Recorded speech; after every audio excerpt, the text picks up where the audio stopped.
The house will be in order, and the prayer will be offered by guest chaplain, Reverend Christopher Legg of the South Spring Baptist Church, Tyler, Texas. Come, let us reason together. Please pray with me. O Lord, King of kings, Abba, Father, and friend, help me to remember that every prayer is before you, the creator of all things and the lover of our souls. Whether we acknowledge you or not, guard us and guide us. Be our vision and our wisdom, and protect us from our own. Search us, know us, try us, and reveal us. See if there be any grievous way in us, and lead us in the way everlasting. Forgive us our pride, our lies, lack of appreciation for your truth and your love. We know you are doing a new thing. We see it springing up. Make known to us the path of life. Help us experience the full joy of your presence and the eternal pleasures at your right hand. We ask all of this according to the sanctifying work of your Spirit, for obedience to your Son and the sprinkling of his blood, and according to your perfect knowledge. Amen. The chair has examined the journal of the last day's proceedings and announces to the House the approval thereof. Pursuant to Clause 1 of Rule 1, the journal stands approved. The Pledge of Allegiance will be led by the gentleman from Georgia, Mr. Collins. I pledge allegiance to the flag of the United States of America and to the republic for which it stands, one nation under God, indivisible, with liberty and justice for all. Without objection, the gentleman from Texas, Mr. Moran, is recognized for 1 minute. Thank you, Mr. Speaker. I rise today to honor a devoted servant of the Lord and Savior, my pastor and friend, Chris Legg of South Spring Baptist Church in Tyler, Texas. I have known Pastor Legg now for almost a decade. He is a dedicated, authentic, and humble shepherd of the flock entrusted to him, and he is one of the most insightful teachers of Scripture I have ever encountered. Every Sunday through his teaching, I am challenged to more closely align my heart and my actions with the righteousness of the living God. Committed to discipleship, Pastor Legg understands that we are all ministers of the gospel, but he also understands that we are all broken people in need of a Savior. And if we doubt that, he simply reminds us to look in the mirror. Whether it is from the pulpit at South Spring, at Aletheia Family Counseling Center, behind the microphone during his Reconstructed Faith podcast, or simply engaging with everyone he meets, Pastor Legg does his best to point this lost world to a Savior who loves us each unconditionally and who came to bring us eternal life and life more abundantly. It is my great honor to sponsor Pastor Legg, husband to Ginger, father to 5, and friend to all, as guest chaplain to deliver the opening prayer before the United States House of Representatives. On behalf of East Texas, thank you, Chris and Ginger, for your lifetime of dedication to the gospel. I yield back. The chair will entertain up to 5 further requests for 1-minute speeches on each side of the aisle. For what purpose does the gentlewoman from North Carolina seek recognition? I ask unanimous consent to address the House for 1 minute, Mr. Speaker. Without objection, the gentlewoman is recognized for 1 minute. Thank you, Mr. Speaker. Mr. Speaker, I'm immensely grateful to call Debbie Lesko not only a colleague, but also a genuine friend. She's someone I admire. Debbie is one of the kindest and most forgiving people I've ever met in my life, and I can attest to that personally because she forgave me in a very big way. She's built a reputation as a rock-ribbed conservative champion. From her time in the Arizona State Legislature to her service here within the People's House, she never faltered in her work to protect the values and God-given freedoms of her constituents and the American people. Her friendship and collegiality will be sorely missed as we enter into a new Congress. But I know that wherever she goes, she'll continue to leave a positive, indelible mark with her work and passion. God bless you, Debbie, and may it continue to bless your family as you turn the page and enter a new chapter in your life. For what purpose does the gentleman from New York seek recognition? Mr. Speaker, I ask unanimous consent to address the House for 1 minute and to revise and extend my remarks. Without objection, the gentleman is recognized for 1 minute. Mr. Speaker, I rise today to honor the career of a titan of Western New York's media landscape, Don Postles, who is retiring at the end of this month. Don's career is marked by a strong commitment to journalistic integrity, pursuit of the truth, and service to the public. After tenures with Channel 2 and Channel 7, in 1993 he joined Channel 4 as a reporter and rose to become the station's lead co-anchor alongside his colleague Jackie Walker. Buffalonians have come to trust Don Postal's voice as one of honesty and integrity, guiding us through our highest of highs and lowest of lows. Whether it was our Buffalo Bills and Sabres bringing home a victory or a dangerous blizzard bearing down on the region, Don Postal's dedication to keeping folks informed has never wavered. His dedication and hard work leave behind an inspiring example for the next generation of journalists to follow. On behalf of the residents of Buffalo and all of our Western New York community, thank you, Don. Enjoy your hard-earned retirement. I yield back. For what purpose does the gentleman from Pennsylvania seek recognition? Mr. Speaker, I request unanimous consent to address the House for 1 minute and to revise and extend my remarks. Without objection, the gentleman is recognized for 1 minute. Thank you, Mr. Speaker. Mr. Speaker, I rise before you today to recognize, quote, a date which will live in infamy, end quotes. The words President Franklin Roosevelt used in this very chamber following the attack on Pearl Harbor. On December 7, 1941, our great nation was suddenly attacked by the Imperial Japanese Navy, leading to the death of 2,043 American service members and civilians. 83 years later, we remember these brave souls who lost their lives that day defending our very freedoms. On August 23, 1994, Congress created the National Pearl Harbor Remembrance Day to honor the lives lost each year. We once again recognize and remember every man and woman who laid down their life for the United States that day.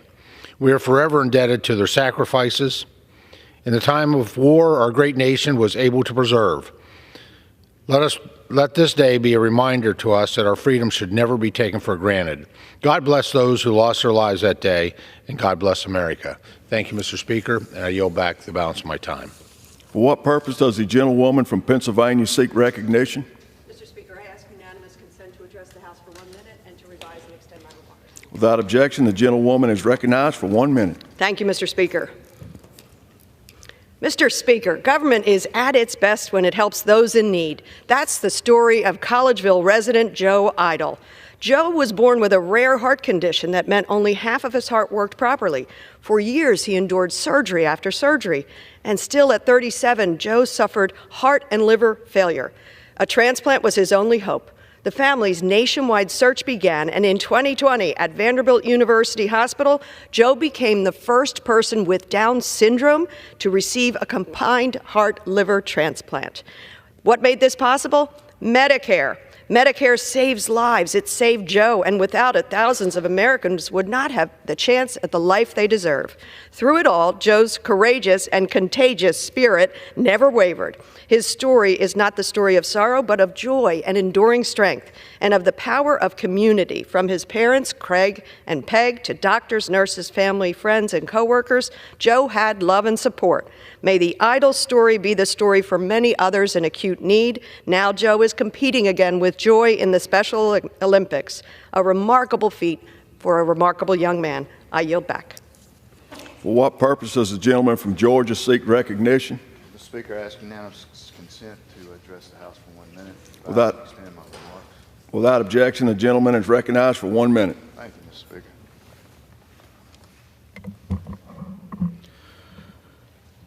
Mr. Speaker, I rise today to recognize the retirement of one of Georgia's finest law enforcement officers. Jackson County Sheriff Janice Mangum will be leaving the force at the end of this year, marking an end to an incredible and historic 39-year career. Since 1985, Sheriff Mangum has devoted her life to protecting the innocent, keeping dangerous criminals off our streets, and serving as a leader to law enforcement officers in Jackson County and throughout Georgia. From her time as a radio operator to being elected as the second female sheriff in Georgia history, Sheriff Mangum leaves a legacy that saved countless lives and struck fear in the hearts of Georgia's criminals. She was named 2023 Georgia Sheriff of the Year and has received so many accolades and awards for her hard work and dedication that I truthfully do not have time to list them all. Know this, when there was a call to serve, she answered. On behalf of Georgia's 10th Congressional District, thank you for your commitment to Jackson County and the sacrifices you've made to keep us safe. You will truly be missed. With that, Mr. Speaker, I yield back. For what purpose does the gentlewoman from California seek recognition? Mr. Speaker, I ask unanimous consent to address the House for 1 minute and revise and extend my remarks. Without objection, the gentlewoman is recognized for 1 minute. Thank you, Mr. Speaker. I rise today to honor the 40th anniversary of the 1984 Summer Olympic Games in Los Angeles, a momentous event that redefined what the Olympics could achieve and left a lasting legacy for our nation and the world. The 1984 Games were groundbreaking, the first privately financed and most successfully financial in history. With 5.7 million tickets sold and events across 4,000 square miles of Southern California, they captivated the world and showcased LA as a global leader. More than a display of athletic excellence, the 1984 Games ushered in a new era of innovation, technology, and inclusivity, while fostering international goodwill and reminding us that sport has the power to unite where politics may divide. From this success, the LA 84 Foundation was born, ensuring that the legacy of the 1984 Olympics continues to benefit future generations. Over the past 4 decades, the foundation has supported millions of young people, built vital infrastructure, and led the national conversation on play and equity and youth development. As we look ahead to the 2028 Olympics, LA will once again welcome the world, offering a unique opportunity to harness the soft power of sport to promote peace, strengthen global relationships, and inspire future generations. Let us build on this legacy as we prepare to unite the world once again in 2028. Thank you, Mr. Speaker. I yield back. For what purpose does the gentleman from Pennsylvania seek recognition? Mr. Speaker, I rise to address the House and ask unanimous consent to revise and extend my remarks. Without objection, the gentleman is recognized for 1 minute. Mr. Speaker, across our country, students continue to face uncertainty caused by the delays in the federal student aid system. Unfortunately, the Biden administration's botched rollout of the FAFSA program this past school year left students not knowing whether they would receive aid. Some students did not even know their financial aid status until after the start of the school year. Recently, I voted in favor of the FAFSA Deadline Act, which would ensure that FAFSA forms are made available by October 1st of each year, allowing students and their families and their schools the necessary time to complete, process, and receive those applications. These delays impact students both at flagship universities and at trade schools, leaving the students unsure of how they will afford the tuition in their chosen careers. It is time for the Senate to pass this legislation and give our students and their families the clarity that they need in order to return and resume their education. Thank you, Mr. Speaker, and I yield. For what purpose does the gentleman from North Carolina seek recognition? Mr. Speaker, I ask for unanimous consent to address the House for 1 minute to revise and extend. Without objection, the gentleman is recognized for 1 minute. Mr. Speaker, I rise to join in the celebration of the 1-year anniversary of Medicaid expansion in the state of North Carolina. As a co-chair of the State Medicaid Expansion Caucus, I'm glad nearly 600,000 North Carolinians now have access to health care. I thank the North Carolina General Assembly for doing the right thing, and for the governor and DHS secretary for selecting Eastern North Carolina to celebrate this milestone where more than 95,000 residents now have care. It's not just that. We're also celebrating the many jobs that are helping to boost Eastern North Carolina's economy. After witnessing the closure to Martin General Hospital and other struggling hospitals in the East, expansion was vital. Congress must see the value, benefits, and the fruits of our labor. With the expansion of Medicaid and the groundbreaking of the new Center of Medical Education building, both, we remain on the forefront of delivering a healthier Eastern North Carolina, and I couldn't be prouder. Thank you, and I yield back. For what purpose does the gentlewoman from Arizona seek recognition? I seek unanimous consent to address the House for 1 minute. Without objection, the gentlewoman is recognized for 1 minute. Thank you, Mr. Speaker.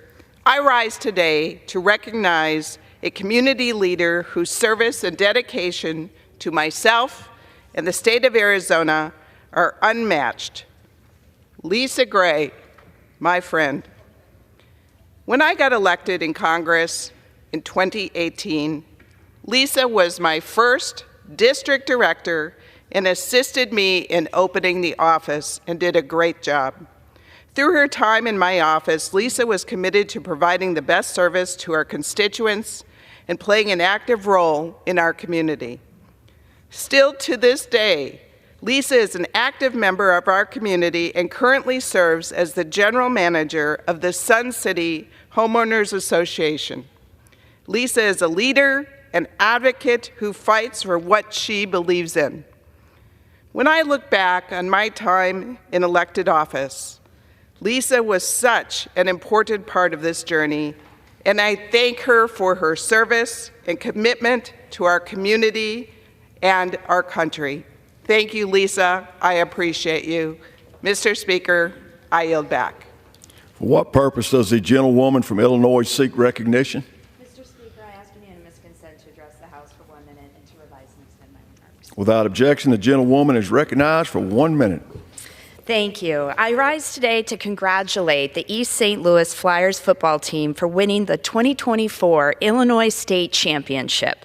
Under Coach Darren Suckett's leadership, the Flyers went 13-1 this season, averaging an astonishing 43 points per game while giving up an average of just 7 points per game.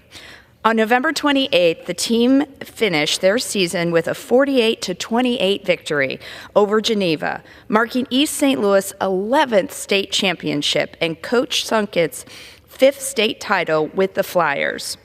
I want to personally congratulate each and every player, coach, and staffer who helped the Flyers achieve their goals on and off the field this season. I know that behind each win were hours of practice and preparation. Your dedication to the game of football in our local community is an inspiration. Go Flyers. I yield back. The chair lays before the House the following enrolled bill. H.R. 3821, an act to reauthorize the Firefighter Cancer Registry Act of 2018.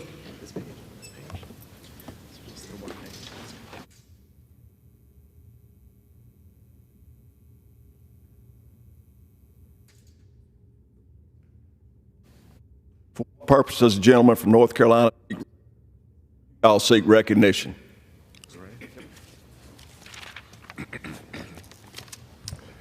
Mr. Speaker, pursuant to House Resolution 1602, I call up Bill H.R. 5349, the Crucial Communism Teaching Act, and ask for immediate consideration in the House. The clerk will report the title of the bill. Union Calendar Number 205, H.R. 5349, a bill to develop and disseminate a civic education curriculum and oral history resources regarding certain political ideologies and for other purposes. Pursuant to the House Resolution 1602, the amendment in the nature of a substitute recommended by the Committee of Education and the Workforce printed in the bill is adopted, and the bill as amended is considered read. The bill as amended shall be debatable for 1 hour, equally divided and controlled by the chair and ranking minority member of the Committee on Education and the Workforce or their respective designees. After 1 hour of debate on the bill as amended, it shall be in order to consider the further amendment printed in Part A of House Report 118-791, if offered by the member designated in the report, which shall be considered read, shall be separately debatable for time specified in the report, equally divided and controlled by the proponent and opponent, and shall not be subject to a demand for a division of the question. The gentleman from Utah, Mr. Owens, and the gentleman from Virginia, Mr. Scott, will each control 30 minutes. The chair recognizes the gentleman from Utah. Thank you, Mr. Speaker. I ask unanimous consent that all members may have 5 legislative days in which to revise and extend their remarks to exert additional material for H.R. 5349. Without objection. I yield myself such time as I may consume. The gentleman's recognized. Mr. Speaker, I rise to support H.R. 5349, the Crucial Communism Teaching Act, authored by Representative Salazar from Florida. Communism is a cancerous ideology that has a long, dark history of political suppression, persecution, and violence. There's no question about that. This ideology has led to the deaths of over 100 million men, women, and children worldwide, and tramples the human rights of over 1.5 billion people across the globe. If you think this is a thing of the past, think again. The victims of communism memorial foundations put it this way: the Berlin Wall fell in 1989, but communism didn't. 100 years after the Bolshevik Revolution, 1/5 of the world's population still lives under the single-party communist regime of China, Cuba, Laos, North Korea, and Vietnam. The freedom we enjoy is a threat to these communist regimes, and they benefit when their atrocities are covered up. So it's no surprise that foreign actors are infiltrating American educational institutions to spew propaganda and keep the horrors of communism buried. For example, the Chinese Communist Party, the CCP, is using Confucius classrooms under the guise of cultural exchange centers to undermine the principles on which this nation is built. They are explicitly organized by the CCP to project soft power on American students. The strategy is straight out of the Soviet playbook. In 1960, the USSR established the People's Friendship University as a cultural and literary exchange program to indoctrinate students in developing countries like Africa, Asia, and Latin America. This blatant attempt to inject foreign ideologies into schools undermines the fundamental purpose of American education. It goes without saying we should be teaching American values in American schools.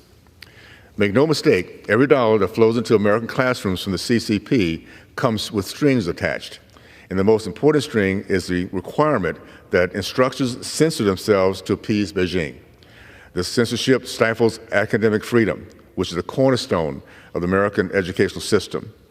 Academic freedom encourages open dialogue, the free exchange of ideas, and the pursuit of knowledge without fear of reprisal. The Confucius classrooms, however, undermine these principles by fostering an environment where educators are pressured to align with the CCP's agenda, stifling critical thinking and true intellectual exploration.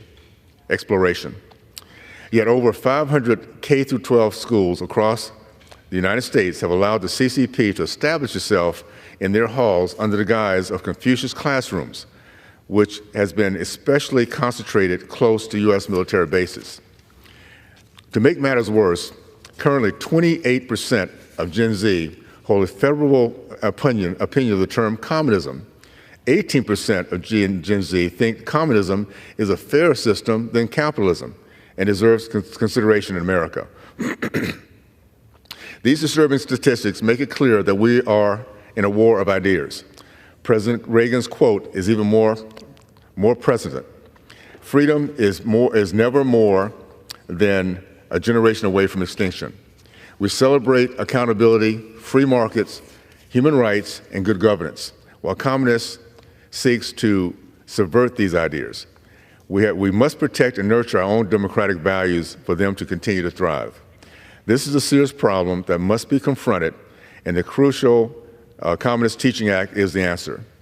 This legislation will offer states and local districts optional educational materials which they can educate high school students about the dangers of communism and how these systems are contrary to the founding principles of the freedom in the United States.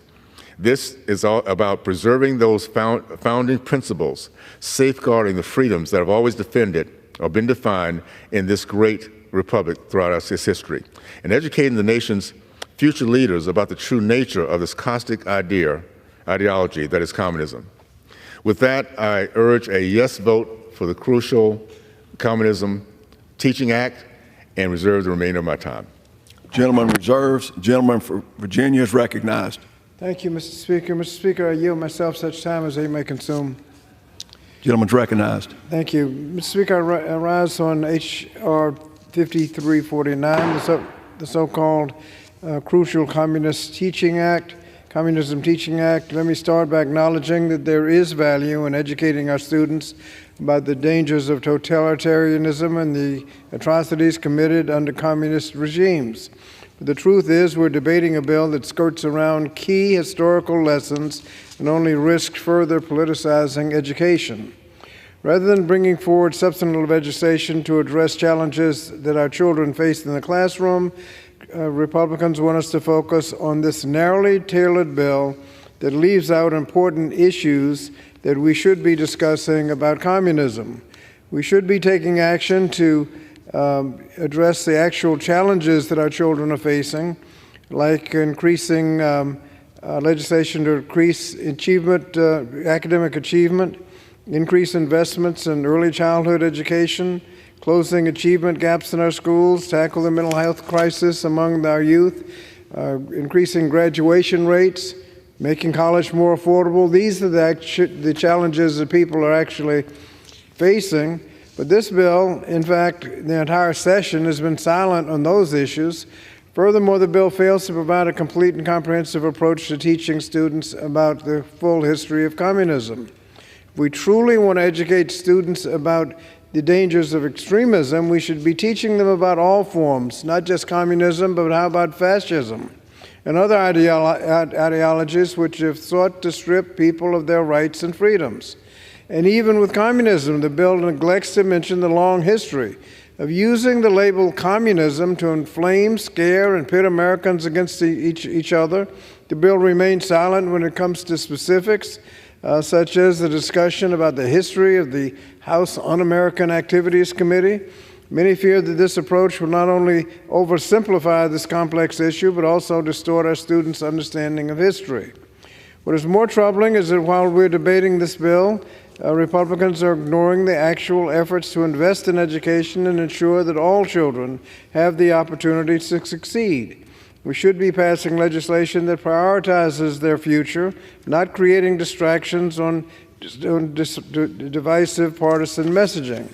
So I urge my colleagues to come together to support legislation that will truly make a difference in the lives of American students.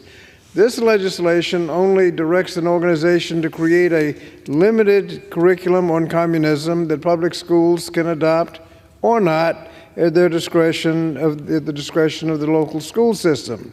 Let's focus instead on policies that improve academic achievement, close achievement gaps, increase graduation rates, make higher education more affordable, issues that demand our immediate attention. So thank you, Mr. Speaker. I would advise my colleague that I have no further speakers, and I'm prepared to close when he's prepared to close, and I've reserved the balance of my time. Gentleman reserves. Gentleman from Utah is recognized. Thank you, Mr. Speaker. I yield 2 minutes to the gentleman from Michigan, Mr. Walberg. Gentleman's recognized. I thank my colleague. Mr. Speaker, I rise in strong support of H.R. 5349, the Crucial Communism Teaching Act. And I thank my colleague from Florida, Representative Salazar, for her work on this important legislation that comes from personal experience with communism. Communism has a long and dark history of political suppression, persecution, and violence that is being whitewashed by foreign influence in American education institutions for a long time. School children should receive an accurate and comprehensive education on communist regimes and policies. Communism has led to the deaths of over 100 million victims worldwide. It has failed every time it's been tried. And sadly, polls today show that 1 in 5 millennials and 1 in 3 members of Gen Z have a positive viewpoint of communism. Wow, Mr. Speaker, that data is troubling. And solutions start with ensuring an accurate education. And what this legislation does is says local K-12 schools are local K-12 schools. The bureaucracy and the federal government is not going to put the thumb on the scale, but we are going to give the opportunity for accurate education tools to be put in place if they choose to do it. And you know, I think there are a lot of American parents that would be thrilled with the opportunity of knowing that these resources put together by people who understand the history will be there for them. And so, Mr. Speaker, I urge passage of H.R. 5349 as an initial positive step toward restoring the greatness of our country with the understanding of the evil influence of communism that is still there and invading our country at this very moment in our classrooms. I urge its passage, and I yield back. Gentleman yields. The gentleman from Utah is recognized. Thank you. Mr. Speaker, I'd like to yield 5 minutes to the gentlewoman from Florida, the bill's sponsor, Representative Salazar. Gentlewoman is recognized. Thank you, Mr. Speaker. I rise today to urge the passage of my bill, H.R. 5349, the Crucial Communism Teaching Act. My legislation will develop a curriculum on the real, brutal history of communism and provide states with the resources to implement it from K through the end of high school. This bill is crucial at this hour for the health of our nation. And why is that? Because America's youth has been brainwashed by media and academia for the last 30 years to believe that communism is good. What a travesty. What a horror. Ask my parents and my community if that is true. And I'm just going to bring you some proof. Nearly 40% of Gen Z and millennials think that the Communist Manifesto written by Karl Marx is better and it's more of a defense of freedom than the Declaration of Independence written by Thomas Jefferson. Just picture that. Jefferson and Karl Marx. For 1/3, for 40% of Gen Z, Marx wins over Jefferson. What a problem we have as a country. The Declaration of Independence, as we all know, gave birth to the longest and most prosperous democracy in the world, ours, and that's why we have to preserve it through this bill. More than 1/3 of millennials approve of communism because they do not know what they're talking about or what this is all about. They don't know that communism has claimed over 100 million lives all over the world, making it the deadliest ideology known to mankind. I represent the people of the city of Miami, which is the heart of the Cuban exile community, refuge of hundreds of thousands of Cubans, Nicaraguans, and Venezuelans that have fled the horrors of this ideology that we would like, through this bill, to teach our kids not to fall into that trap. Let's just go to Venezuela. Venezuela has the largest oil reserves in the world. That's a fact. It used to have the same GDP as Germany only 25 years ago. That's another fact. It has an inflation right now over 150%. The average Venezuelan has lost 15 pounds for lack of food, a country that has the largest oil reserves in the world. Something doesn't match. In the last 25 years, nearly 8 million Venezuelans have fled the country, a country that, as I said, has the largest reserves of oil and it's full of resources, natural resources.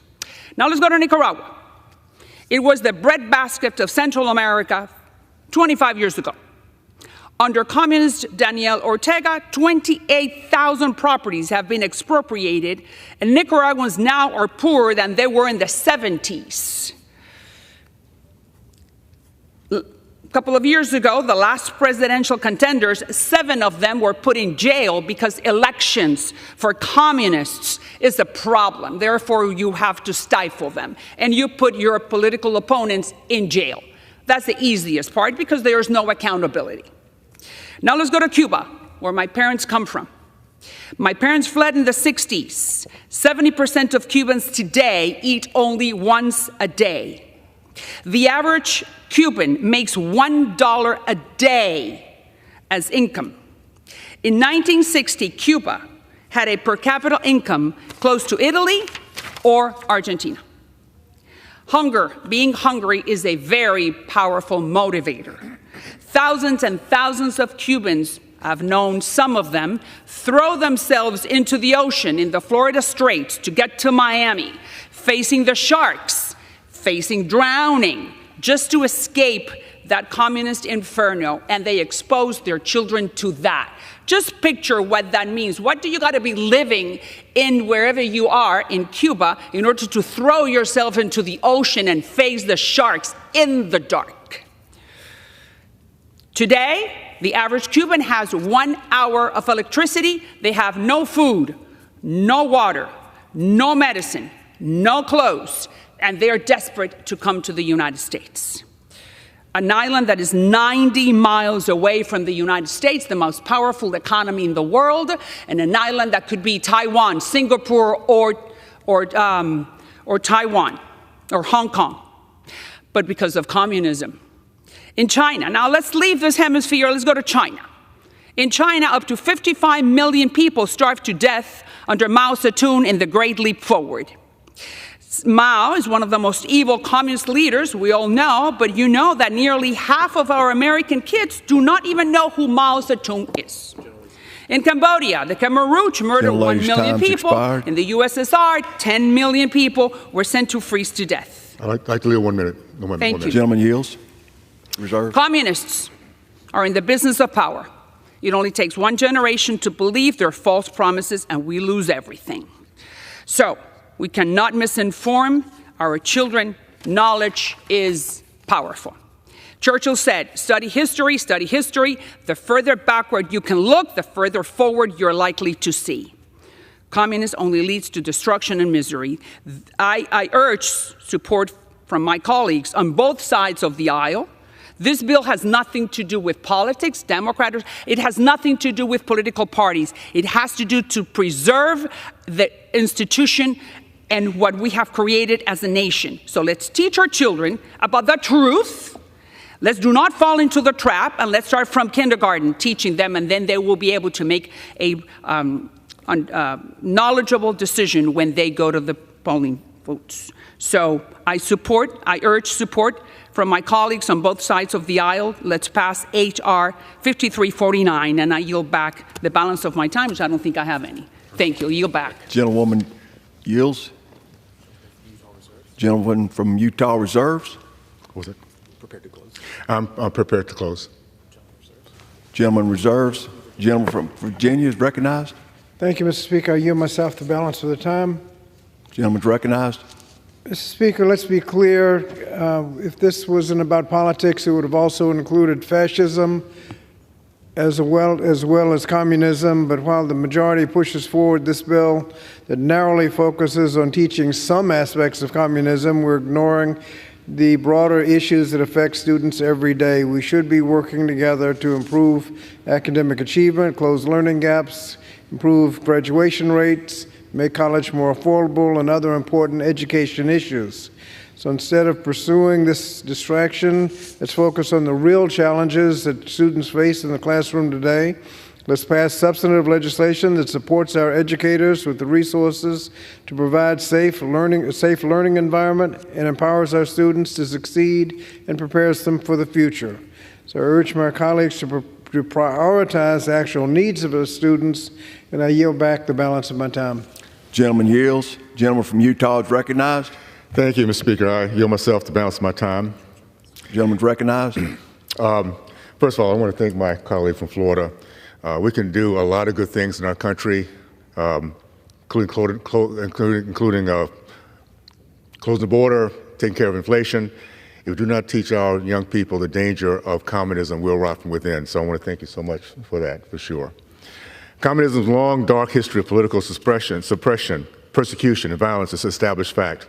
As I mentioned from the start, it has led to the deaths of over 100 million victims worldwide and currently tramples the human rights of 1.5 billion people on its globe. It is troubling that so many Gen Z have no problem with communism or even embrace it. This is a result of two factors: the lack of accurate educational materials in U.S. schools and foreign actors who successfully push their propaganda. The good news is that Republicans have a solution that has a bipartisan support. H.R. 5349, the Crucial Communism Teaching Act, will support state and local efforts to educate high school students about the dangers of communism and how these are those systems that are contrary to the founding principles of the freedoms in the United States. Communist influence and infiltration in schools is real. Students need accurate information about how dangerous these ideologies are. By passing this bill, Congress can send a message that stands against hate, indoctrination, radicalization of America's next generation of leaders. I yield back the balance of my time. Gentleman yields. All time for debate on the bill has expired. It is now in order to consider the amendment printed in the part of House Report 118-791. For what purpose does the gentlewoman from North Carolina seek recognition?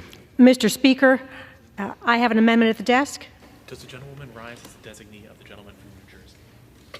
Does the gentlewoman rise as the designee of the gentleman from New Jersey? Does the gentlewoman rise for the designee of New Jersey? Thank you, Mr. Speaker. I rise as the designee of gentleman from New Jersey, and I have an amendment at the desk. The clerk will designate the amendment. Amendment printed in Part A of House Report number 118-791, offered by Ms. Manning of North Carolina. Pursuant to the House Resolution 1602, the gentlewoman from North Carolina, Ms. Manning, and a member of opposed each will control 5 minutes. The chair recognizes the gentlewoman from North Carolina. Thank you, Mr. Speaker. This amendment, offered by my colleague, Representative Josh Gottheimer of New Jersey, ensures that the civic education curriculum in this bill covers how past and present communist and totalitarian regimes have committed grave human rights abuses and threatened democracies. Mr. Speaker, it is no secret that communist and totalitarian regimes view democracies as a threat. They have repeatedly sought to undermine democracies and threaten their stability at every turn. But these regimes also trample the rights of many of their own citizens, especially ethnic and religious minorities. As we know, the People's Republic of China has committed grave human rights abuses and, according to the State Department, continues to carry out genocide, crimes against humanity, forced labor, and other human rights violations against Uyghurs in China's western provinces. The PRC also poses an increasingly aggressive threat to Taiwan, a key democracy and a vital partner of the U.S., which shares our fundamental values. I firmly believe that it's worthwhile for students from all backgrounds to better understand these facts. This amendment broadens and expands the curriculum that would be made available to high school students to help them become more aware of history and how communist and totalitarian regimes threaten our security and values. In closing, I urge all my colleagues on both sides of the aisle to join me in supporting Representative Gottheimer's common sense amendment, and with that, I yield back the balance of my time. Does the gentleman reserve? What purpose does the gentleman from Utah seek recognition? I rise in opposition to the amendment, though I do not oppose. Gentleman's recognized for 5 minutes. Thank you. As was mentioned, this amendment would ensure the optional learning resources developed by the Victims of Communism Memorial Foundation are periodically updated, and with a special focus on the China's human rights abuses and aggression against democratic nations. The Chinese Communist Party has egregiously and repeatedly violated human rights. They have persecuted Muslim minorities, displayed aggression toward Taiwan, and cracked down on peaceful pro-democratic protesters. In Chinese schools, they are indoctrinating their students to ignore or dismiss these human rights abuses. But they're not only content to only brainwash their own students, they're also attempting to indoctrinate American students, as I mentioned in my opening statement. American students need to know about communism and especially the evils of the Chinese Communist Party. The Gottheimer Amendment would ensure that these optional resources fully include information about China's abuses so students can get a full version of history. I support the gentleman's amendment and yield the balance of my time. Gentleman yield. Without objection, the gentlewoman from North Carolina is recognized for the remainder of her time. Thank you, Mr. Speaker, and I would like to yield 3 minutes to my good friend and cousin, Representative Jamie Raskin. Recognized. Mr. Speaker, and thank you for yielding. I'm just becoming acquainted with the amendment in the legislation now, but it seems to me it's a very good idea to educate people on the dangers, the perils of communist totalitarianism as well as other kinds of totalitarianism, Nazi and fascist totalitarianism, the forces we defeated in the last century. And obviously there are a lot of Americans who need a primer on the dangers of communist totalitarianism. For example, the president-elect, who still seems to have a love affair with Kim Jong-un, the last remaining communist dictator on earth, who is a major threat to the human rights of people who live in North Korea. Vladimir Putin, the former head of the KGB, who described the collapse of the Soviet Union as the worst catastrophe of the 20th century, remains a severe threat to democracy and freedom all over the world.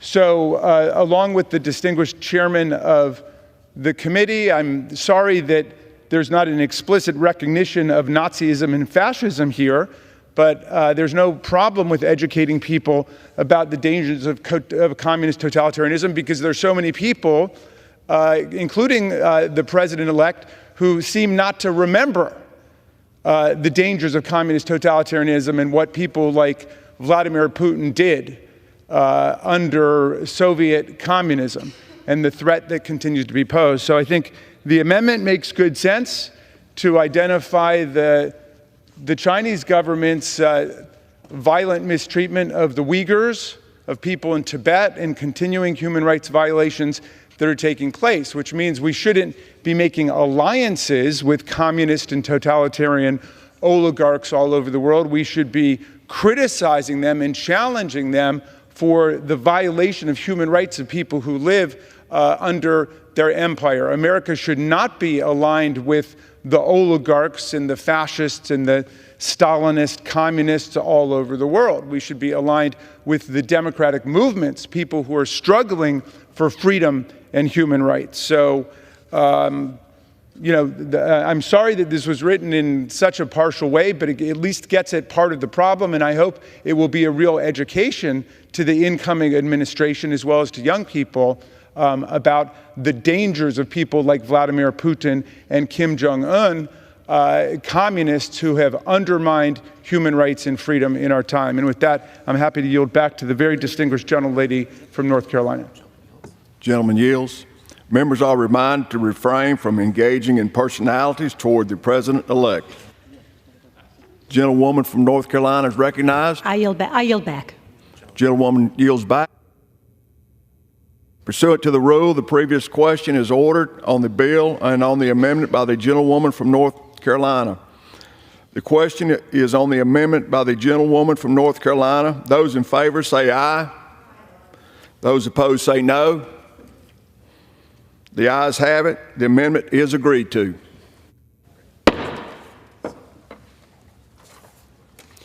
The question is on the engrossment and third reading of the bill as amended. Those in favor say aye. Those opposed say no. The ayes have it. Third reading. A bill to develop and disseminate a civic education curriculum and oral history resources regarding certain political ideologies and for other purposes. The question is on the passage of the bill. Those in favor say aye. Those opposed say no.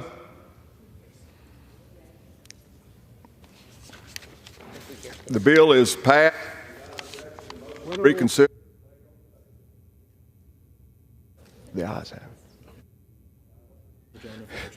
For what purpose does the gentleman from Virginia seek recognition? Can you ask for a recorded vote, please? Ayes and nays. The yeas and nays are requested. Those favoring a vote by the yeas and nays will rise. A sufficient number having risen, the yeas and nays are ordered. Members will record their votes by electronic device. This is a 15-minute vote.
On this vote, the yeas are 300.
We're sure. Okay. On this vote, the yeas were 328. The nays were 60.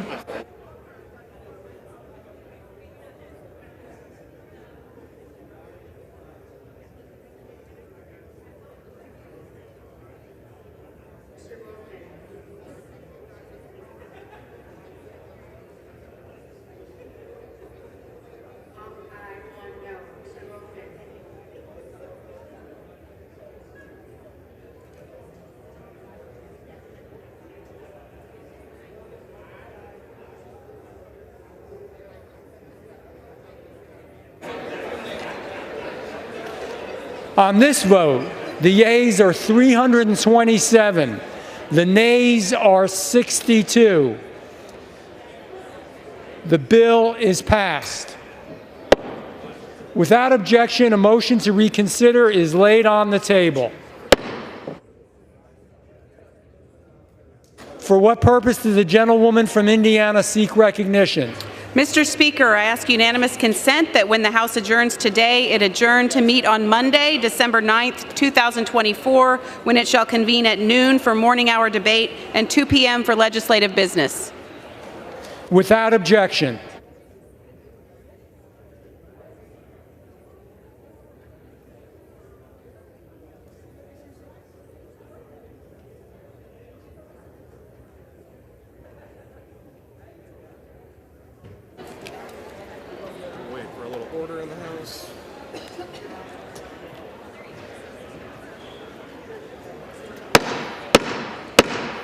The House will come to order.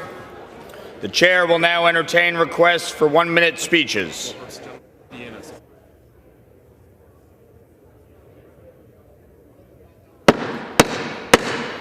The House will come to order. Members, please take your conversations off the floor.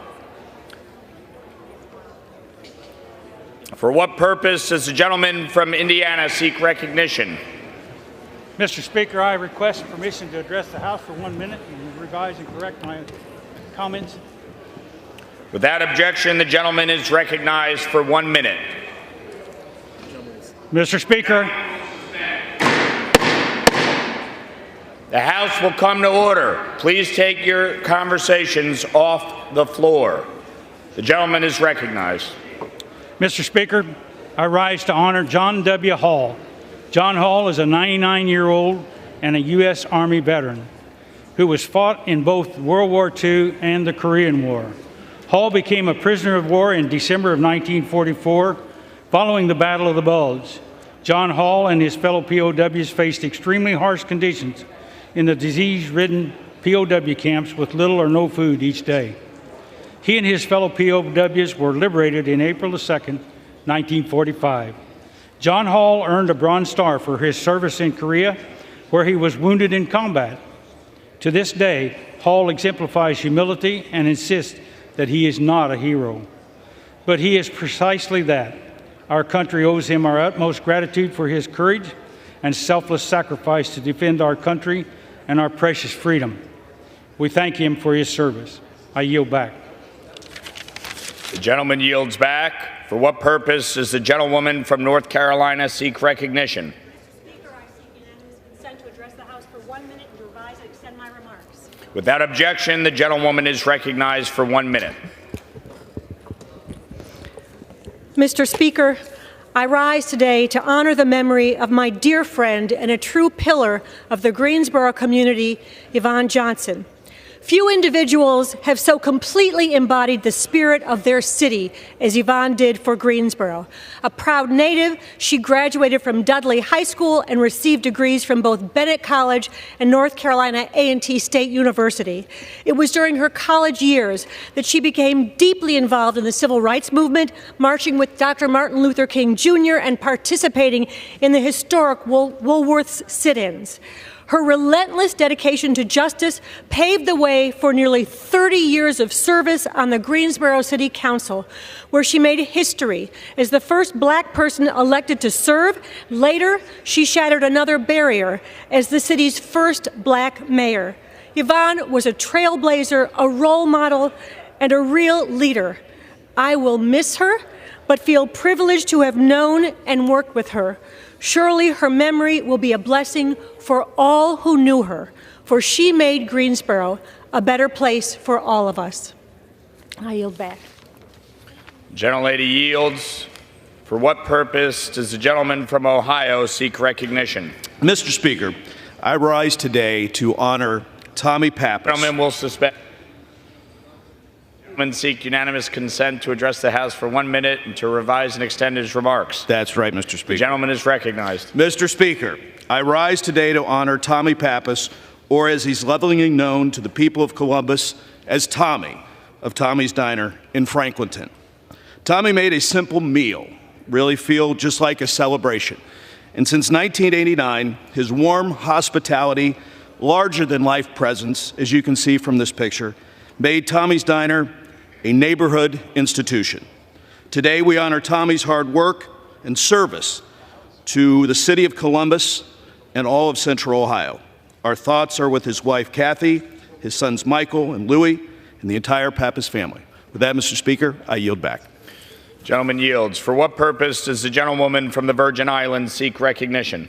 I ask unanimous consent to address the House for 1 minute and to revise and extend my remarks. Without objection, the gentlewoman is recognized for 1 minute.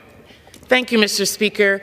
I rise today to acknowledge and celebrate the first Alicia Chucky Hansen Day in the United States Virgin Islands, designated by the Virgin Islands Legislature as December 6th. From the moment Senator Hansen stepped into the Virgin Islands Legislature in 1986, she committed herself to being an advocate for Virgin Islanders and individuals from all walks of life. Our beloved Chucky was truly a force to contend with and a role model and mentor for young girls and women, and continues to hold the record for the longest-serving senator from St. Croix. Senator Hansen committed much of her time to the American Legion, supporting our territory's veterans. She was a lively radio personality, engaging with our community on a weekly basis. And let me tell you, if Chucky was for you, nobody could be against you. Senator Hansen, we remember and honor your memory today. Thank you, Mr. Speaker. I yield back.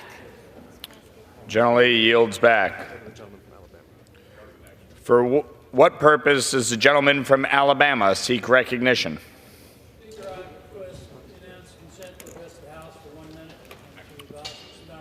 Without objection, the gentleman is recognized for 1 minute.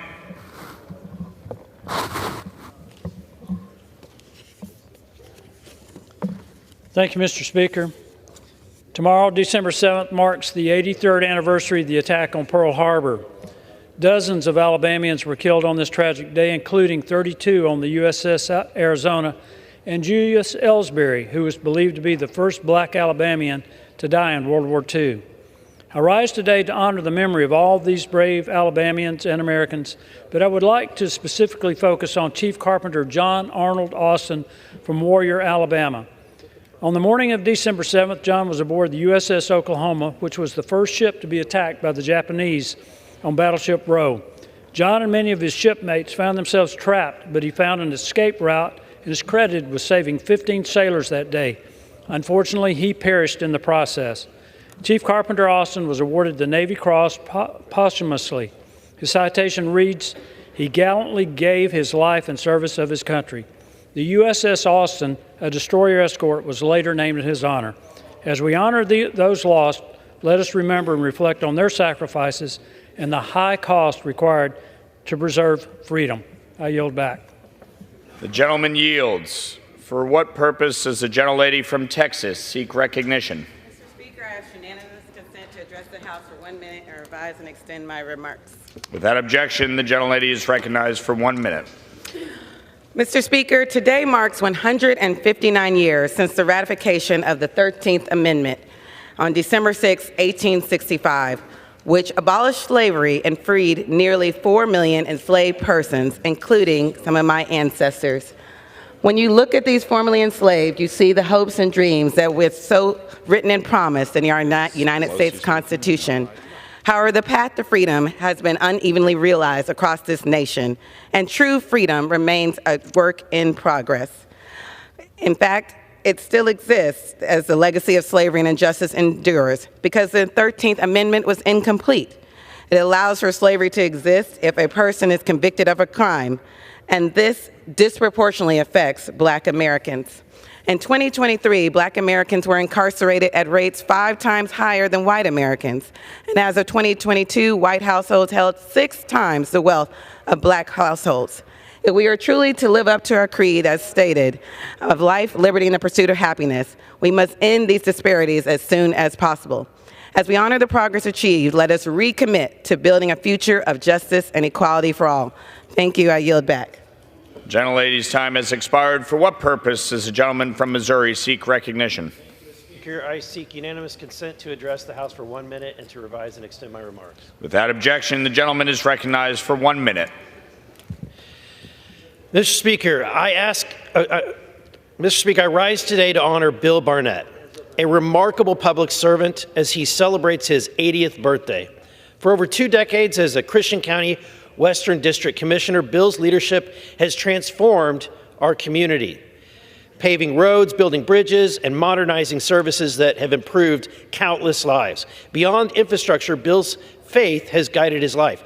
A devoted member of the Nixa Church of the Nazarene, he and his wife, Glenna, embody compassion and services.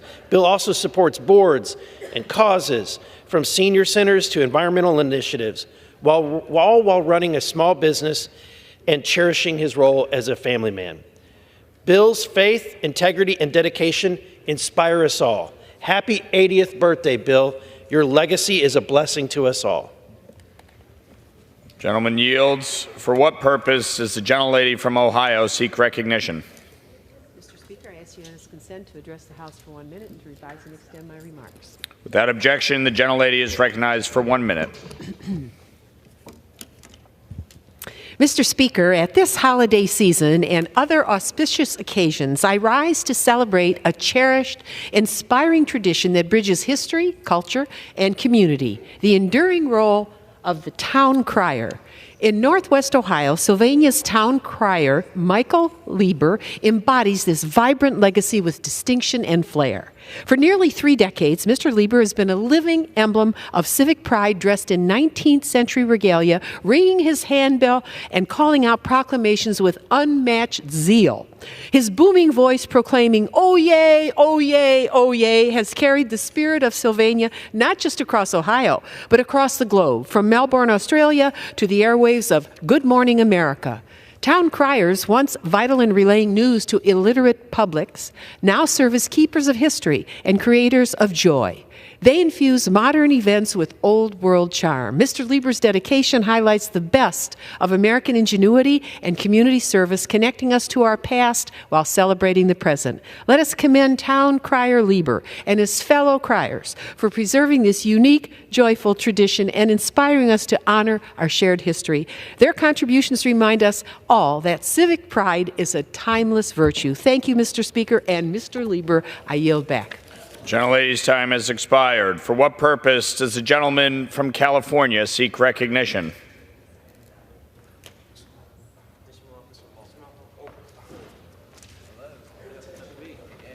Lots of Californians. I thought it was up to Luis. I seek unanimous consent to rest the House 1 minute and advise to send my Without objection, the gentleman is recognized for 1 minute. Okay. California's unemployment system is failing. The state owes $20 billion to the federal government because of mismanagement and rampant fraud. Small businesses are going to be left to pick up the mess. Instead of addressing the root problem, California should instead help small businesses and not shove the problem onto them. Instead, they're going to see higher unemployment insurance taxes to cover up this debt, higher taxes on already struggling businesses in my home state, on top of the taxes, regulations, and red tape they already face. These small businesses are key to getting people back to work. They're being crushed by these policies that prioritize bureaucracy over actual solutions. When the state cannot account for many billions of dollars of unemployment as well as through the EDD, let alone the billions that are missing now for homeless issues, it needs to really get back and focus on what is important for the people of California. We have crime to solve, we have water we need to store and help with our agriculture, we have homeless problems that are still not being met, we have housing issues we need to do, and instead we get more and more of this kind of corruption. The path to recovery starts with our small businesses in California, not harming them with more taxes. I yield back. Gentleman's time has expired. For what purpose does the gentlewoman from Oregon seek recognition? I seek unanimous consent to address the House for 1 minute and to revise and extend my remarks. Without objection, the gentlewoman is recognized for 1 minute. Mr. Speaker, I rise today to highlight the work that my colleagues in the Mental Health Caucus and I are doing to address America's mental health and addiction crisis. When I first took office, my home state of Oregon ranked second to last in the nation in terms of access to mental health services and dead last for the widespread prevalence of mental illness. It's why I've made this issue a top priority and took on a leadership role as co-chair of the Mental Health Caucus, where our members have introduced around 200 bills during this Congress alone to address various pieces of the mental health puzzle. Personally, I've introduced my own mental health-related bills and co-sponsored dozens more. I've held listening tours, roundtables, and town halls to hear directly from community members to understand the challenges they face and establish strong relationships with advocates and treatment professionals to ensure our solutions are guided by lived experiences. These actions have helped raise awareness and reduce the stigma around seeking care, but that is merely just the first step, and I know there is still so much more work to be done. I remain committed to reaching across the aisle and working with my colleagues in both parties to continue this work, make strides on this issue in the next Congress. Thank you, and I yield back. Gentlelady yields. For what purpose does the gentlewoman from Ohio seek recognition?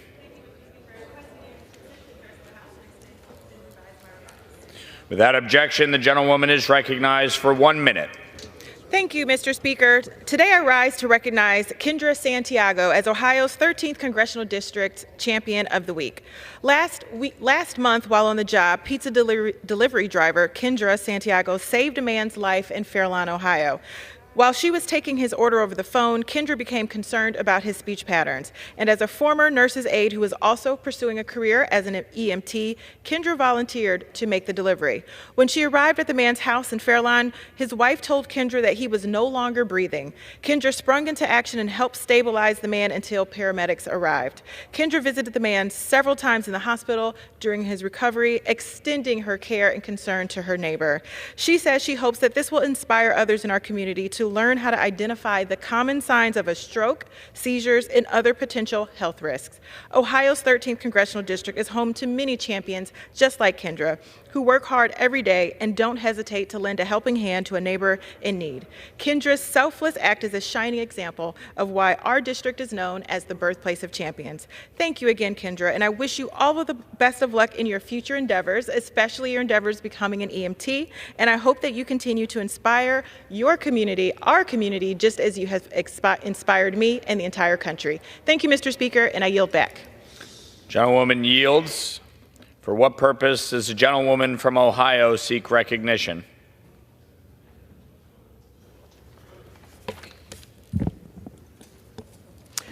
Mr. Speaker, I ask unanimous consent to address the House for 1 minute. Without objection, the gentlewoman is recognized for 1 minute. Mr. Speaker, I rise today to honor my dear friend, Tommy Pappas. Tommy's story is an American dream.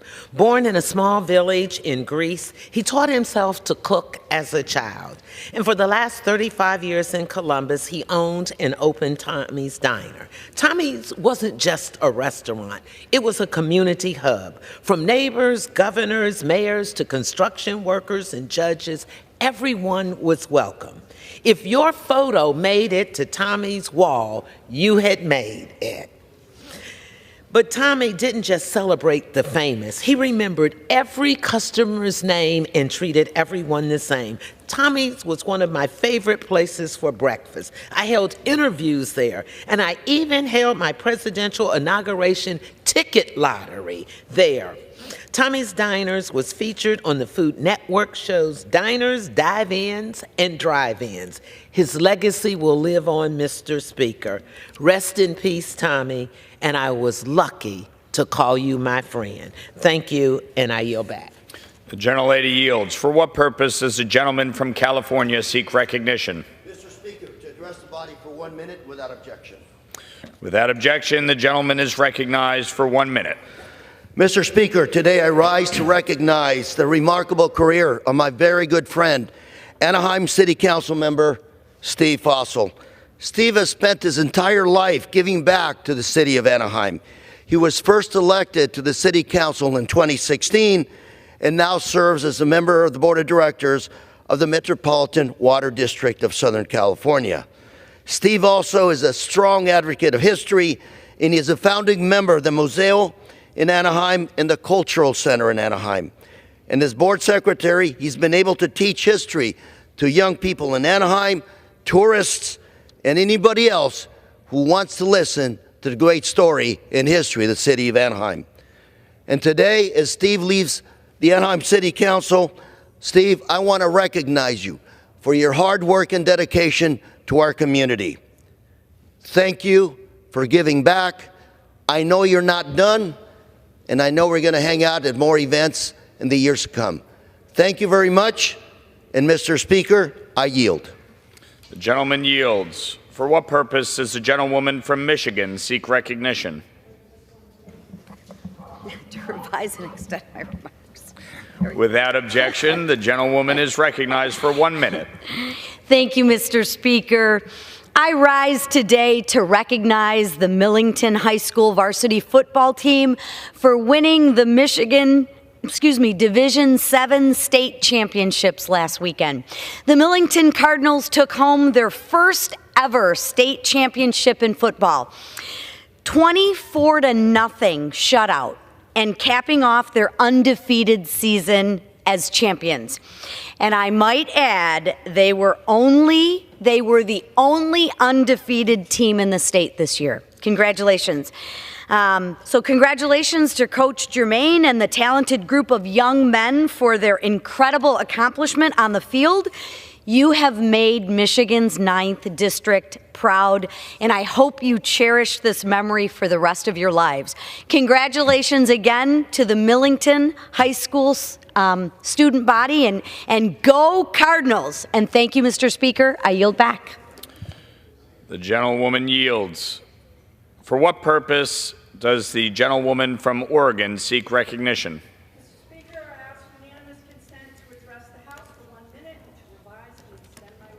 Without objection, the gentlewoman is recognized for 1 minute. Thank you. I rise today to congratulate the University of Oregon Ducks on their 12-0 season and having the #1 ranking in college football.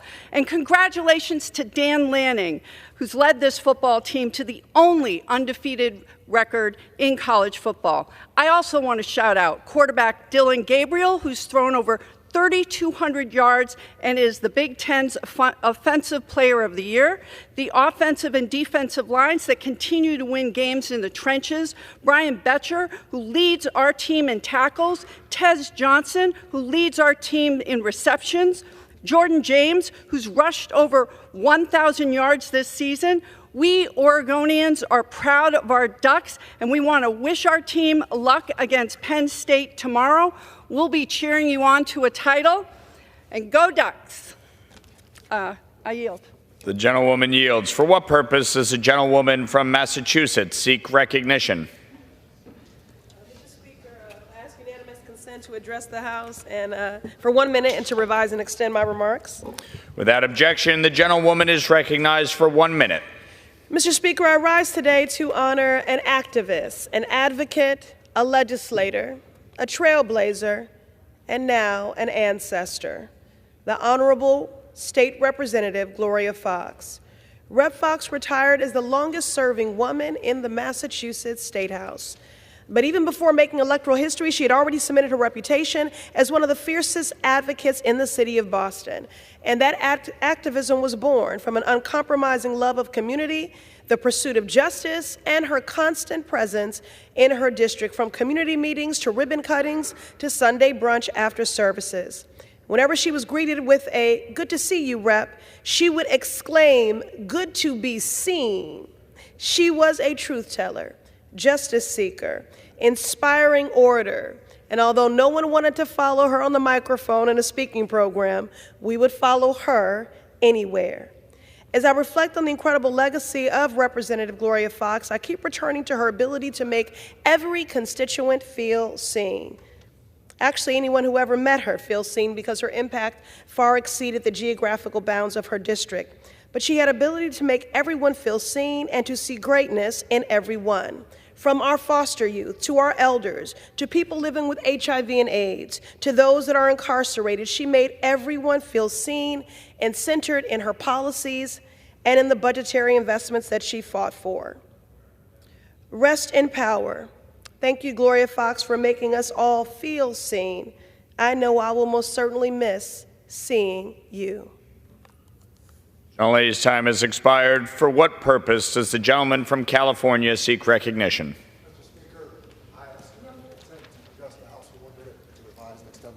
Without objection, the gentleman is recognized for 1 minute. Mr. Speaker, as California's fire season draws to a close, I rise to express my deepest gratitude to CAL FIRE, Riverside County, and the City of Riverside firefighters for their unwavering dedication to keeping our community safe. This past season, the Canyon Crest, Haywarden, Minton, and Eagle fires scorched more than 2,500 acres in Riverside County. As we see the intensity and frequency of fire emergencies grow, our local firefighters have consistently risen to the occasion, to working around the clock, putting their health and safety on the line, and tirelessly battling the flames to protect our homes and families. I'd also like to acknowledge the tremendous contributions of former Riverside Fire Chief Michael Moore, who retired after more than 40 years of dedicated service this past September, and extend my congratulations to Chief Steve McKinster as he assumes the leadership of the Riverside Fire Department. Thank you, Mr. Speaker, and I yield back. Gentleman yields. For what purpose does the gentleman from North Carolina seek recognition? Without objection, the gentleman is recognized for 1 minute. Mr. Speaker, North Carolina is a true purple state. With our nearly 50-50 split between Democrats and Republicans, North Carolinians expect fairness when it comes to how their voices are represented in Congress. But the Republican-controlled legislators' latest mid-decade gerrymandered election maps did more than just silence voters in North Carolina.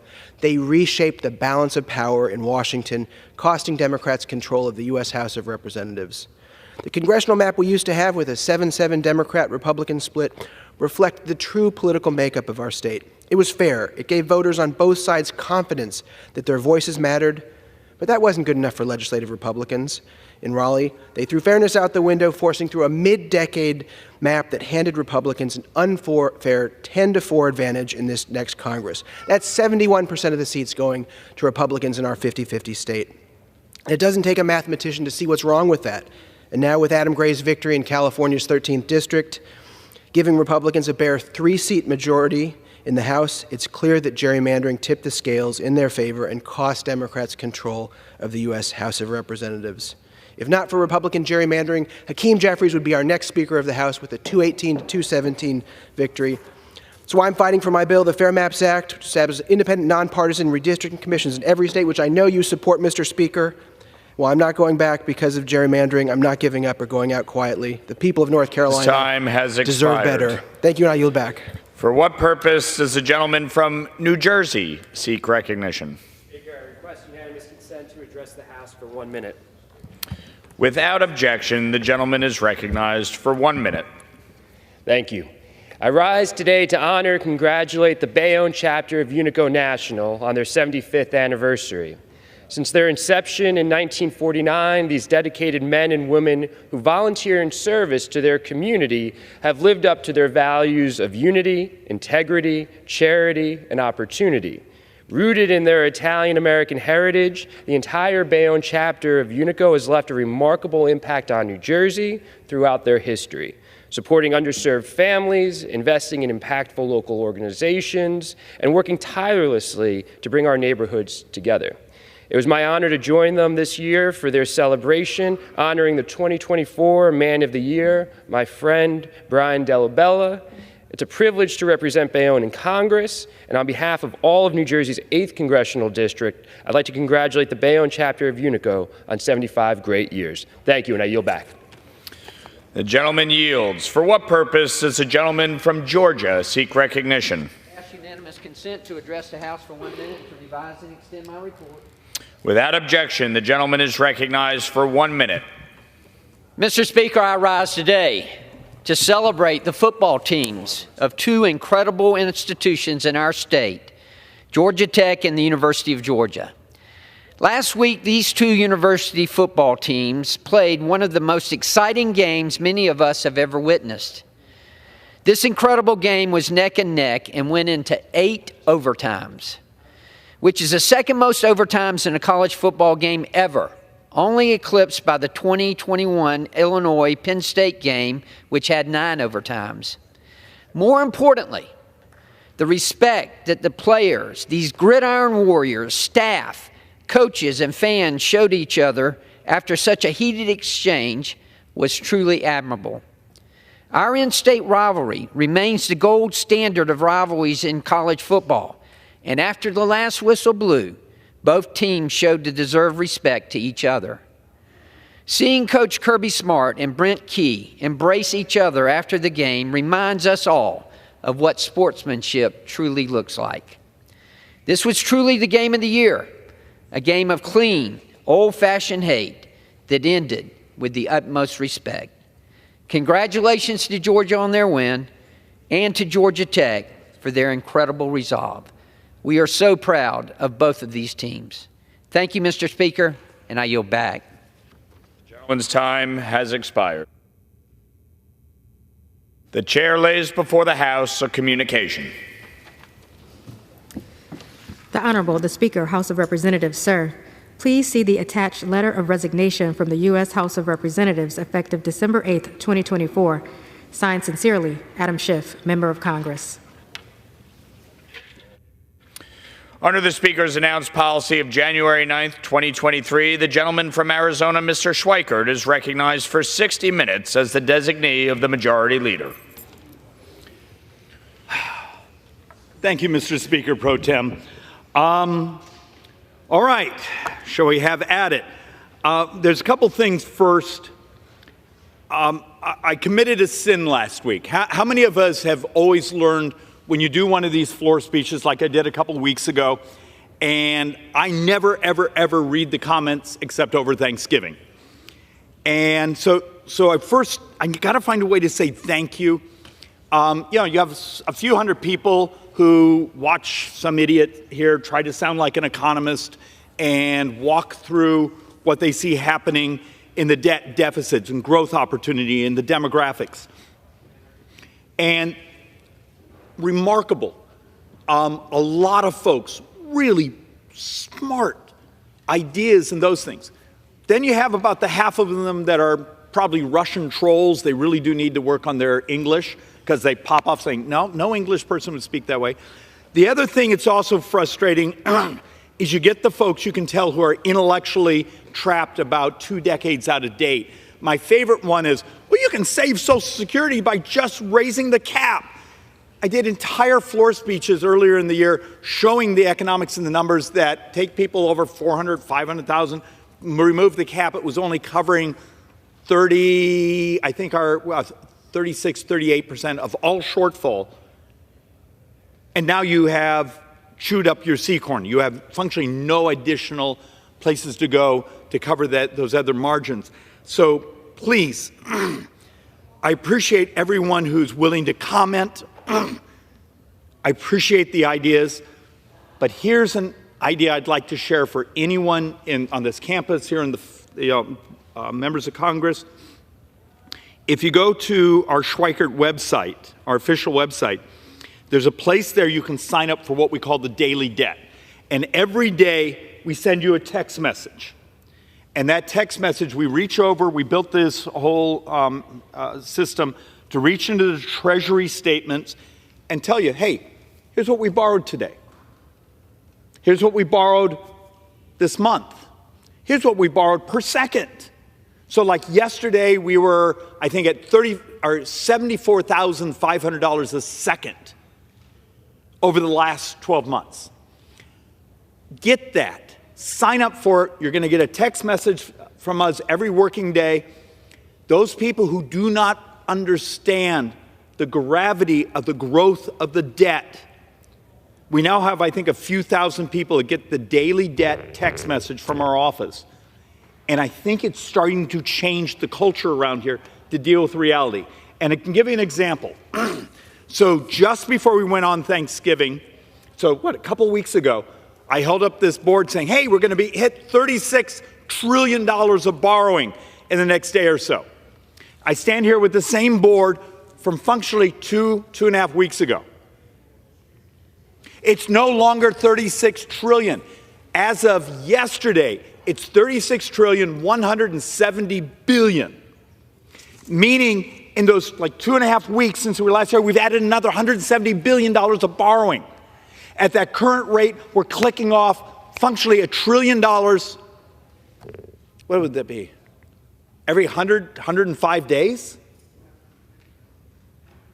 So in all the people you heard come to the microphone this week, how many of them came from behind the microphone and say, we're going to borrow every 100-some days another $1 trillion? And there's the crisis. We have people walking up and down the hallways. I just had someone out here grabbing me, begging me, saying, now, don't cut any of our things that the Democrats gave us a couple of years ago. Yeah, I know every dime of it is borrowed money. Remember, and I need to, let's see if I can make this make sense. For every dollar of tax receipts we take in last year, we borrow $1, we spend $1.39. So we take in $1, we spend $1.39. So that $1.39 is borrowed. And these numbers just get worse. And this is the thing that makes people so angry. Every dollar of the borrowing over the next decade is not some fancy this or that. It's interest and healthcare costs. I think we're in a moment where baby boomer retirements this year will be about 13,000 people a day. They're moving into their earned benefits. Remember, we have a societal deal. You work so many quarters, you get Social Security. You do this, you pay in your FICA taxes, those things, you get Medicare. Okay? But this place is unwilling to have conversations about how to modernize the way we deliver healthcare to change the price. So every day, this government's going to borrow $6 or $7 billion. It's the math. So think of that. And even, I added on here, even if I remove the interest we have to pay every day, for every dollar we take in, we spend $1.21. Interest this year will be about $1 trillion. A decade from now, that almost doubles. It's our reality. So let's actually try to make a point here once again. And I'm sorry for anyone who's been crazy enough to watch one of these presentations. but for some reason I can't get this to sink in. Take a look. This is the 2024, so we've already gone through this. Mandatory, about 24%.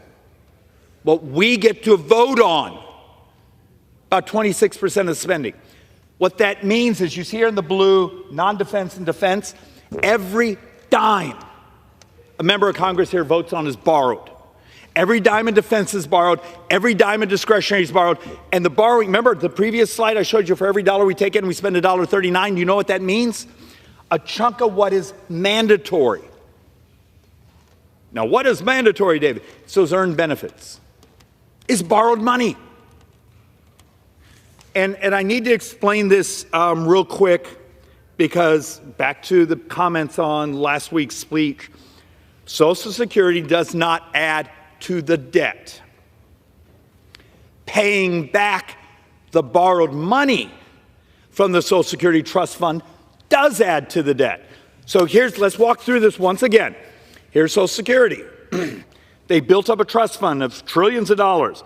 But today, the tax receipts that come in from your payroll tax, that 12.4% for Social Security, half paid by typically your employer or you, unless you're self-employed, you pay for the whole thing. Those taxes don't cover the benefits. So this month, all those taxes come in, Treasury, Social Security calculates, saying, oh, we're short this much. Reach over, call Treasury and say, we have these special Treasury bills that we pay interest on. They actually get a fairly decent rate of interest on them. We need to cash in this Treasury. So Treasury goes and borrows money to give money back, to pay back the money they've borrowed from Social Security. No one stole your money. Social Security doesn't add to the debt. Paying back the trust fund of Social Security does, because the money is borrowed. I hope I said that in the simplest fashion. But the point I'm trying to make here, we're on the cusp of being able maybe to try to do very hard things. But the army of bureaucrats, the army of people that want stuff, and there's spending, here's a check, but there's also spending through the tax code. Look, I'm on Ways and Means, or give us this special carve-out. Well, that's technically spending. But everyone needs to get your head around. Every dime we as members of Congress vote on is borrowed money. All right, so let's actually have a little something even more dystopian. Yay! Depends on how you like to calculate it. Most people are going to tell you that last fiscal year, which ended, October 1st. So the 2024 fiscal year, United States federal government borrowed 6.4% of the economy. If you put in the interest paid back to the trust funds, it may be like 6.8. But think of that. So the entire economy, you're borrowing that 6.4% of the entire economy that year. Why this chart is important. The baseline of law, and this is where I'm going to make some people angry in a moment, so hang on. The baseline says in 9 budget years, we're not borrowing that 6, 6.5, 6.8, whatever it actually is. We're going to be borrowing 9.2% of the entire U.S. economy that year's debt. And the next year's bigger, and the next year's bigger, and the next year's even bigger. And it's demographics. It's debt deficits and demographics. Debt is driven by us. We got older as a population. A couple of weeks ago, I showed some of the, if you go to this Census Bureau data set, you can see, if you do some of the math, it's somewhere between 11 and 16 years the United States has more deaths than births. Process that. What are you willing to do policy-wise to deal with the reality that all across America over the next decade, you're going to see schools closing because there's fewer kids? It's already here. And look, I'm 62, my wife's 62. I have a 2.5-year-old and a 9-year-old because we're pathologically optimistic. But when you look at this chart, I always think that joke is funny, but maybe it's a little too dark. This chart makes it clear. Baseline, in 9 years, we're borrowing 9.2% of the economy. So what happens when, if you read the political Washington press this week, we all know we have a huge tax issue we have to deal with. Parts of the 2017 tax reform that I was part of from Ways and Means expire, meaning working people, LLCs, small businesses, partnerships, those things all have your taxes go back to the tax rates prior to 2017. Okay. First year in 2026, it's about $400 billion.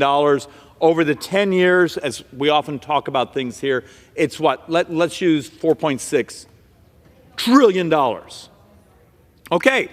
We have a number of members, more in the Senate, saying, don't pay for it. Creating sort of this language saying, well, we're going to say it's policy baseline. No, the law is the taxes are going up. We should find a way to pay for it. But if we do policy baseline, this is at the end of the decade, we're not borrowing 9.2% of the economy. Add about another point on that. So you're somewhere in the 10% of the entire economy will be borrowed every year. I need you to think through, for people that are interested who watch world markets and debt and what's going on in the world. How many of you remember this last summer? What happened in Great Britain? Remember? We're going to lower taxes. I love lower taxes. What happened to the British pound? What happened to British interest rates? Remember the bond vigilantes showed up? What happened in France just 2 days ago? Remember, they were trying to do an austerity budget, just trying to get back to where they're mandated under the European Union on their amount of debt they're borrowing, and the government collapsed. What happened in South Korea? Remember, part of that battle was trying to do a budget because South Korea's population is collapsing.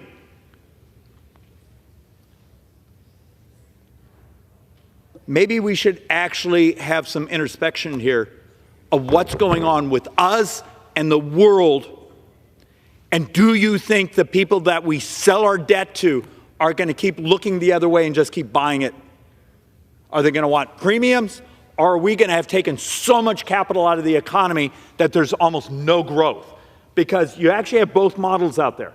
You have where debt markets have charged very high interest rates because of the debt. You also have the Japanese model. Now, they had huge savings, but they also went, 2 decades with almost no economic growth because the capital didn't go to new plant and equipment to become more productive. It went to finance the country's debt. Both are miserable because both create the same amount of tax receipts. You have very high interest rates. I got to finance that. So here's my spendable dollars. Very low growth, lower tax receipts. Both cause the same crisis. So if you're someone that likes to have the intellectual, okay, go do some academic papers. It's great. But the effect to our society is the same. This is the baseline. This is without the games and the gimmicks. So let's one more time do one of the most difficult boards here. Well, actually, no, I'm going to skip one. Let's finish this thought. So both CBO and then one of my joint economic PhDs basically we're working on even modernizing or updating the data that CBO put out a couple days ago on, hey, what would happen if that portion of the expiring tax provisions, we continue it. So we continue the taxes for working people and small business and those things, but we find a way to pay for it. Turns out, and this chart's a little hard to read because we printed this at last second, but if you can get up here, what happens is if you pay for it, you actually get positive growth. You get to do the extension of the current tax policy, but if you pay for it, the size of the economy actually grows. Tax receipts actually go up. If you just throw it on the debt bucket, you actually slow down the economy.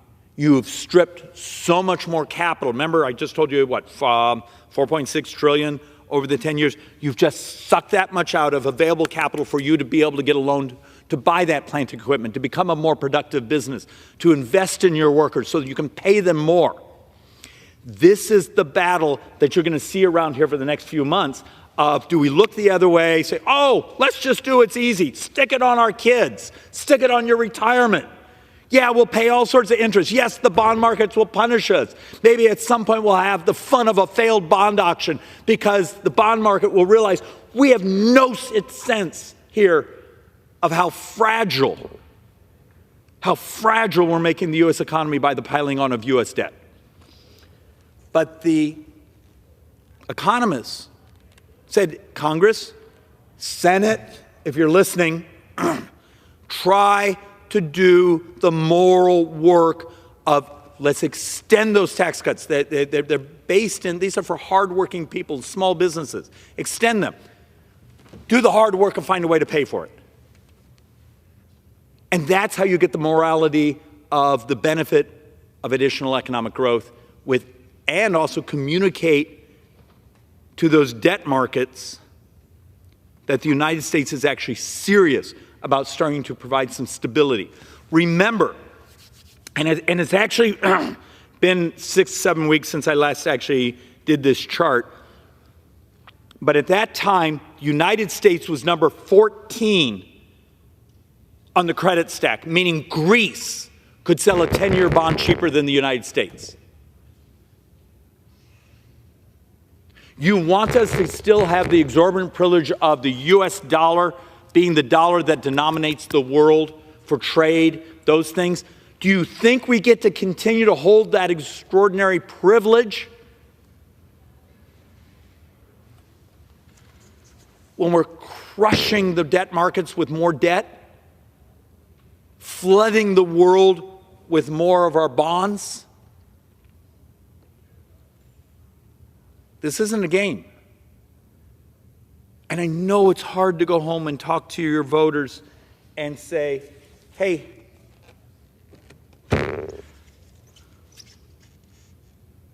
we borrow as of yesterday, $74,500 a second. Our expectation is by the end of the year, that number may be somewhere in the mid-80s, maybe approaching $90,000 a second. And what's the driver? So this is the CBO number, and the chart's actually a little out of date. 100% of the debt for the next 30 years is the very thing the idiots like members of Congress like me aren't allowed to come behind these microphones and tell you. Interest. That's the, interest is the, well, let's see, interest is the blue, but it's Medicare. And in 9 years from now, when the Social Security trust fund's empty, do you double senior poverty in America?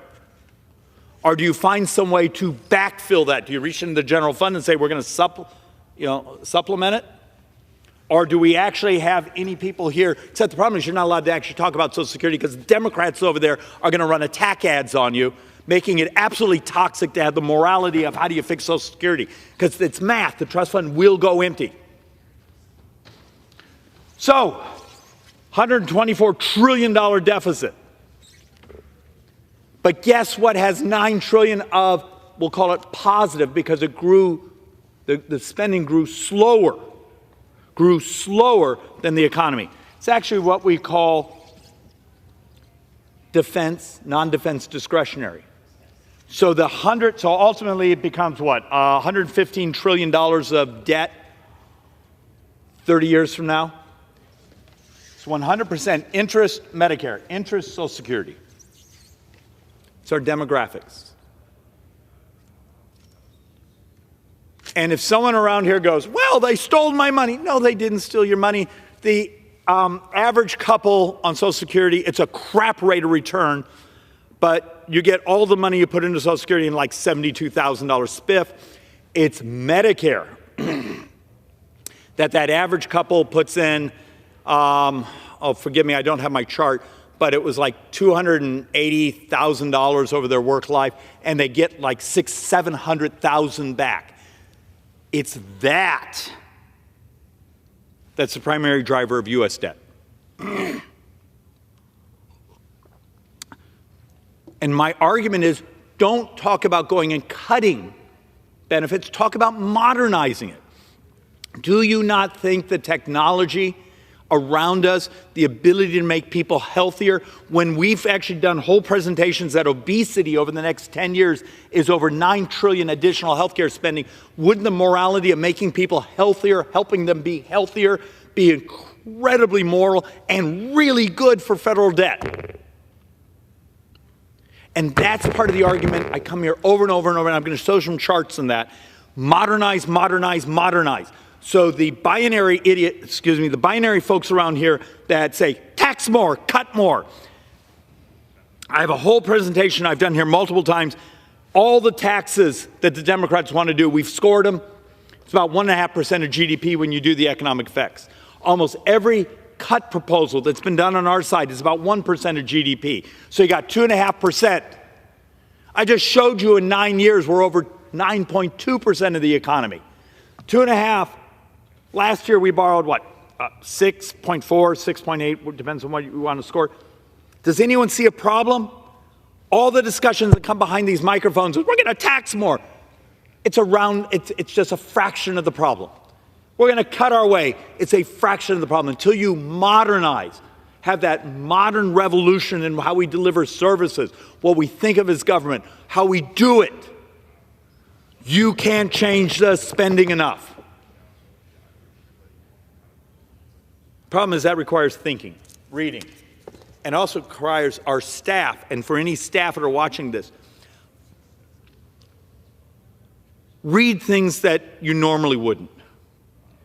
One of the things I'm incredibly hopeful when you have someone like Elon Musk and the conversations we had yesterday, and you could tell saying, how do I deliver the service and use technology to do it better, faster, cheaper, and dramatically more morality of not destroying the United States economy. Because if this economy, when we hiccup, the rest of the world gets a cold, God forbid, if we had a debt crisis, how much of the world goes into mass starvation and poverty? And we don't think about the morality of our place in the world. So let's actually do some things that are a little more difficult math-wise. The U.S. will spend $1.39 for every dollar of revenue. Fine. Trying to point out, in the budget year we're walking into now, do you see the little black line?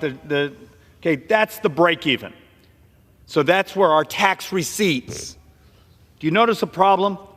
Now, every dime of the gray, which is what I get to vote on, is borrowed money.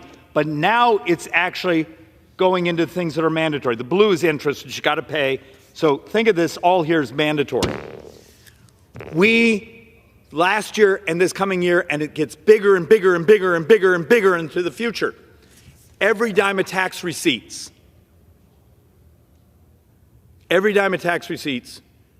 is not enough to even cover the things that are on autopilot.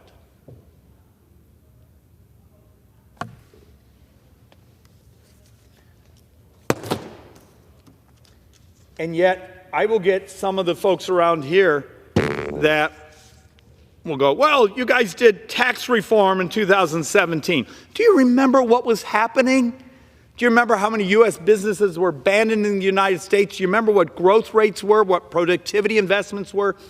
So at some point here, I know we're going to have to deal with the falsehoods, particularly the left and the press walk through. It was tax cuts for rich people, except it's more progressive than the old tax system, meaning the wealthy now pay a higher percentage of U.S. income tax spending than they did before. So we threw this chart together just to try to point out, there's where we did tax reform. Do you notice the entire world, industrialized world, what is the country that actually had the investment in productivity and growth? Us. Right today, we actually have a pretty darn good economy. GDP now, I think yesterday was projecting we're sitting at about 3.2% GDP. That didn't just magically happen. We can also see some of the giveaway money that the Democrats did in the Inflation Reduction has had almost no true economic productivity impact. It turns out it was the allocations of the tax reform at the end of 2017. And the problem is those provisions that got us that productivity are expiring. Some of them have already substantially expired. How do you deal with the concept of we have no money, but we need to fix things in the tax code because we need the growth, but we need wage growth because we just finished an inflation cycle. In my community, the Phoenix, Scottsdale area, unless you make about 27% more today than you did the day Joe Biden took office, you are poor. Think of that. So you want to know why so many Americans are cranky? They're poor. So it's not enough to take credit for the economy being good. Great, but if your wages haven't kept up with inflation, you're poorer.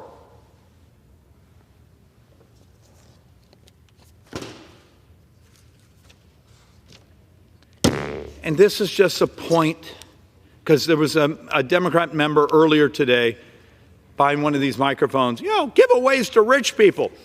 All righty.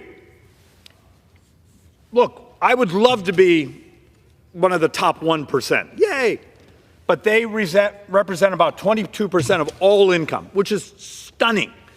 I believe we need dramatically more wealth income growth in, let's call it the lower quartiles. Great. You get that through productivity investment. But that 22% of income pays 40% of all U.S. income taxes. One more time, today's tax code is more progressive than before the Republicans' tax reform. How many times have you heard a Democrat come behind these microphones and tell the truth about that math? And if you actually take, I think this was, there was something on here saying if you actually did like the top 50% of income pay like 85 or something, let's see if I can find it on here as I'm just standing here staring. I think it's on one of my next charts. But we have a remarkably progressive tax system. But that's on income taxes. And often when you hear people talk about taxes, they conflate things. Here's your payroll tax, but you're getting back, that's actually to fund those retirement benefits. How do you think you get your Social Security? How do you think you get your Medicaid? How do you think you get your unemployment? But the portion of income tax is actually remarkably progressive.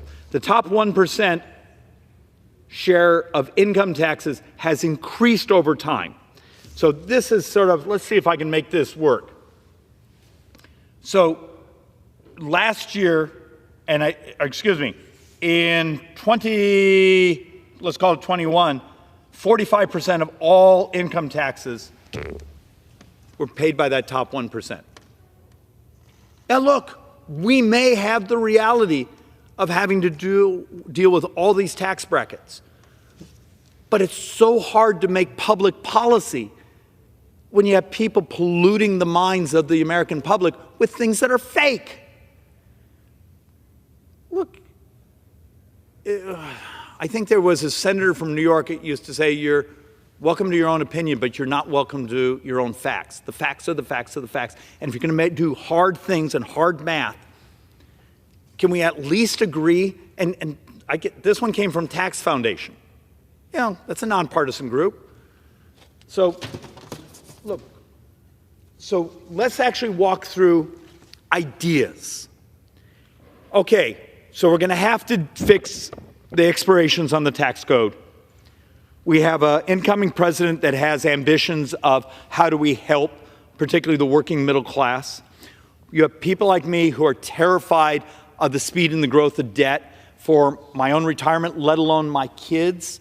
Remember, my 2.5-year-old, the math says he will now be part of the first generation that will be poorer than his parents.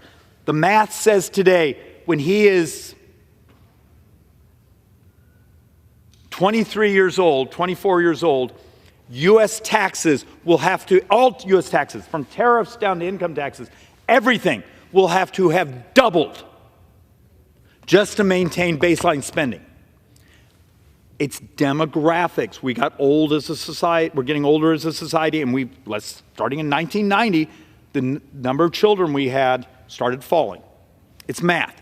So if I came to you right now and said, all right, let's think like economists. Let's do the morality that we believe growth is moral. It's also the American birthright. So one of the tax issues we need to work on is the two things that had some of the greatest impact in growing the U.S. economy was, one, expensing.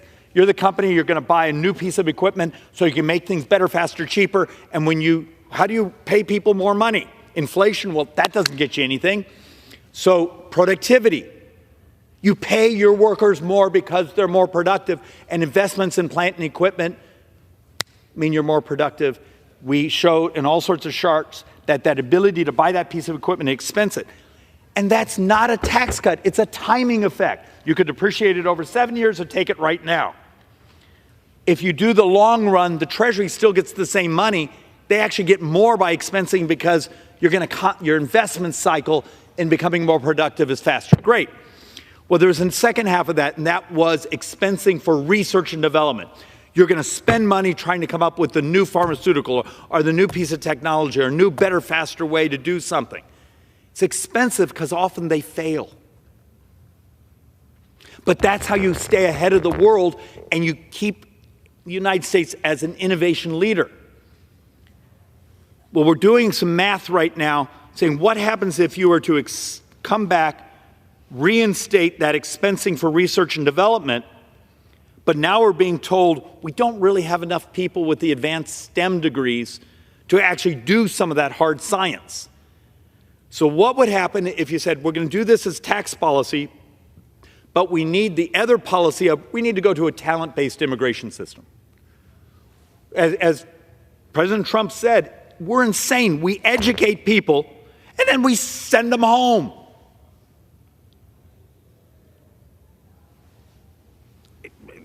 It's the point. And so we did some math over this summer, and we're going to actually do a whole presentation on it.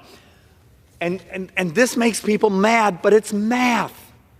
And it's good math, and it's well documented.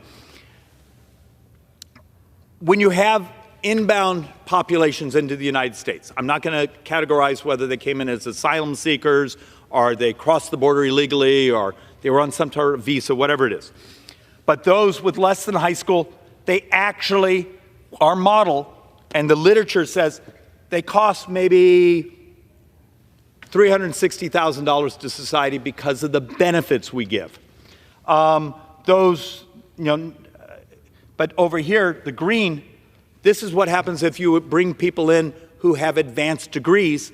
Turns out society takes in well over $800,000 in tax receipts, over their time. So if I came to you and said, we need the vibrance of economic growth, we need to be innovators, we need this, and we need their money because I got to have a way to keep paying for the benefits we've promised. What happens as we start to do our tax reform? We also said, hey, we're going to do things that fix that depreciation of research and development so we can be an innovative leader, but we're also going to do a talent-based immigration and attach that to it so we actually have the talent so we maximize the growth. You go, oh, it's just sort of a unified theory. They work together. That's what I'm trying to pitch here. Please think. This place often is, I use the term binary. It's do this or do that. It's more complex. Sometimes it's 4 or 5 pieces of legislation that have to interact with each other. Then some regulations, then some other policies that all come together to maximize the benefit of the idea. To our brothers and sisters in the staff, start thinking like economists.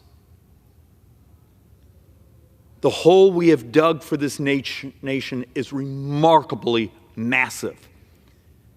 If you think there's simple solutions to the complexity of the debt problem we have, you're absolutely wrong. Turns out the solution is going to be complex. It is doable. Time is just running out. So let's do some ideas.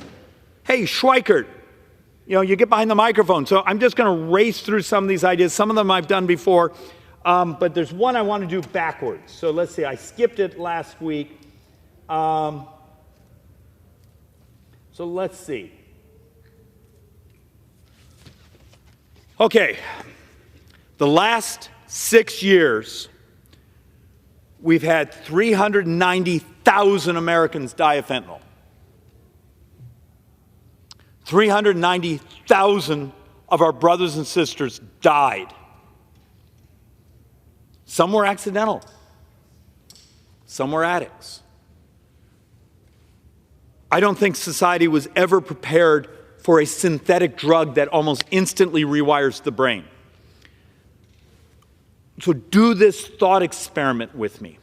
If I came to you and said, hey, there's going to be, we're going to call it a vaccine, it's technically not a vaccine for fentanyl that actually does a protein attachment, meaning so it can't break the brain-blood barrier. It lasts for 6 months to a year.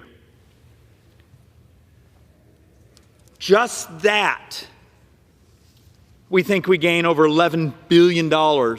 And we haven't even worked in the cost estimates of what happens when you have 390,000 of your brothers and sisters dead over 6 years. Start to think like a revolutionary. Instead of dumping more money into rehab, why don't we do the rehab and say, hey, there's a chance here we can make it so the fentanyl addiction, or you're the law enforcement or the firefighter, you don't die from the exposure to it. And guess what? The idea is great economics. This is an example of thinking differently. What happens instead of spending the money maintaining people's misery? You could spend money to end the misery. We've done a number of different bills, from diabetes to other things, saying we need to help our brothers and sisters have affordable insulin. Wouldn't it be more moral if we could actually take on that 33% of U.S. healthcare spending, it's just diabetes, and dramatically reduce the number of our brothers and sisters that have the disease? That's moral. The other is just maintenance of misery. So let's just run through a couple other ones that we've been trying to model. The Medicare Transparency Fraud Prevention Act. Turns out there's a couple great articles out there, and if you dive into them, what's the most powerful thing you can do to deal with Medicare fraud? It's not a bunch of lawyers. It's not a bunch of investigators. It's a data scientist. Problem is, data scientists are really expensive right now, and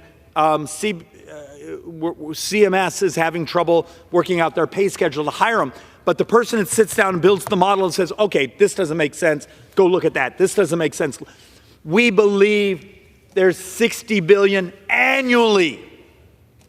Not over 10 years, every single year. In Medicare fraud. And you can find it using data scientists. Well, remember how I was telling you before, we need to find, a few, $4 trillion or so to cover extension of the tax cuts?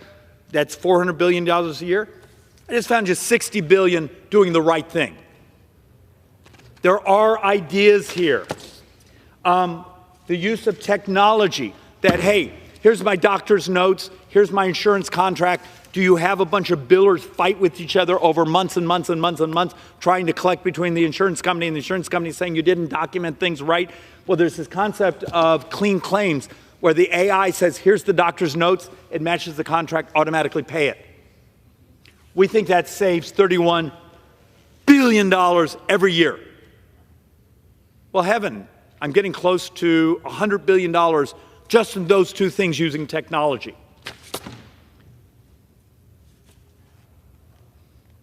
We've already dropped a piece of legislation, now this one's over 10 years, that just cleans up some of the fraud and sets some timelines on the employer retention tax credit. Well, that's almost $80 billion.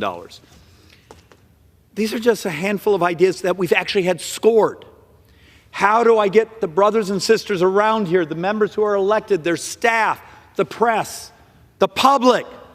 There are solutions where you don't have to keep piling on to debt, but it's a revolution using technology to make government better, faster, cheaper. There's hope. There really is hope. Why the hell is this place so terrified? of doing anything different. So many of the solutions you hear around here sound like it's the 1990s. We're all walking around with a supercomputer in the palm of our hands. Use that technology to make this another American century. Mr. Speaker Pro Tem, I am losing my voice, and I think I actually made the point. Thank you for tolerating my diatribe, and I also know you have an appointment you really need to get to. So with that, I yield back. The gentleman yields. Under the Speaker's announced policy of January 9th, 2023, the gentleman from Washington, Mr. Kilmer, is recognized for 60 minutes as the designee of the Minority Leader.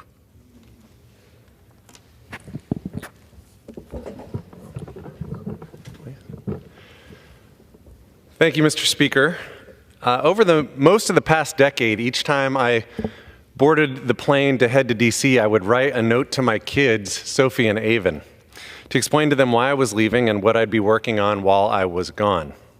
My kids were 3 and 6 when I started here, and when they were little, my letters were elementary. This week, I'll be working for more jobs in our region. My letters always ended with, "Be good, I love you." Later, as they became older, my notes to them became more complicated, covering all sorts of things, from Russia's invasion to Ukraine to immigration reform to the intricacies of the congressional appropriations process. But even as they became more complicated, a common thread in each of those letters was this. I tried to communicate to them that every day I was trying to work to make things better for their generation and for their country. Mr. Speaker, today, as I prepared to give these final remarks on the House floor, I sent my kids this note, and with your permission, I'd like to read it. I wrote, "Sophie and Avon, after 20 years total in public service and the last 12 years in Congress, I've had a lot of people ask me what I've learned. Honestly, I've learned a lot. I've learned that my left knee handles the aisle seat way better than the middle or the window.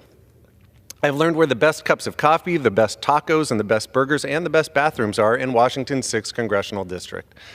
I've learned more lyrics to more songs driving around our district than anyone could imagine, and certainly more than my staff cared to hear me sing. But I've also learned some valuable lessons, and today, kids, I want to share with you some of the things I've learned. I've learned the importance of knowing your why. As you guys know, I grew up in the district that I represent in Port Angeles. When I was in high school, it was right around the time the timber industry took it on the chin, and a lot of my friends' parents lost their jobs, a lot of my neighbors lost their jobs, and it had a big impact on me. So I went off to college, and my senior thesis was focused on how to help timber towns in Washington state. When I went to grad school, my doctoral dissertation focused on challenges facing single industry communities, mining towns in the UK, timber towns in Washington, trying to figure out what do you do when the main industry that is the reason for a community's existence declines. While I was always interested in our democracy, I didn't know I was going to run for office. I was working in economic development, and honestly, I just got grumpy. I found myself saying, our ability to grow jobs in this region is sure impacted by what government does and doesn't do. And finally, some of my friends said, well, you seem like you have a lot of good ideas, and you sure complain a lot, pal. Why don't you go do something about it? And the next thing I knew, I was serving in the state legislature.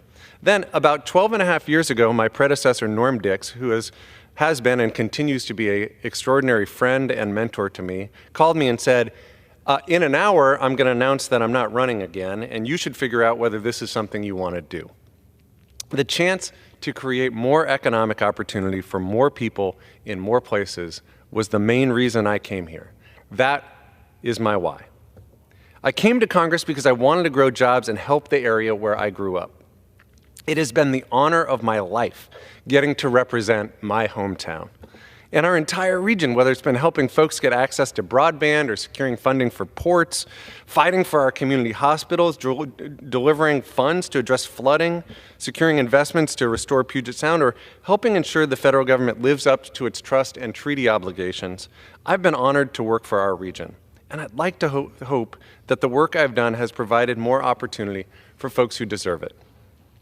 Part of that effort involved taking some of the findings of my doctoral dissertation and some smart ideas from some other folks and turning them into legislation called the Recompete Act, legislation to provide flexible, multi-year support to communities that are struggling.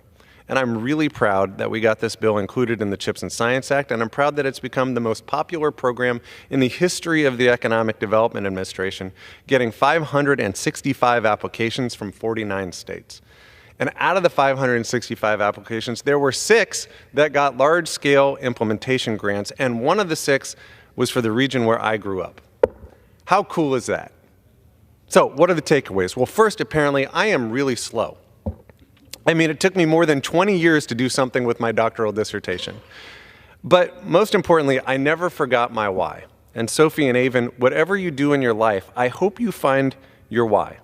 I hope you are able to find something that gives you as much drive as helping my hometown gave me. Mr. Speaker, I also wrote my kids this. Sophie and Avon, I've also learned about the importance of being a steward. I want to encourage you to care about your country, your community, and the organizations that you are a part of. Tearing things down is easy. Building things up is hard.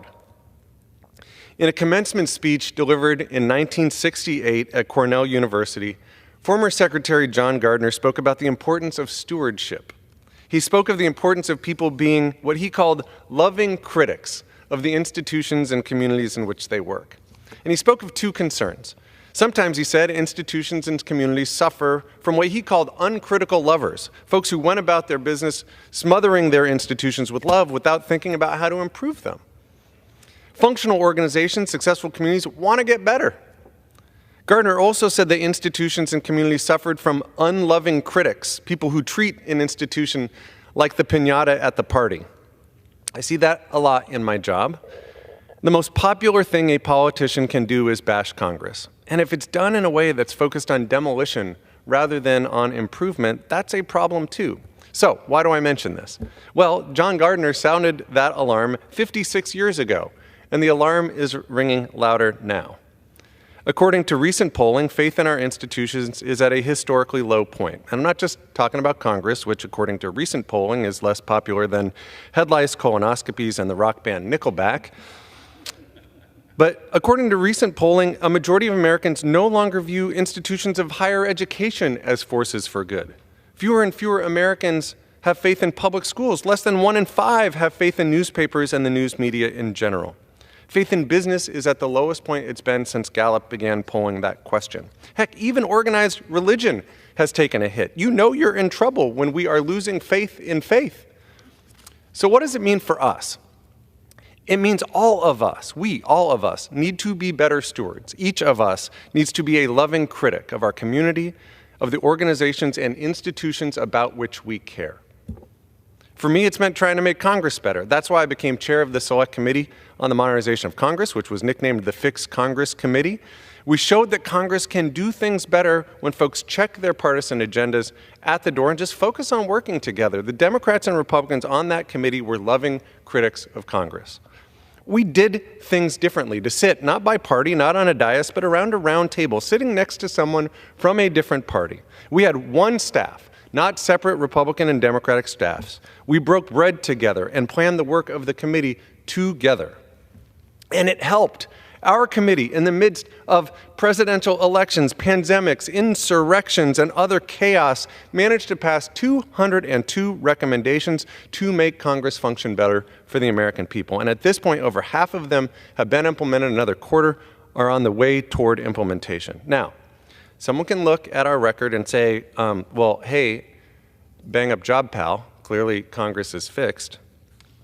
Obviously, that's not the case, although I'm reminded of a conversation I had right there on the House floor with the House chaplain during the 15th or so round of votes for Speaker of the House. I saw her here on the House floor, and I said, "Pray harder." And she put her hand on my elbow, and she said, "Just imagine how bad things would be in this place if I wasn't praying so hard." So that's sort of how I look at the work of the Modernization Committee. I think that over time, you're going to see some positive change within this institution because of that work. I feel lucky that I got to work with some loving critics of the institution, William Timmons and Tom Graves. I want to thank them for being collaborators, partners, and friends. I also appreciate the efforts of Stephanie Bice and Joe Morelli, who want to see the efforts to improve Congress continue. And I want to thank Speaker Emerita Pelosi for her vision in creating the Modernization Committee and for her faith in me to serve as its chair. It has been such an honor to get to learn from her throughout my time in Congress. I also got to work with amazing committee staff, Yuri Beckelman, who has an infectious enthusiasm for making the institution better, Derek Harley, who over the last 4 years has spent more time than anyone I know working to improve Congress, Allie Neal and Jake Olson, who built the committee from the ground up, and Marion Currender, who brought more content knowledge on Congress than anybody. It takes special people to try new things, and I want to applaud all of the committee staff for the courage and commitment to that cause. We were also blessed to work with a cohort of nonprofits and think tanks and academics who have dedicated their time and energy to making government work better. And their work matters. To state the obvious, there's a lot more work to do there. We are better than our current politics. And I feel so lucky to have been partners with them, and I sure hope to continue to partner with them down the road. Sophie and Avon, I have tried to be a loving critic of this institution, and I hope you'll find a way to play that role in our democracy as well and steward the places and organizations that you care about. Mr. Speaker, I wrote my kids, I've learned that we are incredibly fortunate to live in one of the most special places on the planet. A lot of the work I've done has been focused on being stewards of those places, and I feel so grateful to have had amazing partners in that work. We are blessed to have the most extraordinary national park on Earth with places like the Hoh Rainforest and Hurricane Ridge, and we are fortunate to have folks who work for the Park Service as stewards of those treasures. We're fortunate to have the United States Navy in our community. Our community is stronger because of the patriots who serve this nation and call our community home. They bring their service ethic, their skills, their community pride, and their pride as Americans to our community. And we must be stewards for them and make investments in our naval shipyards to ensure that they can continue to keep our service members and our country safe. We're fortunate to be home to more military veterans than nearly any other place in our country, and again, we are stronger for that. If someone serves this country, we should have their back, and I'm grateful for the folks at the VA and all of the veteran service organizations who do that work. We are fortunate to have communities with local leaders, county and municipal elected officials and staff, port districts, public utility districts, chambers of commerce, economic development councils, and many others, too many to name, that have been my friends and my partners. But together we have navigated a pandemic, we've built affordable housing, supported local business, we worked to make our communities safer and more vibrant. We have worked to fix flooding in Grays Harbor and to fix traffic problems in Gorst. We have stood up a forest collaborative to try to manage our forests in a way that works better. Mr. Speaker, these partners are stewards. They are my friends, and I am grateful for them. I wrote, Sophie and Avon, we have also worked to recover Puget Sound. We are fortunate to have this natural treasure that has supported livelihoods and lives for generations, and we are fortunate to have a group of stewards that are fighting to help it. And paramount among those stewards are our tribal partners. We are fortunate to have 12 Native American tribes who call Washington's 6th Congressional District home. They are extraordinary stewards who think 7 generations into the future. And I've worked with our tribal partners on efforts to combat the climate crisis and to deal with its impacts as they try to move to higher ground, to strengthen tribal health care and housing options, and on so many initiatives.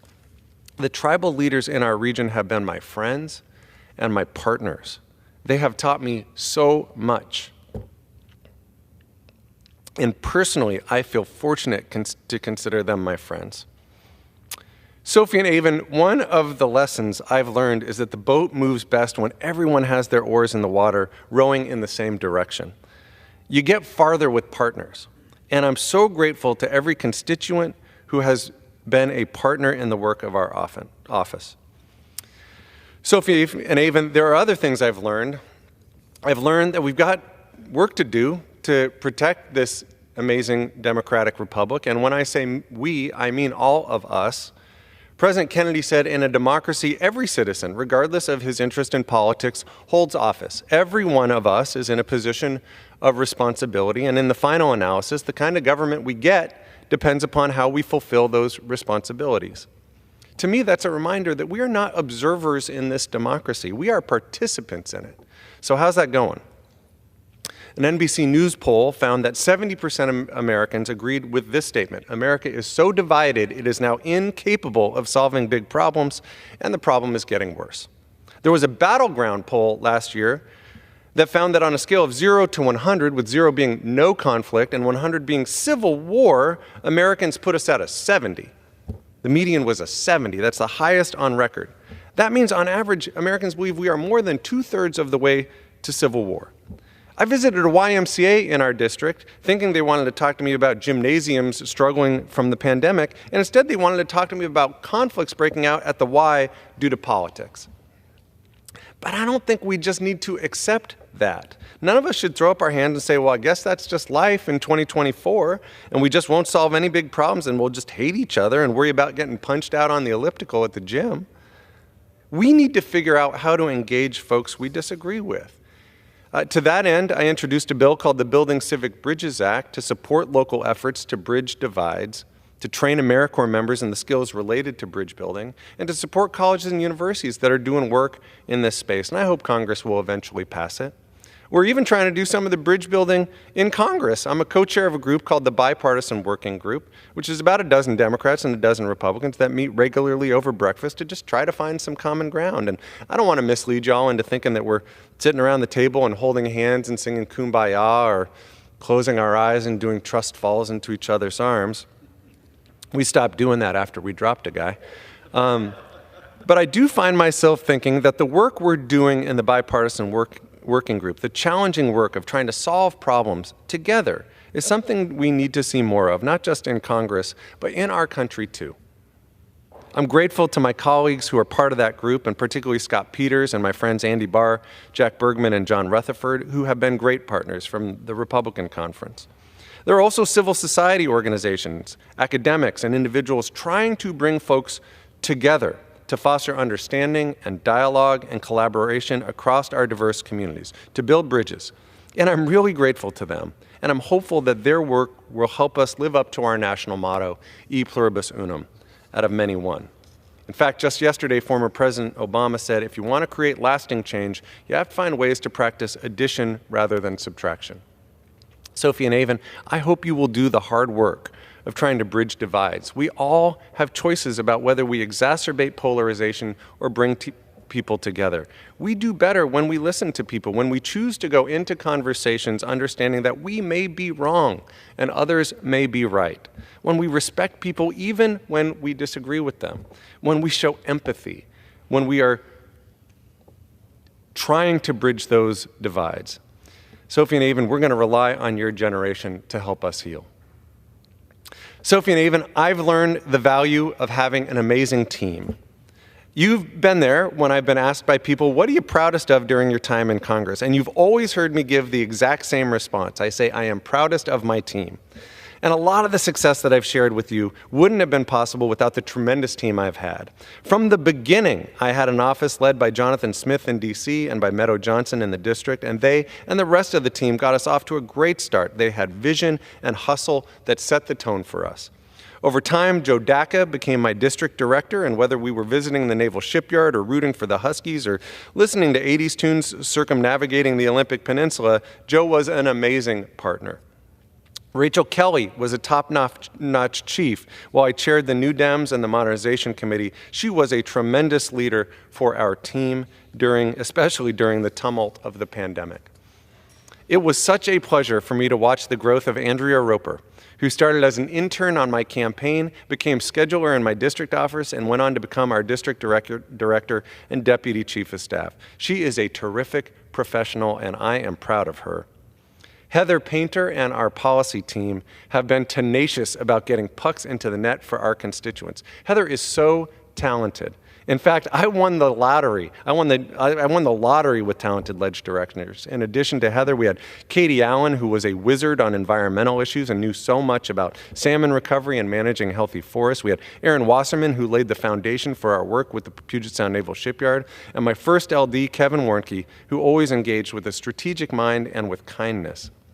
I'm grateful for every person who worked on our policy team over the years.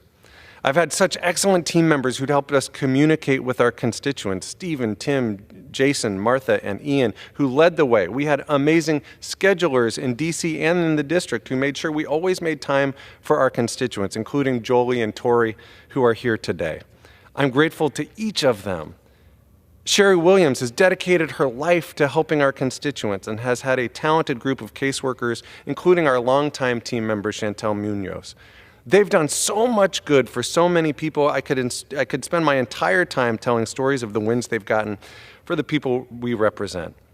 Sophie and Avon, I've had folks in the district, people you kids have met at events over the years, including currently Courtney, Haley, and Stephanie, and folks like Nicholas, Rob, Katie, Mary Jane, Judith, and others who served our constituents for a long time and who have made sure we were available, accessible, and accountable to our constituents. My current Chief of Staff, Andrew Wright, is everything Americans should want in their public servants. Ethical, kind, visionary, someone who hustles, someone who looks for wins for the American people. In every role he's been in on our team, he's been just awesome, and I am grateful for him. I can't name everyone, but every person who worked on our team is worthy of gratitude. Over the years, I've had absolutely outstanding folks who have worked in my district and DC offices, and I'm so grateful for that. And the fact that without exception, they have focused on doing the right thing for our constituents. And I also want to thank the Irwin family for sharing their daughter, Kate, with us. Though Kate passed away a few years ago, I think about her often and have told colleagues and staffers her wise words during one of our last times together. She said, "This isn't have to do stuff." She said, "This is get to do stuff." She was an amazing young woman who made a very big difference in far too short a time. And I want to thank each and every team member who served the people of Washington's 6th Congressional District during my time in office. Together we made a real difference. Sophie and Avon, whatever you do in your life, I hope you have a team as good as I've had. People who work hard, who do the right thing, and who care. Sophie and Avon, it's good to have a crew. You've heard more about the New Democrat Coalition than most Americans, and certainly than most teenagers. I was honored to serve as leader in the New Dems throughout my tenure in Congress, including serving as chair. The New Dems are the best-kept secret in politics, a group of pragmatic, problem-solving Democrats who chase impact more than headlines. Simply put, they're focused on getting things done for the American people. Our politics could use more of that. I want to thank Ron Kind and Jim Himes for being mentors to me in that coalition, as well as the New Dems staff, including former staff members like J.D. Grome and current leaders like Ann Sokolow and Leighton Hutch, among others. I also want to thank Helen Milby, who's been the fairy godmother of the New Dems and who has been an amazing friend to me. Beyond that, I want to assure you that you can even find friends in the most unusual places, even in Congress. When I got to Congress, I was told, if you want a friend in this place, get a dog. And I feel very lucky that my experience hasn't been like that at all. Sophie and Avon, I am proud that you can sing the Ami Bera song, and you know that he is a delight to travel with. That you speak of Scott Peters like he is a superhero, and in many ways he is. I am proud that you can do the Dan Kildee handshake, and that you know that he is an amazing roommate who has been with me on the toughest days here. I'm proud that you know what to do for Adam Schiff when you see the Dave Grohl autobiography, and that you watch The Big Lebowski to honor him and his courageous leadership. I'm proud that you are wowed by friends like Abigail and Mikey that are former CIA agents and helicopter pilots and who have such bright futures. That you know Jim Himes hosts a great dinner party, and that when I met him, I told you that I would at least have one friend in Congress. That you know that Lori Trahan can get me to laugh on even the roughest of days, and that you know Pete Aguilar and I get into trouble when we sit next to each other at events. And that this institution is stronger because Pete is one of its greatest leaders, with a bright disposition, a willingness to have tough conversations on both sides of the aisle, and a passion for service. Sophie and Avon, I'm sort of tickled that when I read this note to you on the House floor, it will formally enter into the congressional record the names Back Row Hecklers, Rusty Butterknives, and the Indespicables into the congressional record. But whatever we call them, they are people I have broken bread with, talked about the world's problems with, been through a whole lot personally with. And I want each of them to know how grateful I am for them, for their friendship. And though I'm moving on from Congress, I am confident I'm not moving on from my friendships with them. I appreciate my plane buddies, particularly Susan Del Bene, Adam Smith, Dan Newhouse, and Marilyn Strickland, who in addition to being great leaders and partners, often made the time go faster on what really is a long flight. They have been amazing partners in standing up for our state. And I would be remiss if I didn't acknowledge my former roommate and former colleague, Denny Heck, who is a great lieutenant governor and a dear friend who often shared his warm almonds with me on the plane. I am thankful to the class of 2012 in Congress. What a dynamic group of people. Included among them are Hakeem Jeffries and Catherine Clark, both of whom are dear friends and stewards of this institution. And outside of Congress, I've had an amazing support system of friends and family. I am grateful, Sophie and Avon, to your uncles Ryan and Jason, and to your grandparents. They instilled in me an ethic of service and have supported me throughout. My mom and dad taught me the value of education, the importance of thinking before you spell, and they taught me one word: family. Tim and Ryan and Ray, who are the definition of friends, being there when I most needed a hand and spending a very long day with me. Turi Woodstein, who has been my longest friend and whose family has been important to me for decades. Andy Weinstein and John Goldman, my college roommates with whom I have shared music and laughter, ups and downs, and who have been there from the beginning. Sue and Chad for being rays of sunshine while working in a place that occasionally needs more sunshine. Lauren, with whom I enjoy thinking about leadership, asking all of the questions, and visiting Abe at the Lincoln Memorial. And I want to voice special gratitude to J.J. Balaban, who has been the most extraordinary advisor and friend a guy could ask for. I wouldn't have served in Congress had it not been for his advice and for his help. And because I get to put this into the congressional record, I want to say this: I love you, Jay. I've learned how lucky I am to have such good friends. Finally, Sophie and Avon, I've learned how lucky I am to be your dad. I'm grateful to you both. You were 3 and 6 when I was elected to this job, and you're now 15 and 18. Over the years, you've come with me to fairs and festivals, parades, and party events. You've met 2 presidents and even talked about SpongeBob SquarePants with President Obama in the Oval Office. I hope some of those experiences are amazing memories for you, just as they are for me.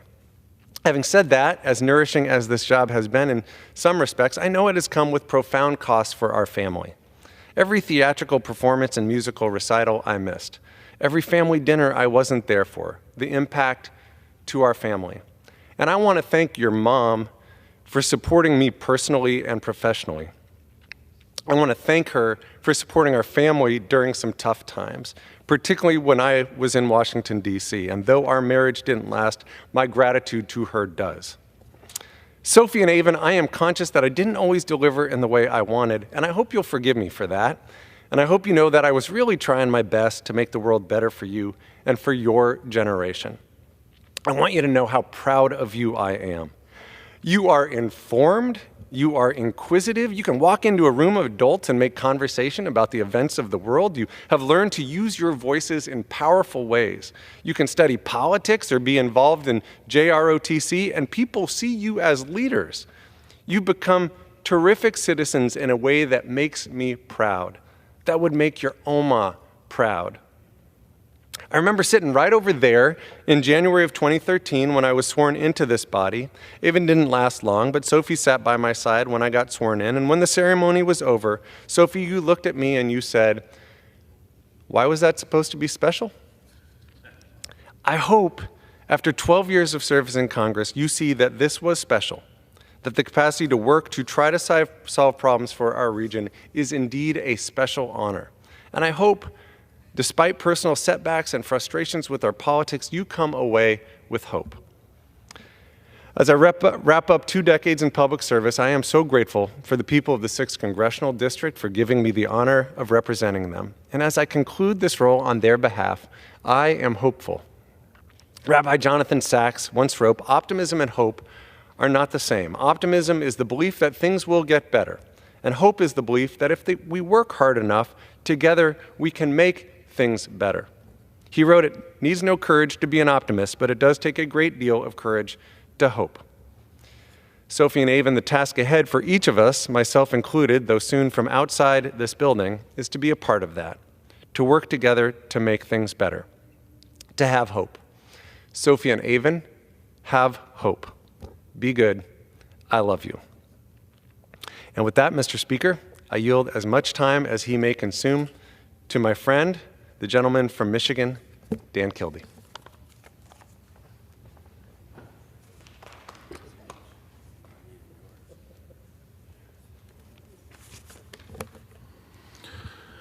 First of all, thank you to my friend and colleague, Mr. Kilmer, and Mr. Speaker. I rise today to address the House for the last time as a member of this historic symbol of our democracy. It's been the honor of my lifetime to serve my hometown and the people of mid-Michigan in Congress, and I'm so grateful to my constituents for putting your trust and your faith in me to represent you for the last 12 years. Every day that I've been in public service, I've been focused on doing what I can to improve the lives of the people back home. And so I'm very proud of the work that we've been able to accomplish together to make Michigan a better place. I'm particularly proud of what we've done to revitalize our manufacturing base and to bring jobs back to this country. As I've said a few times in this chamber, I'm from Flint, my hometown. So I know firsthand about how unfair trade deals and the lack of an industrial policy has hurt working families in the communities that I represent. So in Congress, I got to work. As a member of the Ways and Means Committee, I helped to replace NAFTA with a better deal for our America's workers. And under a Democratic Congress, we passed new laws like the CHIPS and Science Act, the Inflation Reduction Act, the Bipartisan Infrastructure Law to incentivize us to make things in America. Those manufacturing policies strengthen our manufacturing and our U.S. supply chains. And the real important aspect of that is that it's grown our local economy.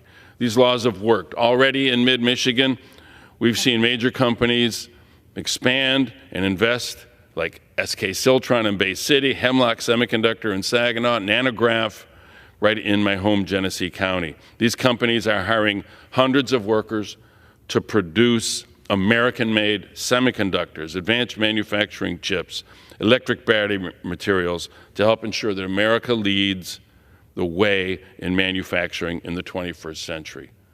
To lower costs for families, again, I got to work, passing new laws to put more money in the pockets of hardworking Michiganders. We authored the electric vehicle tax credit. We expanded the child tax credit to lower costs. And in fact, I consider the refundable tax credit, the child tax credit, to be perhaps the best vote I've cast in my career in public office. We all come to Congress with our own priorities. Revitalizing mid-Michigan manufacturing was certainly one of mine. But the beauty of public service is that we're always learning something new from the people that we work for, from our constituents. And I'm very grateful to advocates in my district who first educated me on one of those issues, and that is the issue of PFAS contamination, chemical contamination. Today, most Americans now know the dangers of PFAS to the health and to their health and the environment. But back then, when we first got started in this, most members of Congress couldn't even spell PFAS, let alone know what it is. So I first heard from constituents like Kathy Wusterbarth and Tony Spagnola about the water quality issues in Oscoda. And we got to work urging faster cleanup of PFAS contamination surrounding the former Wurtsmith Air Force Base. And I helped establish with my friend Brian Fitzpatrick the first Congressional PFAS Task Force, which brought together Democrats and Republicans around this issue to more urgently address a real public health threat and to ensure that those exposed, and especially our service members, have access to the health care that they deserve. And finally, after years of advocacy, we have made progress. This year, the Biden administration announced the first ever drinking water standard for PFAS and designated certain PFAS chemicals as hazardous substance to ensure that the polluters, not taxpayers, have to pay to clean up that contamination. There's a lot more work we have to do to deal with cleanup of PFAS chemicals, but I'm proud of what we've done, and I'm proud that we've done it by working together in a bipartisan fashion. And I look forward to watching what my colleagues will do to continue to address this really important public health issue. Of course, throughout my time in Congress, the issue of clean drinking water, which in the richest country on the planet, at the richest moment in its history, drinking water should be something that is a right, not a privilege. But that challenge has defined much of my work. One of my really proudest accomplishments here in Congress was working to provide real relief to Flint families during that terrible Flint water crisis, to replace those lead pipes, to expand the health care services, to establish the Flint Registry, which gives access to ongoing support for the long-term effect of that terrible crisis. What happened in my hometown wasn't an anomaly, it was a warning to the rest of the country that we've got to be serious about common sense regulations to protect public health. From the moment that that man-made crisis began, I knew we had to get to work. And throughout the crisis, I organized numerous delegations of members of Congress to come to my hometown of Flint. Democrats and Republicans responded. They came and met directly with the families affected by this terrible crisis. They learned about the decisions that led to the crisis in the first place, and they helped build support for federal action.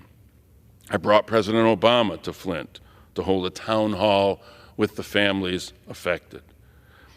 And for over 2 years, I worked with the Obama administration to expand Medicaid, to expand Head Start, and healthy nutrition programs for families that really needed those supports because of the exposure to lead. And because of that work in 2016, despite the fact that then, like now, I was serving in the minority, I was able to secure $170 million in an aid package to help replace those terrible lead service lines, create the Flint Registry, to expand health care services. And I will be forever grateful to Speaker Emerita Nancy Pelosi, then our Democratic leader, who recognized that a Republican majority needed Democratic votes to pass a year-end budget bill, and she deputized me to go finish the deal. She sent me directly over to meet with Speaker Ryan, and we were able to include that single Democratic priority in that budget bill that provided the aid to the families of Flint. So, as I also prepare to leave Congress, I'm frequently asked, what will I miss the most? It's not hard to list the things I won't miss. It's also not tough to list those things I'll miss the most. And it's the friendships that I have made in this body. So I want to thank my colleagues. First and foremost, to Michigan's congressional delegation. It's been a real honor to be the dean of our Democratic delegation and to work alongside our two great senators, Senator Debbie Stabenow and Senator Gary Peters, and to previously have been able to work with one of my mentors, the late Senator Carl Levin. We came together to protect the Great Lakes, to support the hardworking men and women of the auto industry, and to clean up that terrible PFAS contamination that I mentioned. But specifically to Speaker Pelosi, a masterful legislator, a masterful tactician. Simply put, there's no one better in this business where I've learned more from. Thank you for never forgetting about the people of Flint and always fighting for America's children. To give a punch and to take a punch for those kids. She's done that her whole career. To Democratic leader Hakeem Jeffries, a true and honest friend, a classmate from our 2012 class. We often joke about how the term "my good friend" is tossed about in this body pretty loosely. but he is an honest and true friend and an incredible leader for our House Democratic Caucus. And I want to thank him for the trust that he placed in me to serve in the House Democratic leadership and to serve as the co-chair of the Democratic Steering and Policy Committee. Hakeem and I came to Congress together, along with an amazing group of people in 2012. They're all friends. We share a special bond. I'm especially grateful to three of members of my class, one of whom you just heard from, who came not just as friends, but became my roommates over the years. Jared Huffman from California.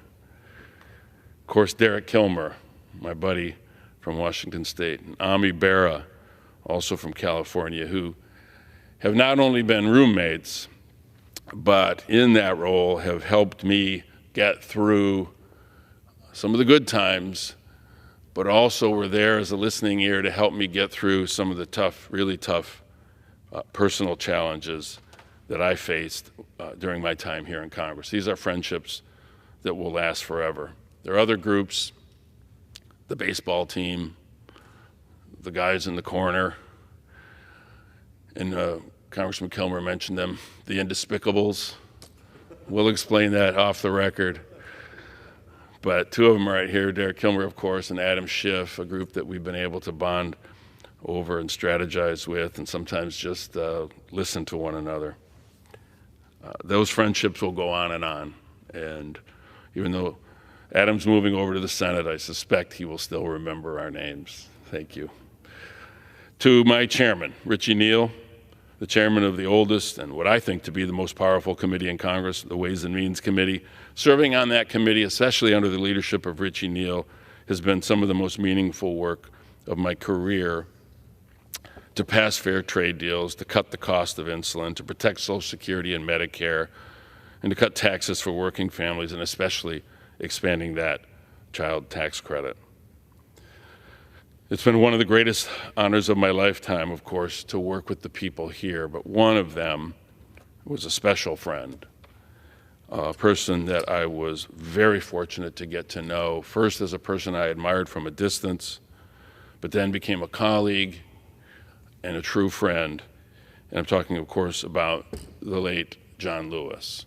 And I remember, Derek, when we first got here, how many times we would say to one another, as rough as it was, aren't we lucky we get to go to work every day with John Lewis. I remember sitting on the floor here, literally sitting on the floor here when John led an effort to call attention to gun violence. It's the kind of good trouble that John was known for, and I was happy to participate in that moment, never fully understanding until recently what devastating impact the pain of gun violence can have on families across the country. I'm now one of those families.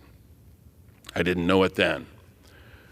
I got to call John Lewis for the last few months of his life every single time that we had a vote on the floor of the House, because he designated me to cast his vote for him during the COVID proxy rules. He was too ill to be here.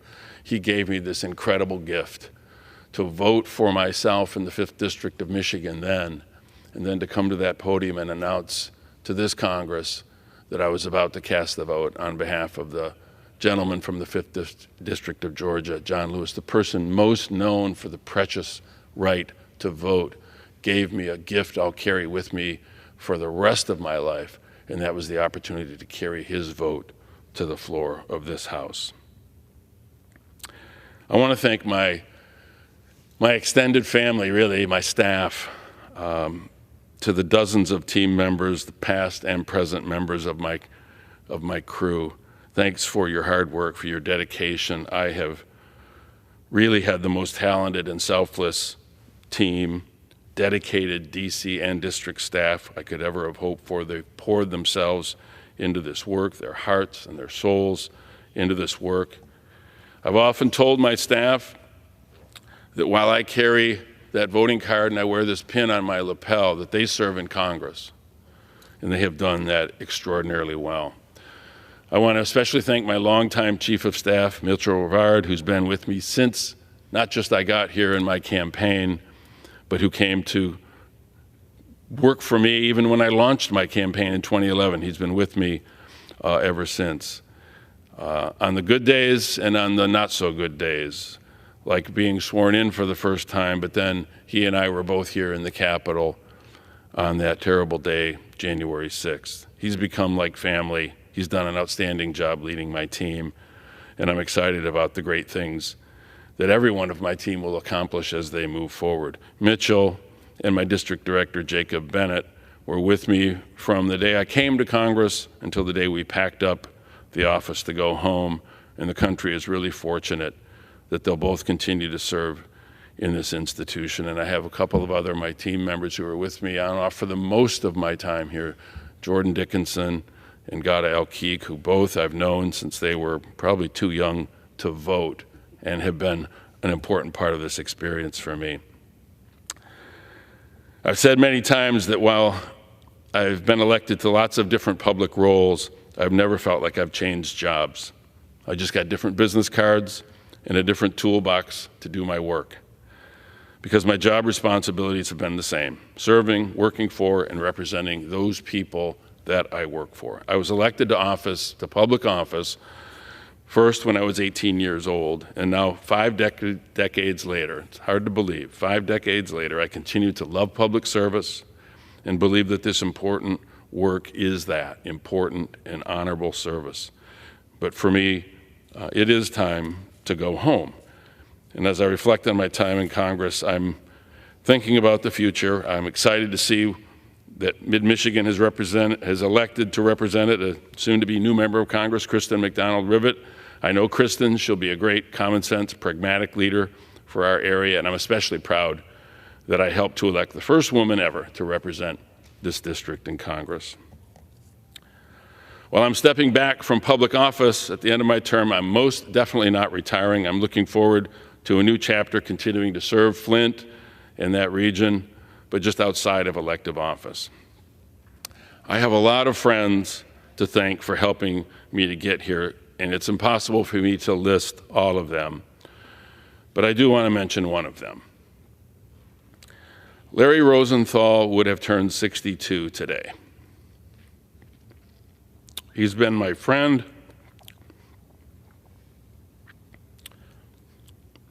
for almost 40 years, my closest political advisor, my confidant. We lost Larry over the summer. I wouldn't have been a member of Congress without him. I wouldn't have been as successful as a member of Congress without him being at my side, and he was there every step of the way. He really was family. To my family, especially my wife, Jennifer, I say thank you. She has stood by me and given up the most through my public service here. And I know, at least I think, she'll be glad that I'll be home full time. She has put up with a lot. So thank you, Jennifer. And she's done so having to deal with her own health struggles. She's my hero. I'm grateful to my kids, to my son Ryan, my daughter-in-law Ginger, and their children, the 2 most perfect grandchildren ever to occupy the earth, Caitlin and Colin. To my son Kenneth, who lives in New York, my daughter Katie. They have put up with my schedule. They have given me the reason and the inspiration to continue to fight on. They've supported and defended me even when the unfair critics chose to take their grievances to them instead of directly to me. To my mom, Margaret, my greatest defender, and my late father, Jack, thanks for all you did to make this journey possible. I was happy to look into this gallery 12 years ago and to see you as I took this oath of office. I miss my dad every day, but I know when I watch them up there how proud he was, and thinking of that day still makes me smile. To my siblings, most especially my late brother Tim, who we tragically lost this past March, they and their families were always a part of this experience, so much that one of my former staff, Gada Elkeek, once coined the term the BIC for my family, the built-in crowd. My family has endured a lot. I wouldn't be who I am and we couldn't endure the recent pain our family has experienced without one another. Of course, I want to mention my late uncle, Dale Kildee, my predecessor in Congress, a mentor and a teacher to me since childhood, and a man who set an example that I have tried to live up to, that you can fight hard for the things you believe in and still respect the human dignity of everybody around you, even those with whom you disagree. So thank you, Dale, for that lesson. Congress needs to heed your example now more than ever, and that lesson has been tested, even on me. I still remember the chair I sat in and the wall I hid myself behind on January 6, knowing that some of the people that I share this chamber with contributed to the necessary precondition for that attack. I have not been able to look at them the same, but I've tried to take the lessons that my uncle provided me and to continue to treat those people with dignity. It's been a challenge, but it's one that I believe I have been able to overcome, and I encourage future Congresses to continue to look at Dale Kildee as an example. So, Mr. Speaker, I'll end where I started, expressing my deepest and most sincere gratitude to the people of my home communities and to the people of mid-Michigan. It's been an honor of a lifetime to be your voice. I did my best. I'll see you back home. And now, Mr. Speaker, for the very final time, I yield back. Thank you.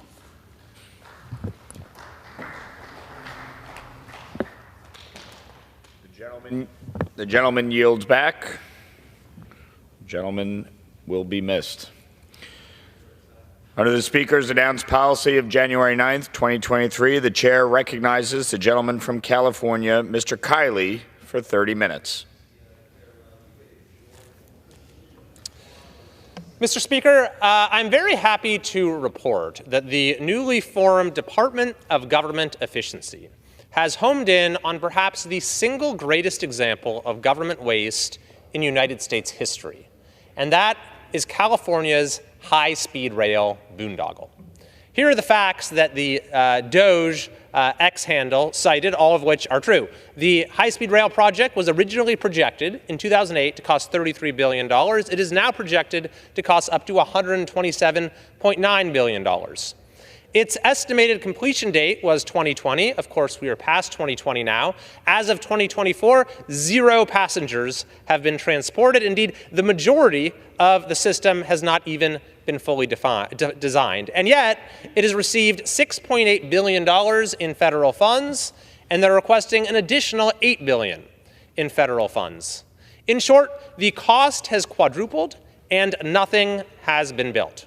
Or actually, I'm being a little bit unfair. There was an announcement earlier this year in May where the High-Speed Rail Authority, which really has to strain to come up with milestones to advertise to the public, there was a lot of hoopla surrounding the unveiling of an $11 billion bridge to nowhere that took 9 years to build, which is about the only thing that the High-Speed Rail Authority has to show for its efforts over the last 16 years. A few years ago, the New York Times did an expose, the New York Times, reporting that at the current pace, the high-speed rail project will not be completed this century. I actually asked Transportation Secretary Pete Buttigieg about this, whether he agreed with the New York Times assessment, and he said, oh yeah, it'll be completed this century, although I gave him several opportunities to give his own best estimation of when it will be completed, and he declined to do so. To give you a sense of how bad things are, in the early days of the project, the lead operator abandoned the project to go and build a rail system in North Africa because they said that there it was, quote, less politically dysfunctional than California. That operator, by the way, brought a high-speed train online in Morocco in 2018. So high-speed trains are not impossible to build. Californians, Americans travel abroad and they ride them. And they say, why can't we have them here? It's just impossible in California because of stratospheric levels of political incompetence. Indeed, the head of the California High-Speed Rail Authority testified last year that the project is $100 billion short in funding, in spite of all of the billions that have been poured in by California taxpayers and through federal support, still a $100 billion funding gap. Actually, this was the former head of the Rail Authority, because they've since gotten a new one, and they're now up to 5 CEOs throughout the life of the project. So the number of CEOs outnumber the number of passengers 5-0. And what are some of the things that some of these past leaders of the high-speed rail project have had to say about it? Well, you can ask Michael Tenenbaum, who was the first chairman of the High-Speed Rail Authority, who said, quote, "I realized the system didn't work. I don't know how they can build it now." Or there is Dan Richard, the longest-serving chairman of the California High-Speed Rail Authority, who said, "I don't think it is an existing project. It is a loser." Or Rich Tomac, the head of the California Rail Foundation, who said it will never be operable. Jerry Brown, former governor of California, and perhaps the biggest supporter of the project, has derided the train, opponents of the train, as small-minded people. But this is an incredibly small-minded project. In fact, it's a non-existent project at this point in time. But even if built, even if the high-speed train, quote-unquote high-speed, magically materializes by the end of the decade, it will still be yesterday's technology. China right now is working on a train that they are planning to complete by the end of the decade that will go up to 1,000 kilometers per hour. So at this point, it is past time to stop throwing good money after bad. We should end all federal support for the high-speed rail project, because that federal support is keeping the project on life support and is then forcing California taxpayers to continue to pay billions and billions of dollars more. Meanwhile, our roads are among the very worst in the country, despite us paying the highest taxes in the country. That is the very definition, by the way, of inefficiency, when you pay the most and you get the least in return. So high-speed rail, in short, is a staggering waste of taxpayer dollars that fails to meet the transportation needs of either today or tomorrow. And I look forward to working with the new DOJ Commission and my colleagues here in the House to see that we bring this boondoggle to an end once and for all.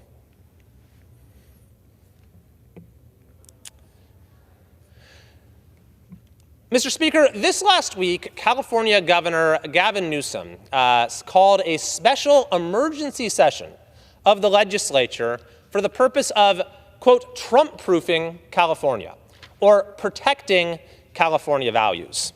Now, it's a question of whether this session is even, there's a question of whether this session is even legal, given that the state constitution allows for a special session to be called under extraordinary circumstances, and you might wonder whether the result of a duly conducted presidential election could truly constitute an extraordinary circumstance. More than that, it is clearly a farce, as despite the governor's claims that this is an emergency situation, it was such an emergency that they gavelled in for about an hour and then went home for a month without passing any legislation. But we should just examine the governor's claim that we need to protect California values, protect the status quo in California against any forces of reform that may be coming from Washington, D.C. What exactly is the governor aiming to protect? Is it California's national lead when it comes to homelessness, the fact that we have half the unsheltered homeless in the entire country? Is that what Governor Newsom is aiming to protect? Is it our highest in the nation poverty rate? Is he looking to protect our lead when it comes to poverty? Or is it when it comes to retail crime? Does he want to maintain the #1 record for the worst retail crime in the country? Or the #1 spot when it comes to anti-business regulations? Or when it comes to frivolous lawsuits? Or when it comes to unemployment? Actually, we're now only second worst in the country when it comes to unemployment, so perhaps his protective measures are aiming to get us back in the lead. Is he looking to protect our standing as the worst state in the country when it comes to an increase in wages? Wages have stagnated in California more than any state in the country. Or when it comes to restrictions on workers and the right to earn a living? Is he looking to make sure that California maintains its lead in gas prices? well above the price of gas in any of the other 49 states. Well, we know he's looking to do that because his own CARB board just passed regulations that are going to raise gas prices about 60 cents a gallon more. Is he looking to protect our standing as number 2 in the country in housing costs, number 2 in the country in water bills, number 3 in the country in energy and electricity costs, number 3 in the country in inequality, number 1 in the country when it comes to income taxes? Certainly wants to protect California's lead in that respect. Does he want to protect our number 1 in the country budget deficit that was reported last year? Or our standing 3rd in the country in road disrepair? Or maybe it's the fact that California has the highest illiteracy rate in the entire country. Perhaps that's what the value that Governor Newsom is aiming to protect. Or relatedly, the fact that we are 2nd out of the 50 states when it comes to educational inequity. If we were still in the COVID days, he'd certainly be looking to protect our national lead when it came to school shutdowns, business shutdowns, and COVID mandates. We know that he's looking to protect our national lead when it comes to illegal border crossings. For the first time in the 90s, over the last year, the highest level of illegal border crossings have been in the San Diego border sector because he's stood by California's standing as a sanctuary state. When it comes to funding for illegal immigrants, surely he's looking to protect our lead there, as California is the only state in the country that's offering free Medicaid to those who are here unlawfully. And most certainly, we know the governor is looking to extend California's four-peat in leading the nation in one-way U-Haul rentals, and is looking through his protective special session, I'm sure, to make that a five-peat. No, Mr. Speaker, California values, as Governor Newsom envisions them, do not need protecting. And I would argue they are not actually the values of Californians. What we're seeing happening in our state is that Californians themselves are looking to Newsom-proof California. That's been happening in my district for quite some time, where we have developed a different model, where we support law enforcement, where we support small businesses, where we believe in respecting the personal decisions of folks in our community. And as a result, we're one of the few areas of the state that people are actually moving to. And by all of these metrics that I just mentioned, we're doing much better than the state as a whole. But we're seeing these Newsom-proofing measures taking hold, not just in my district, but across California. And for evidence for this, look at the overwhelming passage of Prop 36 on the ballot this November. This was a measure to make crime illegal again in California. It largely rolled back the notorious Proposition 47. Gavin Newsom, and I might add the leaders of the supermajority in the legislature, fought it every step of the way. He concocted several schemes to undemocratically remove it from the ballot, even after it qualified through a citizen petition process. And then he led the No on Prop 36 campaign, and yet at the end of the day, it passed in an overwhelming victory, nearly 70% of the vote, an overwhelming majority, Democrats, Republicans, and independents. It passed in all 58 counties, wasn't close anywhere, even passed in Newsom's hometown of San Francisco. So, Mr. Speaker, California is now on a path back to sanity. And I have great hope for the future of our state. And frankly, I think that the governor's attempts to get himself in the headlines and whatever theatrics may be coming are not going to stand in our way of getting our state moving in the right direction.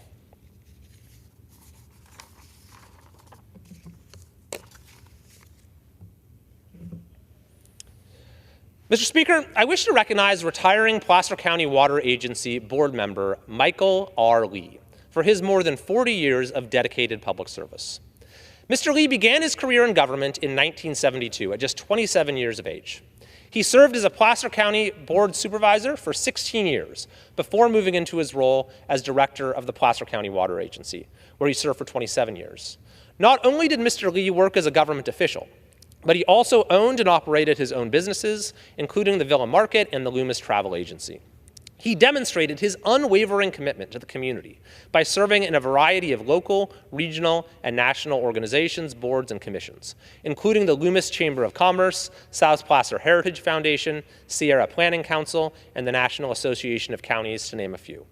Throughout his career, he played a pivotal role in improving transportation, law enforcement, fire protection, water resources, and community welfare programs in the region.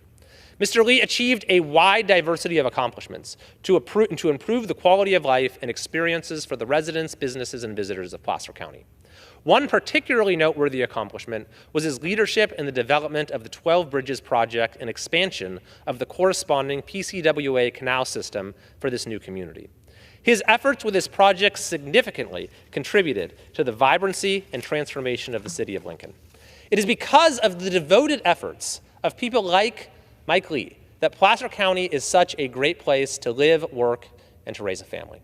As a pillar in our communities, he is known by others as one who exhibits diligence, honor, integrity, thoughtfulness, and wisdom in his work, and an unwavering commitment to the people of Placer County. I am confident that Mr. Lee's exceptional contributions to the community, local business, and local government, and the legacy he built within those spheres will continue to benefit the county for many years to come. Therefore, on behalf of the United States House of Representatives, I am honored to recognize Mr. Michael Lee for his 4 decades of dedicated leadership, and I join the Placer community in wishing him the very best in his retirement. Mr. Speaker, I wish to mark and celebrate the 100-year anniversary of Boy Scout Troop 11, located in Roseville, California. Troop 11 was first chartered in 1924 by American Legion Post 169, and it is the oldest continuing Boy Scout troop in Roseville. It is a scout-run, leader-mentored, and parent-supported troop that focuses on personal growth, leadership development, and community outreach. One core tenet of Troop 11 is the good turn concept, which helps scouts grow as they participate in community service projects and provide acts of good and kindness towards others. Troop 11 is involved in a variety of local projects, including giving aid during times of emergency, hosting community events such as pancake breakfasts and crab and spaghetti feeds, as well as retiring 1 U.S. flags, to name a few. Groups like Boy Scout Troop 11 play an integral role in developing self-reliance and community building, preparing the youth who participate to become the leaders of tomorrow. Their commitment to excellence of character and tenacity to build a better world is inspiring to all those around them. Therefore, on behalf of the United States House of Representatives, I am honored to recognize Roseville Boy Scout Troop 11 for reaching this significant milestone, their centennial celebration.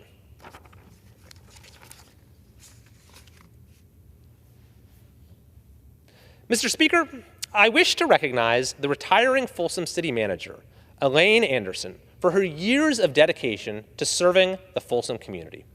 Elaine's career in public service to the people of Folsom, the Sacramento area, and the state of California spans over 3 decades, while serving as Folsom City Manager for the last 6 years.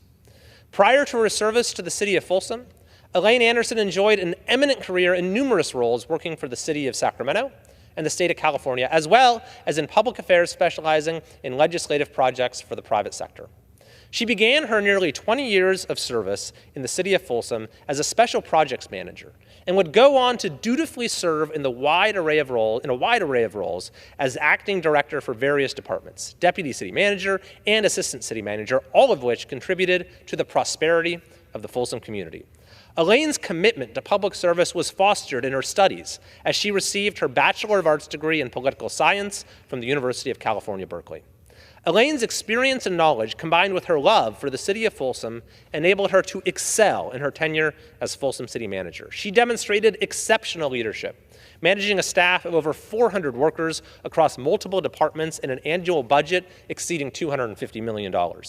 She successfully helped facilitate the development and construction of Fire Station 34, improving the public safety of the region, as well as the beautiful Prospector Park to promote public recreation and well-being. Elaine's ability to collaborate with multiple facets of the community, including local businesses, city council, and the hundreds of staff she leads, ensured that Folsom remains a great place to live, raise a family, and conduct business. Elaine has also been successful in securing Folsom City Council's adoption of the first strategic plan in many years.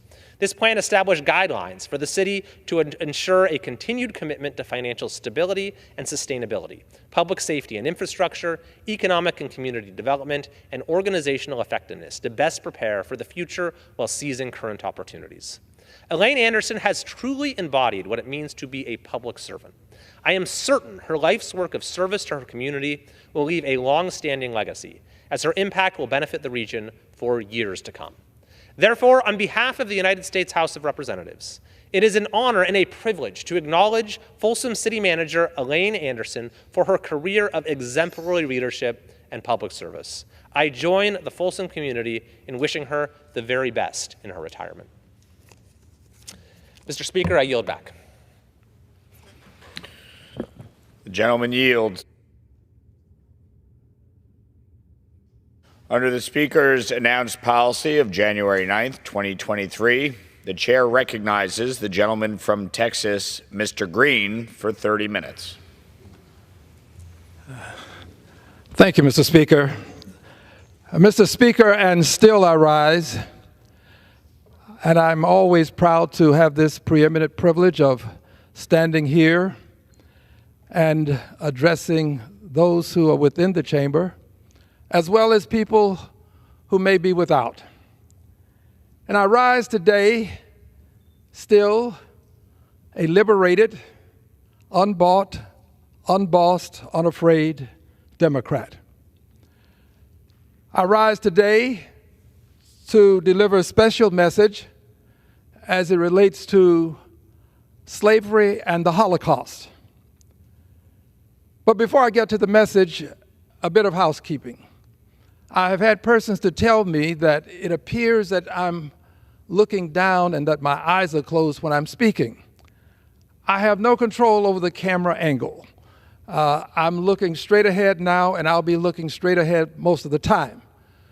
So if there is some adjustment that the persons who operate the camera can make, I would greatly appreciate it. And thank you very much. I'm very proud of some things that have happened.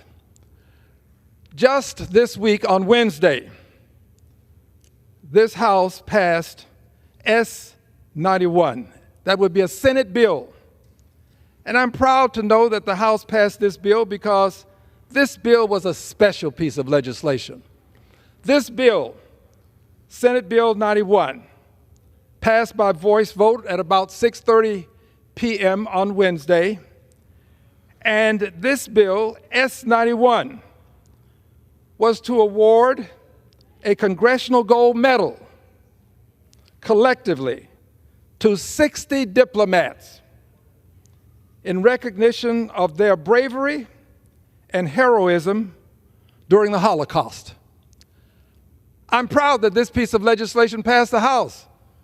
Many reasons to be proud. People who were there to rescue persons and assist persons during the Holocaust, the victims. They ought to be recognized. The Holocaust occurred. It was one of the worst crimes ever committed against humanity. And I'm proud to also tell you that I supported the legislation.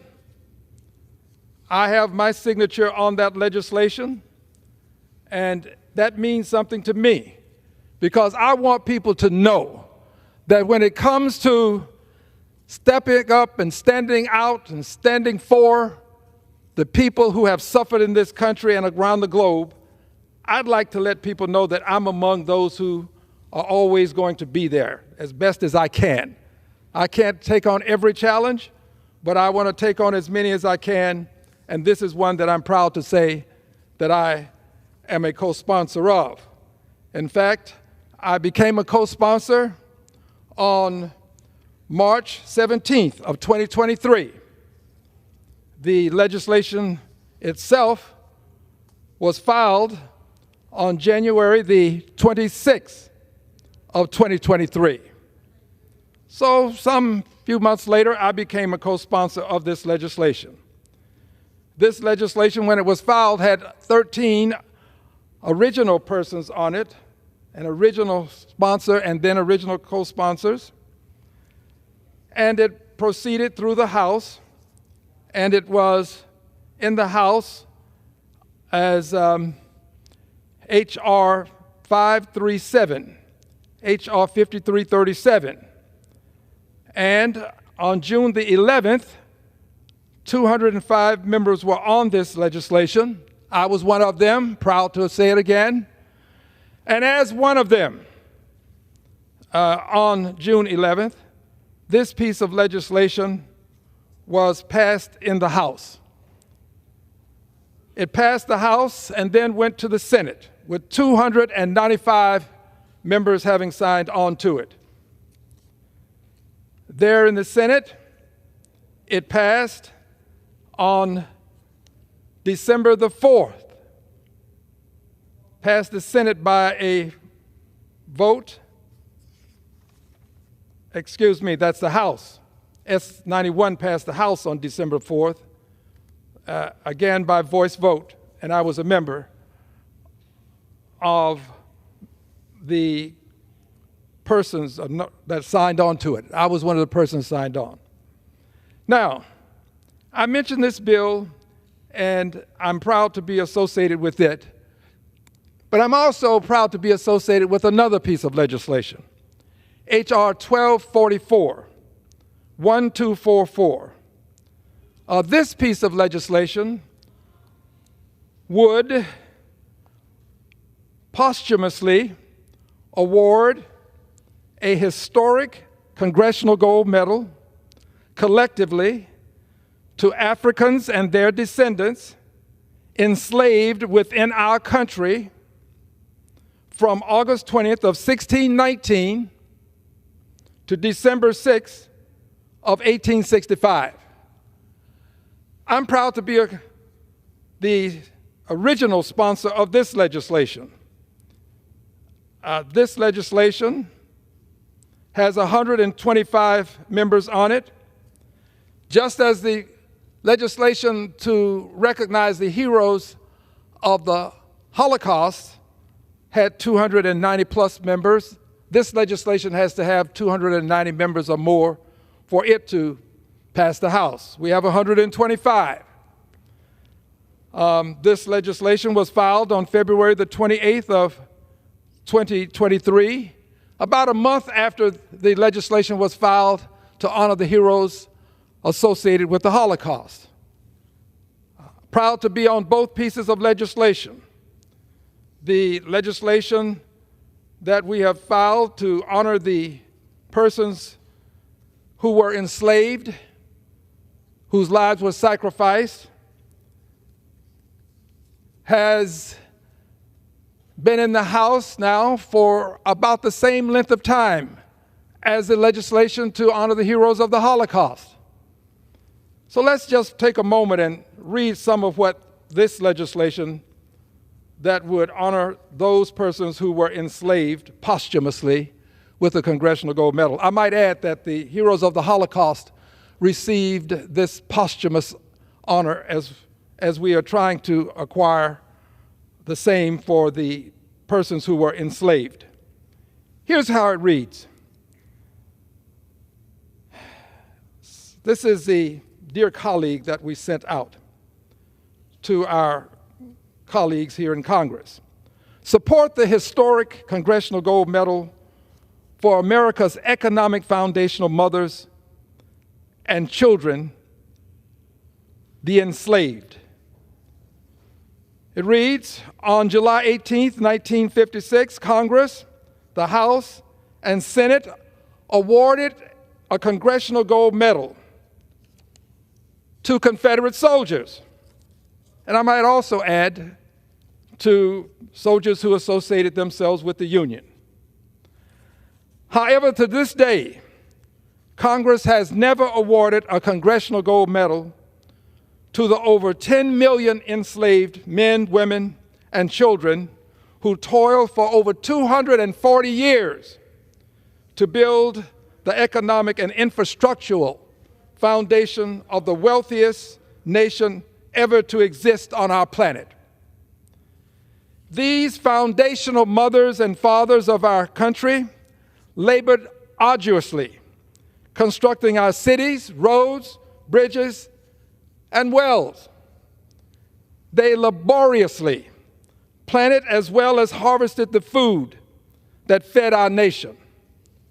They were the de facto producers of the cash crops that fueled our nation's foundational wealth. These enslaved human beings of African ancestry toiled as slaves without remuneration or recompense. Their humble hands were relied upon for the construction of some of our nation's most renowned edifices and monuments, including the White House, the Capitol Building, and the Washington Monument.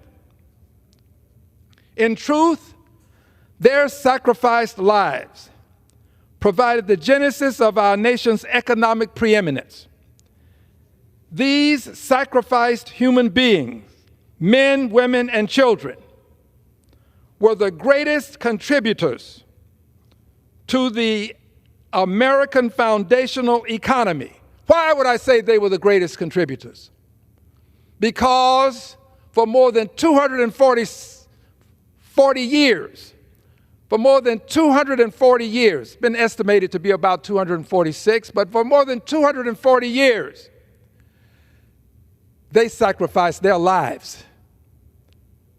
Their lives were sacrificed. They didn't do it willingly. They were forced into slavery. They were enslaved, and it was intended that this would go on ad infinitum. It was never intended at the genesis of slavery that it would be for just a few months or a few years, maybe a few decades, 1 century. No, it was to be forever. Their lives were sacrificed to make America great. So if you're in this country today, regardless as to why you're here or how you arrived, know that you are standing on the sacrificed lives of more than 10 million people who were enslaved. And their enslavement is what has made this country what you see and what you experience today. Let me continue. Their contributions are almost universally forgotten, underrecognized, ignored, overlooked, and undervalued. For these and countless other justifications, this is what I said to my colleagues in the letter that I sent to them, asking for their support. For these and countless other justifications, I am beseeching Congress as a matter of conscience to award a Congressional Gold Medal collectively to the human beings who are the foundational fathers, mothers, and children that toiled as slaves without recompense or recognition for their unparalleled contribution to the infrastructural and economic development of the nation we enjoy today. We've awarded similar Congressional Gold Medals to others. My prayer is that we can do it for them. But we haven't.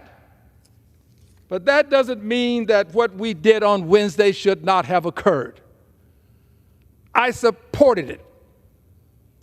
I believe that people of goodwill should have the courage to support the victims of the Holocaust and the heroes of the Holocaust. And just as I believe it strongly, I believe equally as strongly that people of goodwill, same people that signed on to the legislation so that we could have the vote on Wednesday, I believe people of goodwill, such as these people, can sign on to a bill to accord a Congressional Gold Medal to the enslaved persons, the economic foundational mothers and fathers of the country whose lives were sacrificed for more than 240 years to make America great.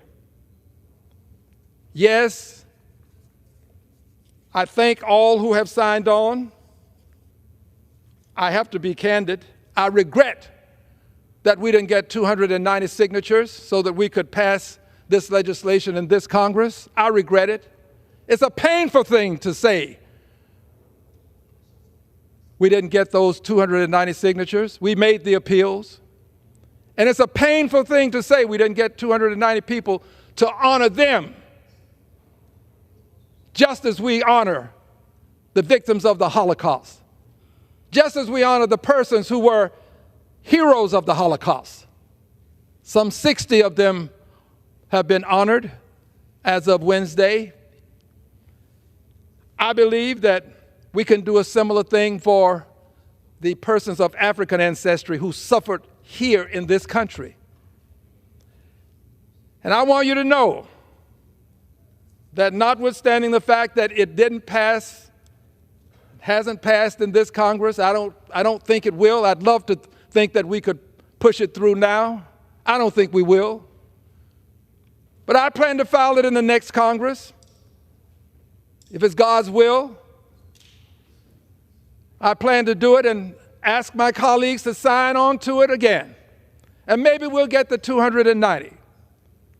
But it is a painful thing to know that we could not get the 290 in this Congress, which means we have to start all over again with the bill to honor the persons who are the economic foundational mothers and fathers of the country. We have to start again in a new Congress next year, a new House, a new Senate, a new president, push forward. And I just hope and pray that the 290 persons plus who signed on to the legislation to accord the Congressional Gold Medal to the heroes of the Holocaust posthumously, I just hope and pray that they will sign on to this legislation to honor persons who were the foundational mothers and fathers. They never received any recompense, never received any remuneration, never received the kind of thank you for your sacrifice. The country has not been fair to them. The Congress has not been fair to them. But I still have hope, and I will still come back and present the bill again. And as long as I'm breathing and I'm in this Congress, I will be pushing for this legislation to pass. And I just want to know that people treat all crimes against humanity similarly. Maybe not exactly the same, but similarly. I just hope that we will treat this crime against humanity the same way we have treated the crime against humanity that we respect as the Holocaust. Two crimes against humanity. One has been treated fairly in terms of what we are doing here in the House. The other has not. But I believe in second chances and third chances. So I close with these words, Mr. Speaker.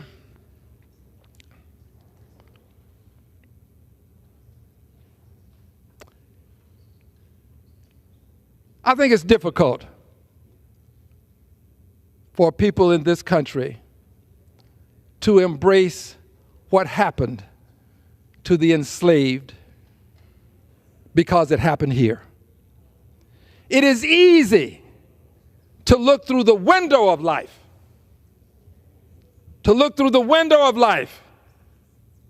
and take a principled, conscious, laudable position. It is difficult to look into the mirror of life and be equally as principled and conscious and laudable. It is difficult because when you look through the mirror of life, you're looking at someone else and what they've done. And you can see the horrors and you can speak with fervor about those horrors. But when you look into the mirror of life, you're looking at yourself. And I believe that it is difficult for a good many people in this country and in this House, the House of Representatives, and in the Senate, to look into the mirror of life and speak truth to yourselves about what happened and what we ought to do to show respect for some 246 years of suffering and sacrifice that made America great. I yield back my time. The gentleman yields.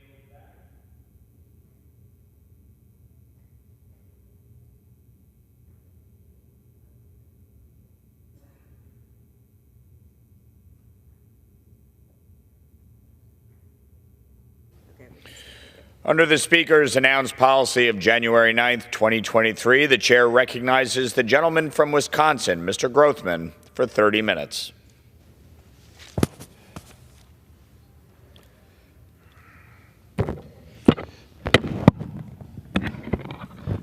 Well, obviously, we're about to begin a new session. And one more time, I'd like to review what I think are some of the major mistakes that this body has committed over the last 50 or 60 years that we should be revisiting now that it is apparent the American public wants some change.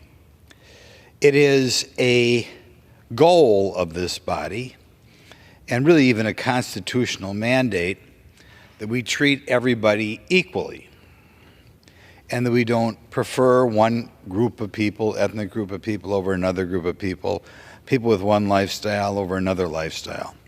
Nevertheless, one more time, I think I have to bring up that it is very apparent that we are treating people differently, and that's particularly with regard to people who elect to raise children in marriage, and people who, for whatever reason, sometimes their fault, sometimes not their fault, elect to raise children out of marriage.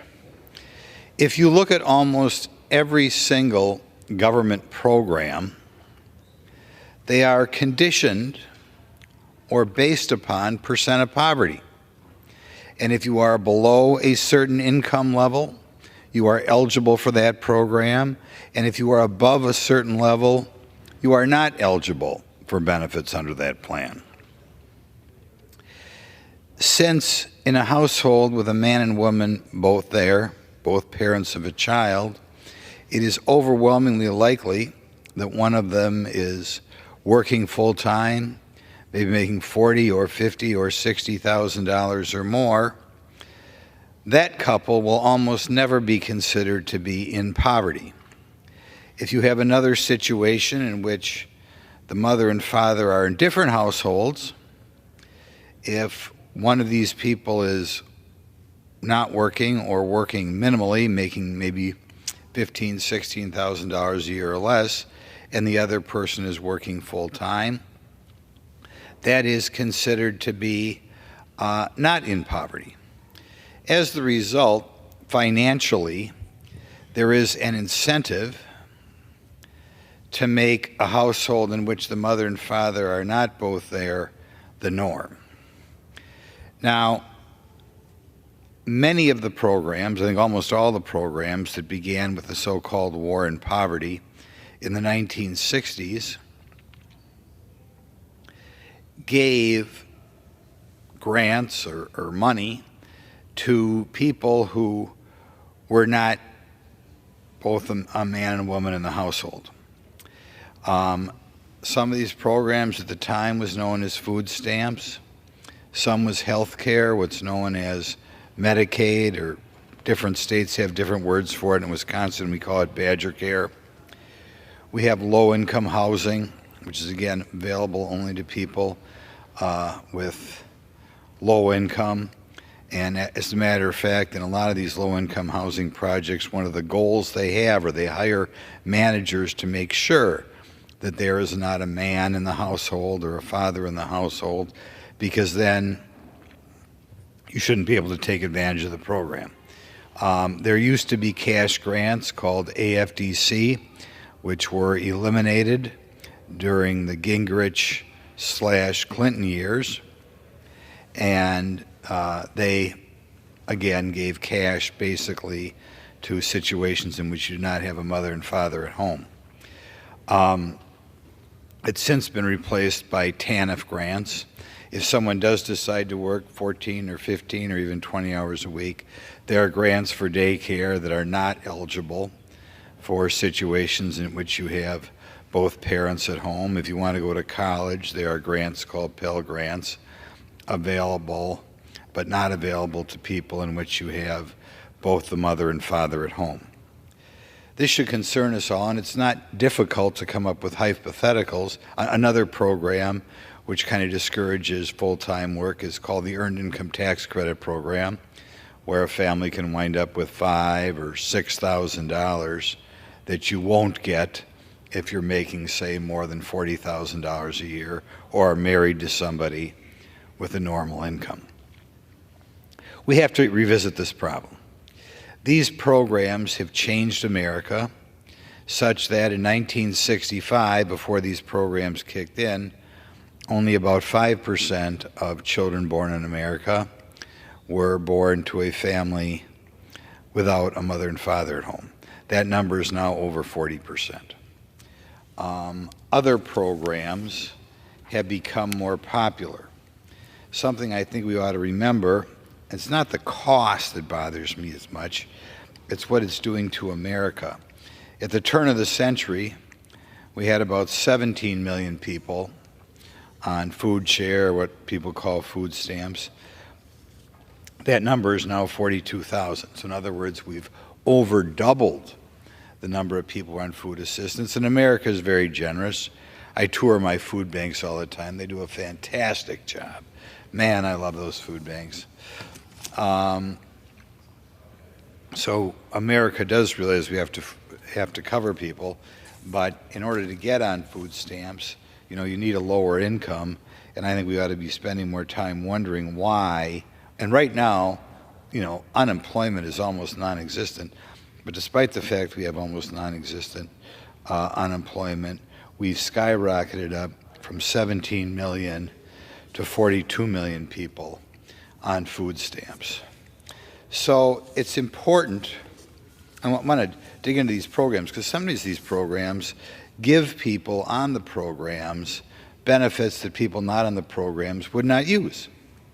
Okay, if you talk to your clerk in your local food store, they will comment, if you ask them frequently, that people on the government benefit are buying things that the people behind the counter would not think of buying. We have to ask ourselves, is that right?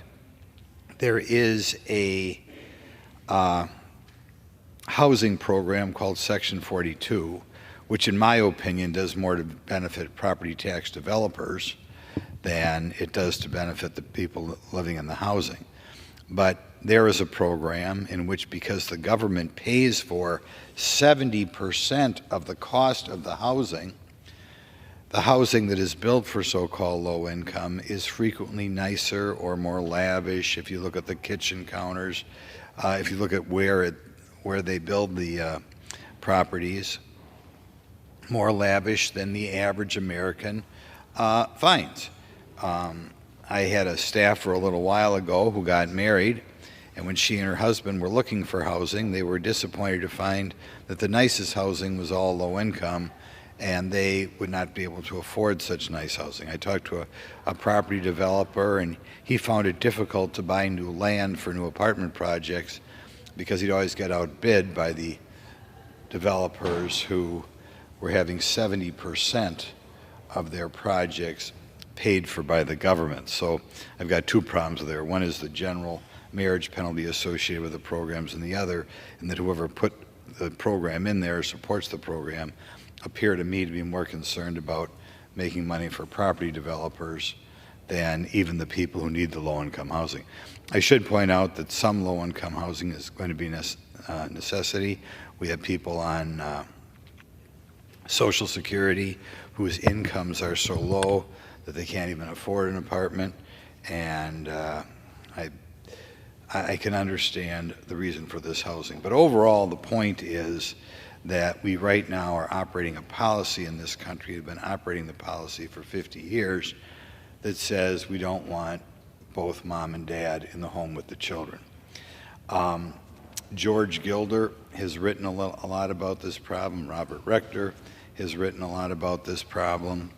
And there's no question one of the reasons we've gone from 5% of the children born with a mother and father at home to now over 40%, that the problem is the government is encouraging this. I want to point out, you may say, well, you know, that's sure surprising. This is not something that we wanted. But there are a lot of people who actually view the American nuclear family as a problem. You know, Karl Marx, which seems kind of strange, 170 years ago, felt a goal of the hard left, the progressive left, or whatever you want to call it, was to abolish the family.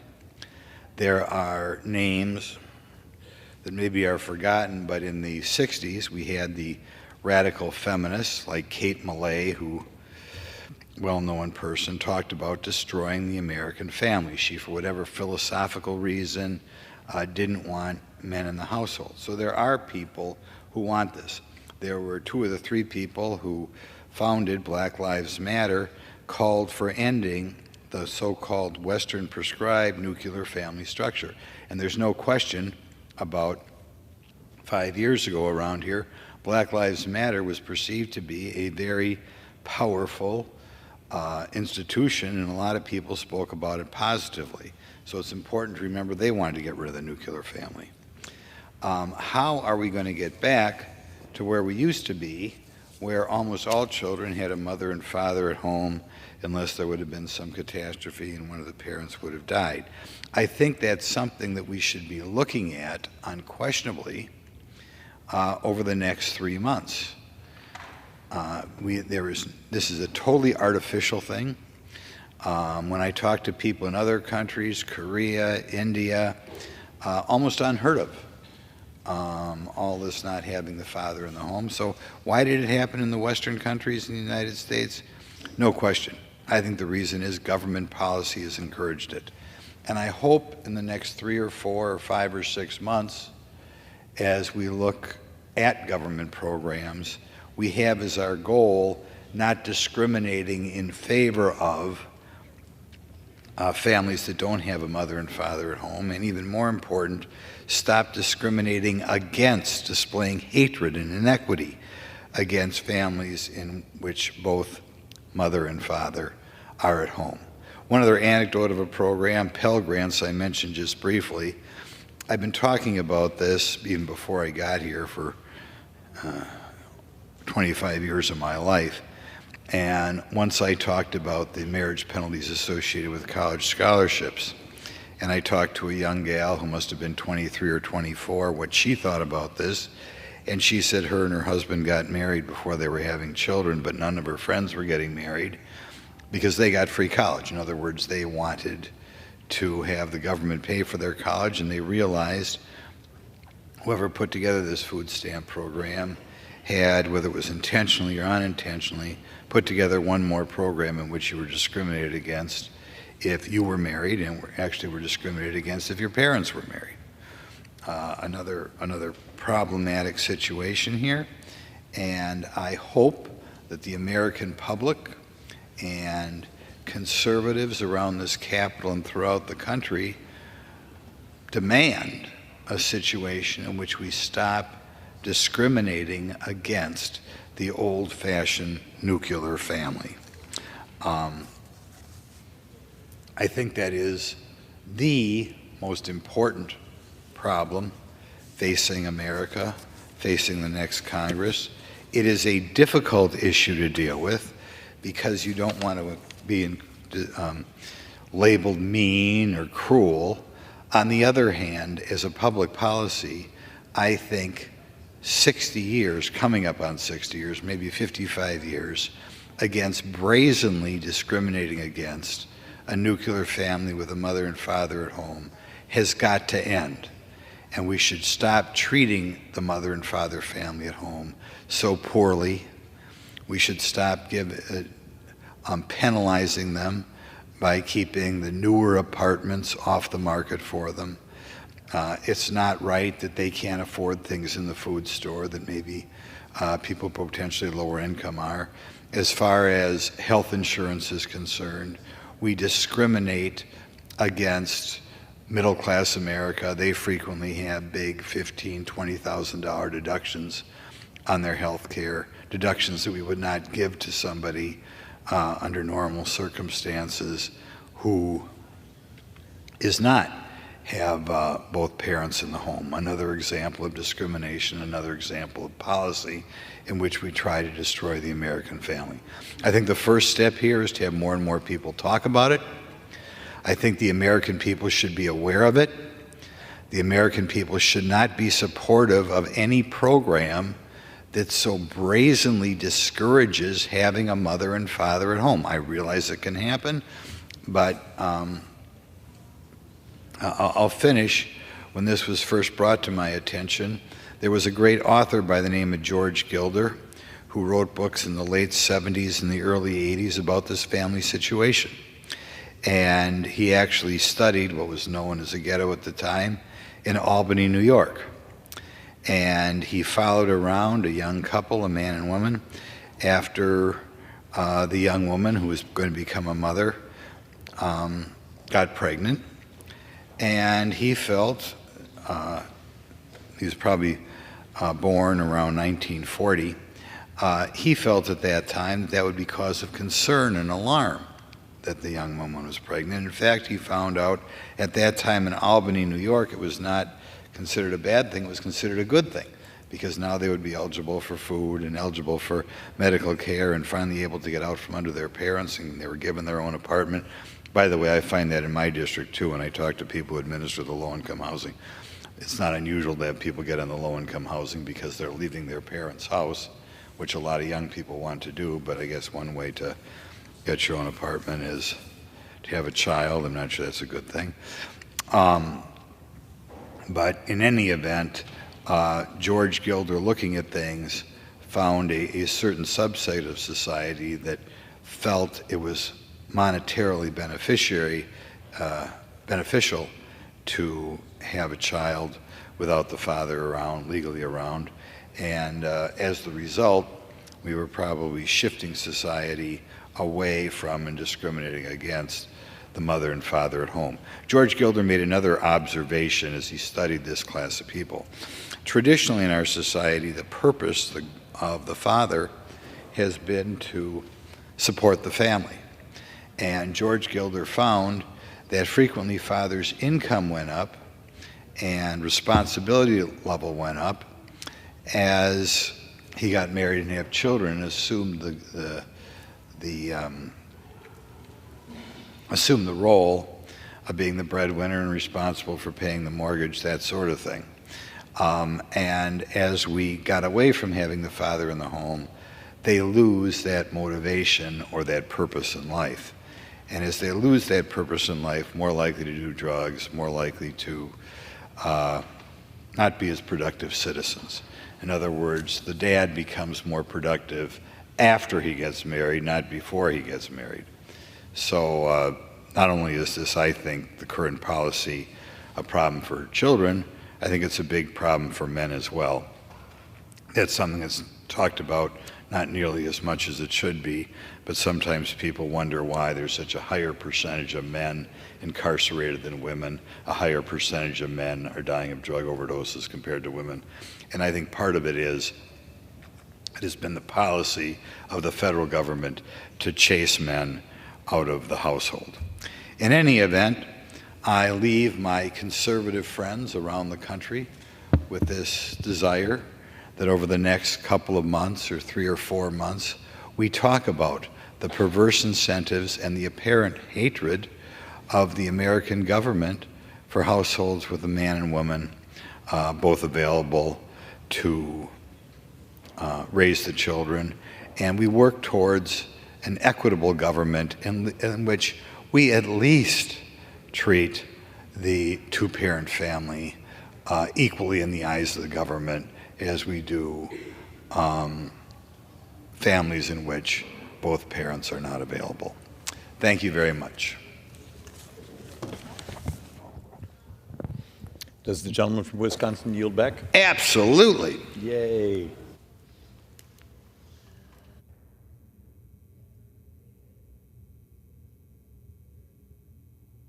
The Speaker's announced policy of January 9th, the chair recognizes the gentleman from California, Mr. Sherman, for 30 minutes.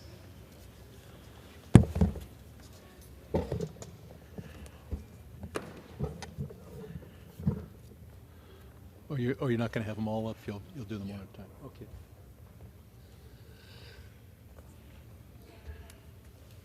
For this first one, give me just a little bit more room so I can walk on. I've got to walk on in front. You can bring it. You can arrange it closer after this first one. I rise to address the House for 30 minutes and to revise and extend my remarks. We're told that Trump has a mandate. That as a result of this election, the Republicans have a mandate to outlaw interstate travel by pregnant women, to deport 20 million people, to trash NATO, trash the dollar, and slash Social Security. So let us look at this mandate. You see, you get the difference between this red and this. Let's try to see the size of the mandate. There it is. That little area there. Mandate my ass. This is the smallest possible differential between the two parties. If we can put up the next chart, let's compare this mandate historically. Now, Calvin Coolidge, that's a mandate, won the popular vote by 25.2%. Joe Biden, 4.5 points, 3 times the mandate that's being claimed by the Trump administration. This chart shows an edge for Trump of 1.7%. Since we created that chart, California has finally counted its votes. We in California, we take a month to vote and then we take a month to count the votes. They're still valid. So it's really 1.5% difference. Compare that to Hillary Clinton's mandate. In 2016, she beat Trump by 2.1% of the popular vote. That might be a mandate. But this here, that's a squeaker. That's like saying you watch a football game and one team beats the other 48-47 because of a missed extra point, and that's a blowout? Hardly. There is no mandate to outlaw interstate travel by pregnant women or to trash NATO or deport 20 million people. There is, if anything, we'll see the reason people voted the way they did, not only here in the United States, but around the world. Although we'd want to put this right side up. Here we go.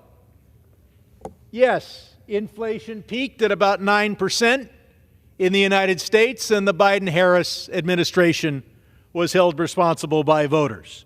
Keep in mind, this was a post-COVID effect. We saw it in the UK, where they had 11% inflation. In the EU area, 11.5%. But people were pretty angry at that inflation.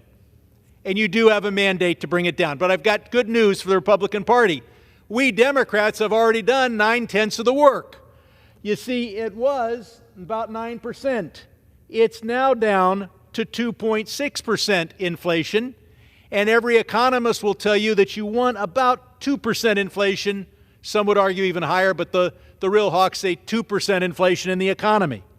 So we've brought it down from 9% to 2.6%.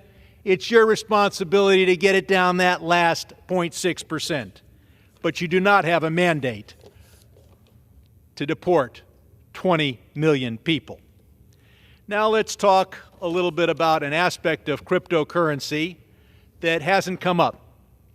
And it also relates to the administration of the federal government. You see, we have a number of departments in the federal government, and we name them. We don't name them after companies. It's called the Department of Transportation. It's not called the Pepsi-Cola Department.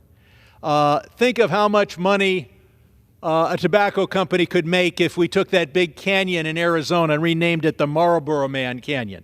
We don't do that, except once. We now have a commission. We've had other commissions designed to study the efficiency of government and our expenditures. But this is the first time we've called the commission a department and spelled out DOGE, D-O-G-E. Well, why is that? Is that just a funny name? No, it's not. It is pimping out the U.S. government to help a private investment by naming a very important commission after Dogecoin. So what has happened? Has it worked? Has it spiked up Dogecoin? You bet. Dogecoin went up by 2.5 times, almost 3 times, from election day to a week after election day. Now you might say, well, we now have a crypto-friendly administration. Maybe it's just, no. Bitcoin went up 27%. Dogecoin went up about 270%. So who knew about this? Who profited from it? How much profit was reached? The increase in that 1 week was worth $37 billion to those who bet on Dogecoin. $37 billion. So Elon Musk tells us that he's serving on this commission and not earning 1 penny. But he's the one person in the country we knew that we'd have something called Doge, and he knew it the day Trump was elected. And many people thought Trump would be elected, maybe knew a day or two before. So in the 10 days before the name was announced, I think it's actually a week, we saw this value increase by $37 billion. 270% roughly compared to 27% for Bitcoin. Certainly, Mr. Musk knew. So this is the increase in Doge. Now let's talk about how it compares to Bitcoin. We see a peak on Doge right there at the announcement. So who was buying Doge in the days before? Who knew that that would be the announced famous name of a department that's getting more ink than just about anything else in government? Elon Musk knew. And so the man who says he's not going to earn a penny from the Department of Government Efficiency has already made some undisclosed portion of $37 billion.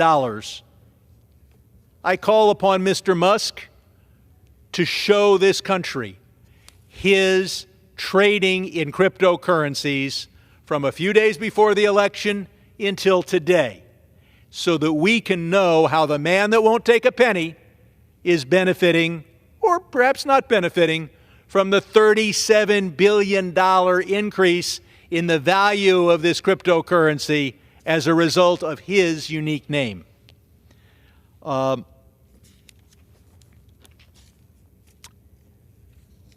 He says he's doing it for free. And there are, of course, others who knew the name and might have known the effect on the value of Dogecoin. So let us talk a little bit more about cryptocurrencies.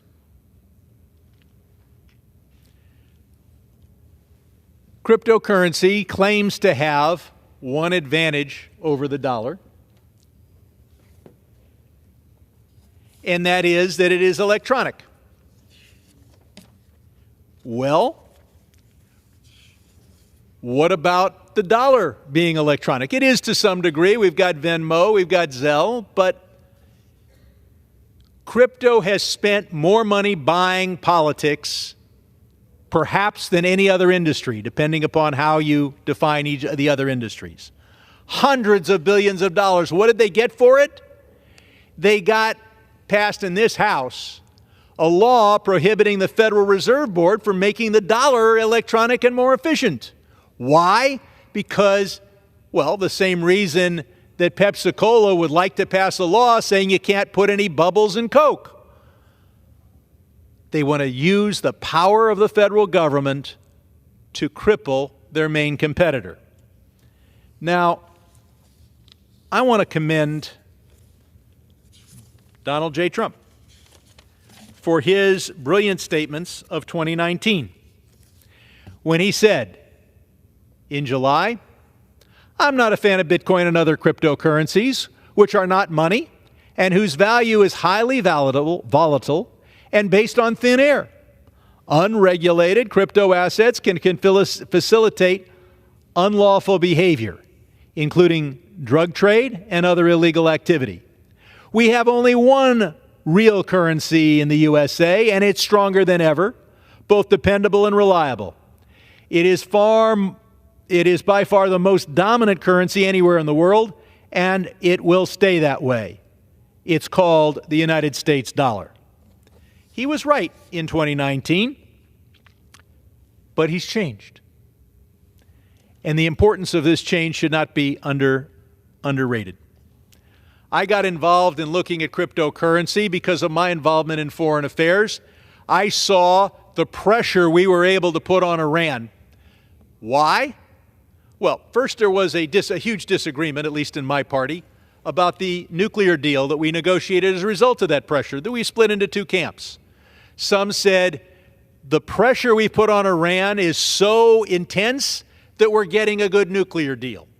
And some said the pressure we're putting on Iran is so intense, we should get a better nuclear deal. But they agreed on one thing, it's the pressure. What was that pressure? I've been here since 1997. I voted for sanctions on Iran. I proposed sanctions on Iran. What was effective? When we told countries that if they wanted to use the US dollar, they had to diminish their oil purchases from Iran. It was the power of the dollar, not the power of our aircraft carrier groups, that forced Iran to sign an agreement they otherwise wouldn't have and might have been able to get an even better deal than that. So what is the effect of taking the dollar out? Well, first, we lose that international power, and God forbid, to achieve our foreign policy aims, we'd have to commit our soldiers and our sailors and our Marines and our airmen. Second, we have a level of fiscal responsibility in this House that would make Argentina blush. How is it that we usually get away with it? We get away with it because of the role the United States dollar plays in international affairs. It's the reserve currency. So yes, we print it. That would be inflationary. Most of the time it isn't. It was for a couple years during COVID. We print these dollars. We spend them because we don't want to raise taxes. We don't want to cut benefits. How do we get away with it? Everybody else in the world is using the dollar. And Donald Trump understands the importance of that. And in his quotes, I've said, as I quoted him, he understands how critical it is that the U.S. dollar play that role. So what happened to Donald Trump? Well, he takes the right position to defend the power of America and the wealth and income of American families, unless he can get a lot of money for doing the opposite. We saw the crypto industry provide hundreds of millions of dollars in campaign contributions. But then we also saw the creation of World Liberty Financial, a crypto company controlled by Trump's families, as to which he has an official position, chief crypto advocate. And so now Donald Trump has become chief crypto advocate, abandoning the interests of America and abandoning the interests of American families. So,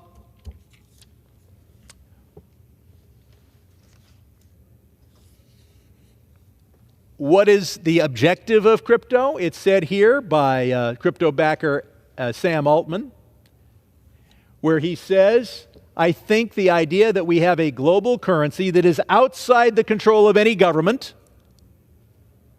so the U.S. can't use it to enforce its tax laws or its sanctions laws or its laws against drug trade, is a super logical and important step on the tech tree. That's what the crypto world wants to do to us. They tell us Trump knows how bad it is, and until he could profit by doing the difference, by doing the opposite, he agreed with me on this issue.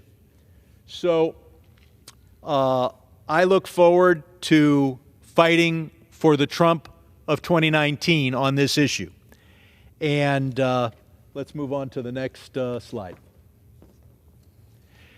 But just to show you that Trump understands what's going on, there is another possible currency, not cryptocurrency, as to which has not benefited him. And that was a proposal that he opposed. We require a commitment from these countries. Which countries? Brazil, Russia, India, China, and South Africa. That they will neither create a new BRICS currency nor back any other currency. Why this intense effort to prevent them from creating another currency? Because Donald Trump knows that having the dollar reign supreme means lower interest rates for American families. It means America has greater influence in the world. He still knows that rival currencies are bad for the American family and for the American people and for the American government. And he's opposed to new currencies when he can't make extra money from their creation. But when he sees the campaign contributions from cryptocurrencies and when he sees the money his family is going to make off their new crypto enterprise, he seems to move in the other direction. Okay, we're done with slides?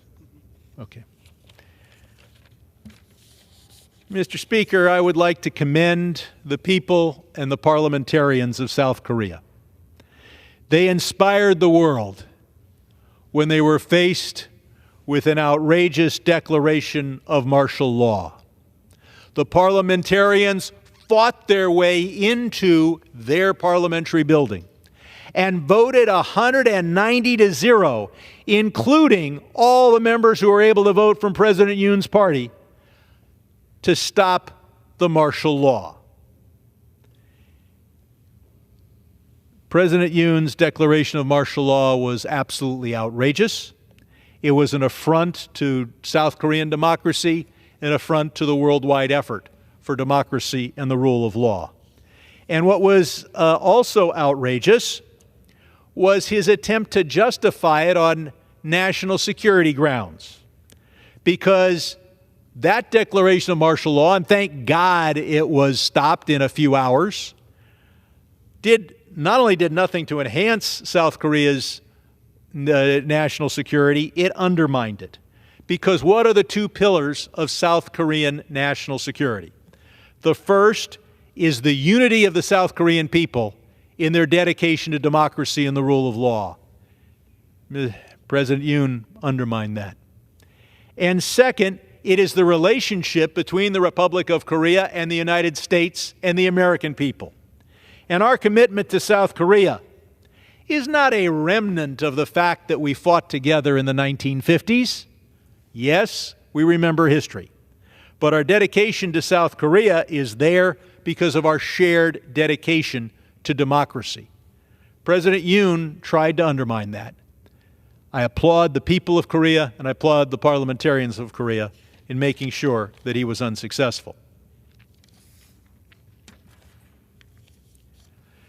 Mr. Speaker, in May of the year 2000, I was at this podium talking about the dangers of what I called engineered intelligence, artificial intelligence from our computer engineers, or new types of mammalian life from our biological engineers, say a 1,000-pound mammal with a 200-pound brain that might beat my grandkids on the law school admissions test.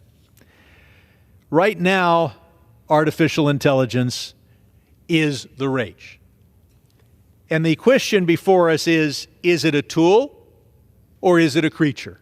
And the answer is clear for the next quarter century at least. It's a tool.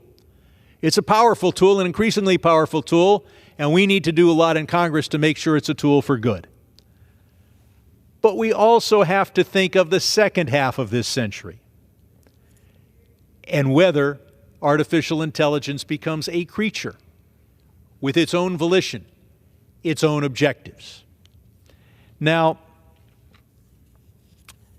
we're spending trillions of dollars to make artificial intelligence more intelligent.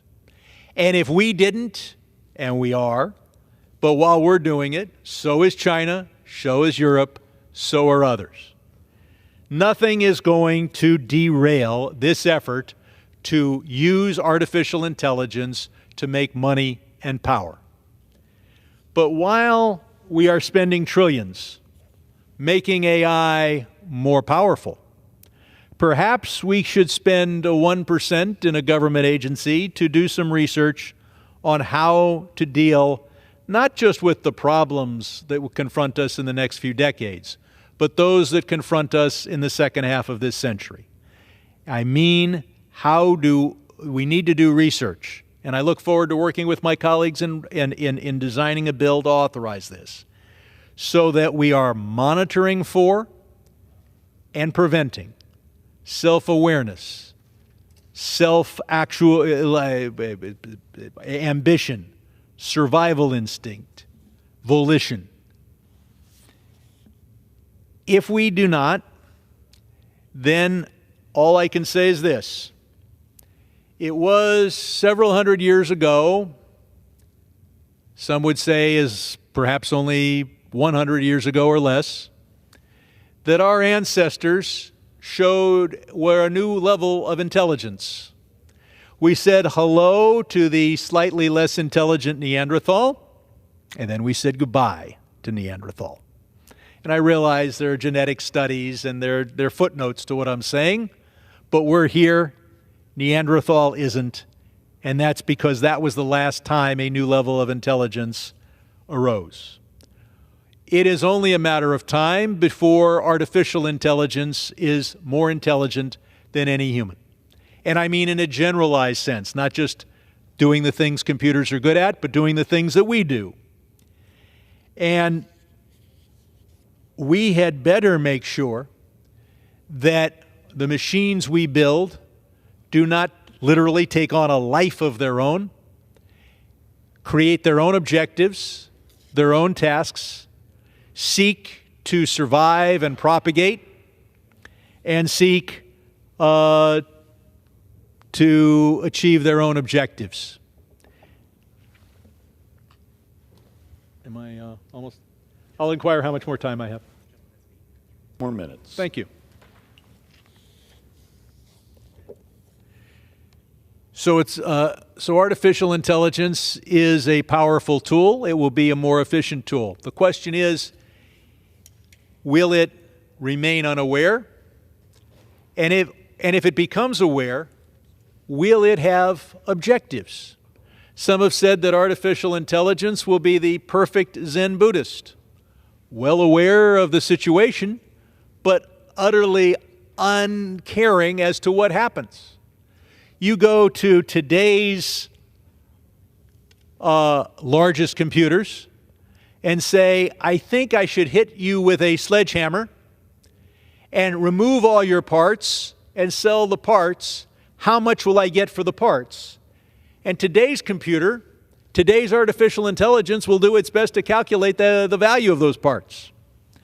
You go to the stupidest or one of the less intelligent life forms, cockroach running across the floor, and tell it that you want to stomp on it and see how it reacts. It has a survival instinct. So let us hope that artificial intelligence does not develop a survival instinct, that does not develop self-awareness, but let us not just hope. Let's take 1% of what we're doing to make AI more powerful to make sure it's safe.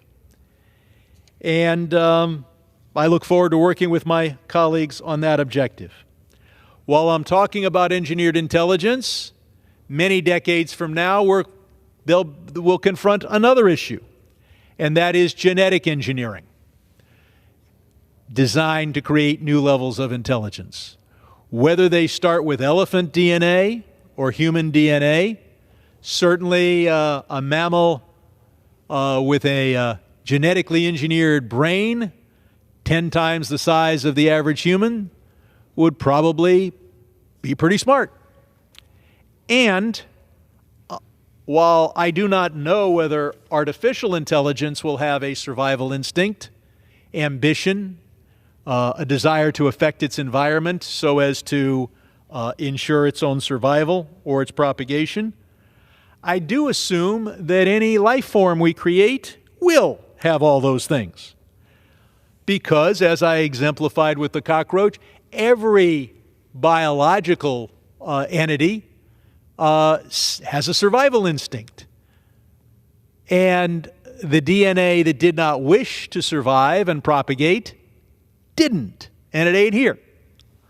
So we will confront that issue many decades from now, and our successors or their successors will have to wrestle with what kind of genetic engineering can be done that affects intelligence. But our Congress here has got to deal with the computer engineering that's already in front of us. And we can worry about some of the short-term things. Is a self-driving car safe, or will we see an automobile accident? And that's important, and we want to save people from automobile accidents. But it's not existential. We as a humankind have lived through automobile accidents and bad drivers. But what is existential is the possibility of creating an artificial intelligence with general capacities and self-learning that also happens to develop. And we don't know how this arises. We don't even know whether it exists in certain animals. We know it exists in ourselves. If it develops self-awareness, ambition, a desire to survive, an ability to set its own goals. So I look forward to working with my colleagues. My fear is that all the money and power in the world is going to go hell-bent for making AI powerful, and there'll be nothing, not even crumbs, to making AI safe. And those few crumbs will go into dealing with issues that involve the safety of one person today who could be hurt in an automobile accident, and even less than crumbs will go into the bigger issue of whether AI develops its own ambition and self-awareness. So with that, Mr. Speaker, and in less time than I was allocated, I've covered 4 different subjects, and I look forward to rejoining with so many of my colleagues next week. I yield back.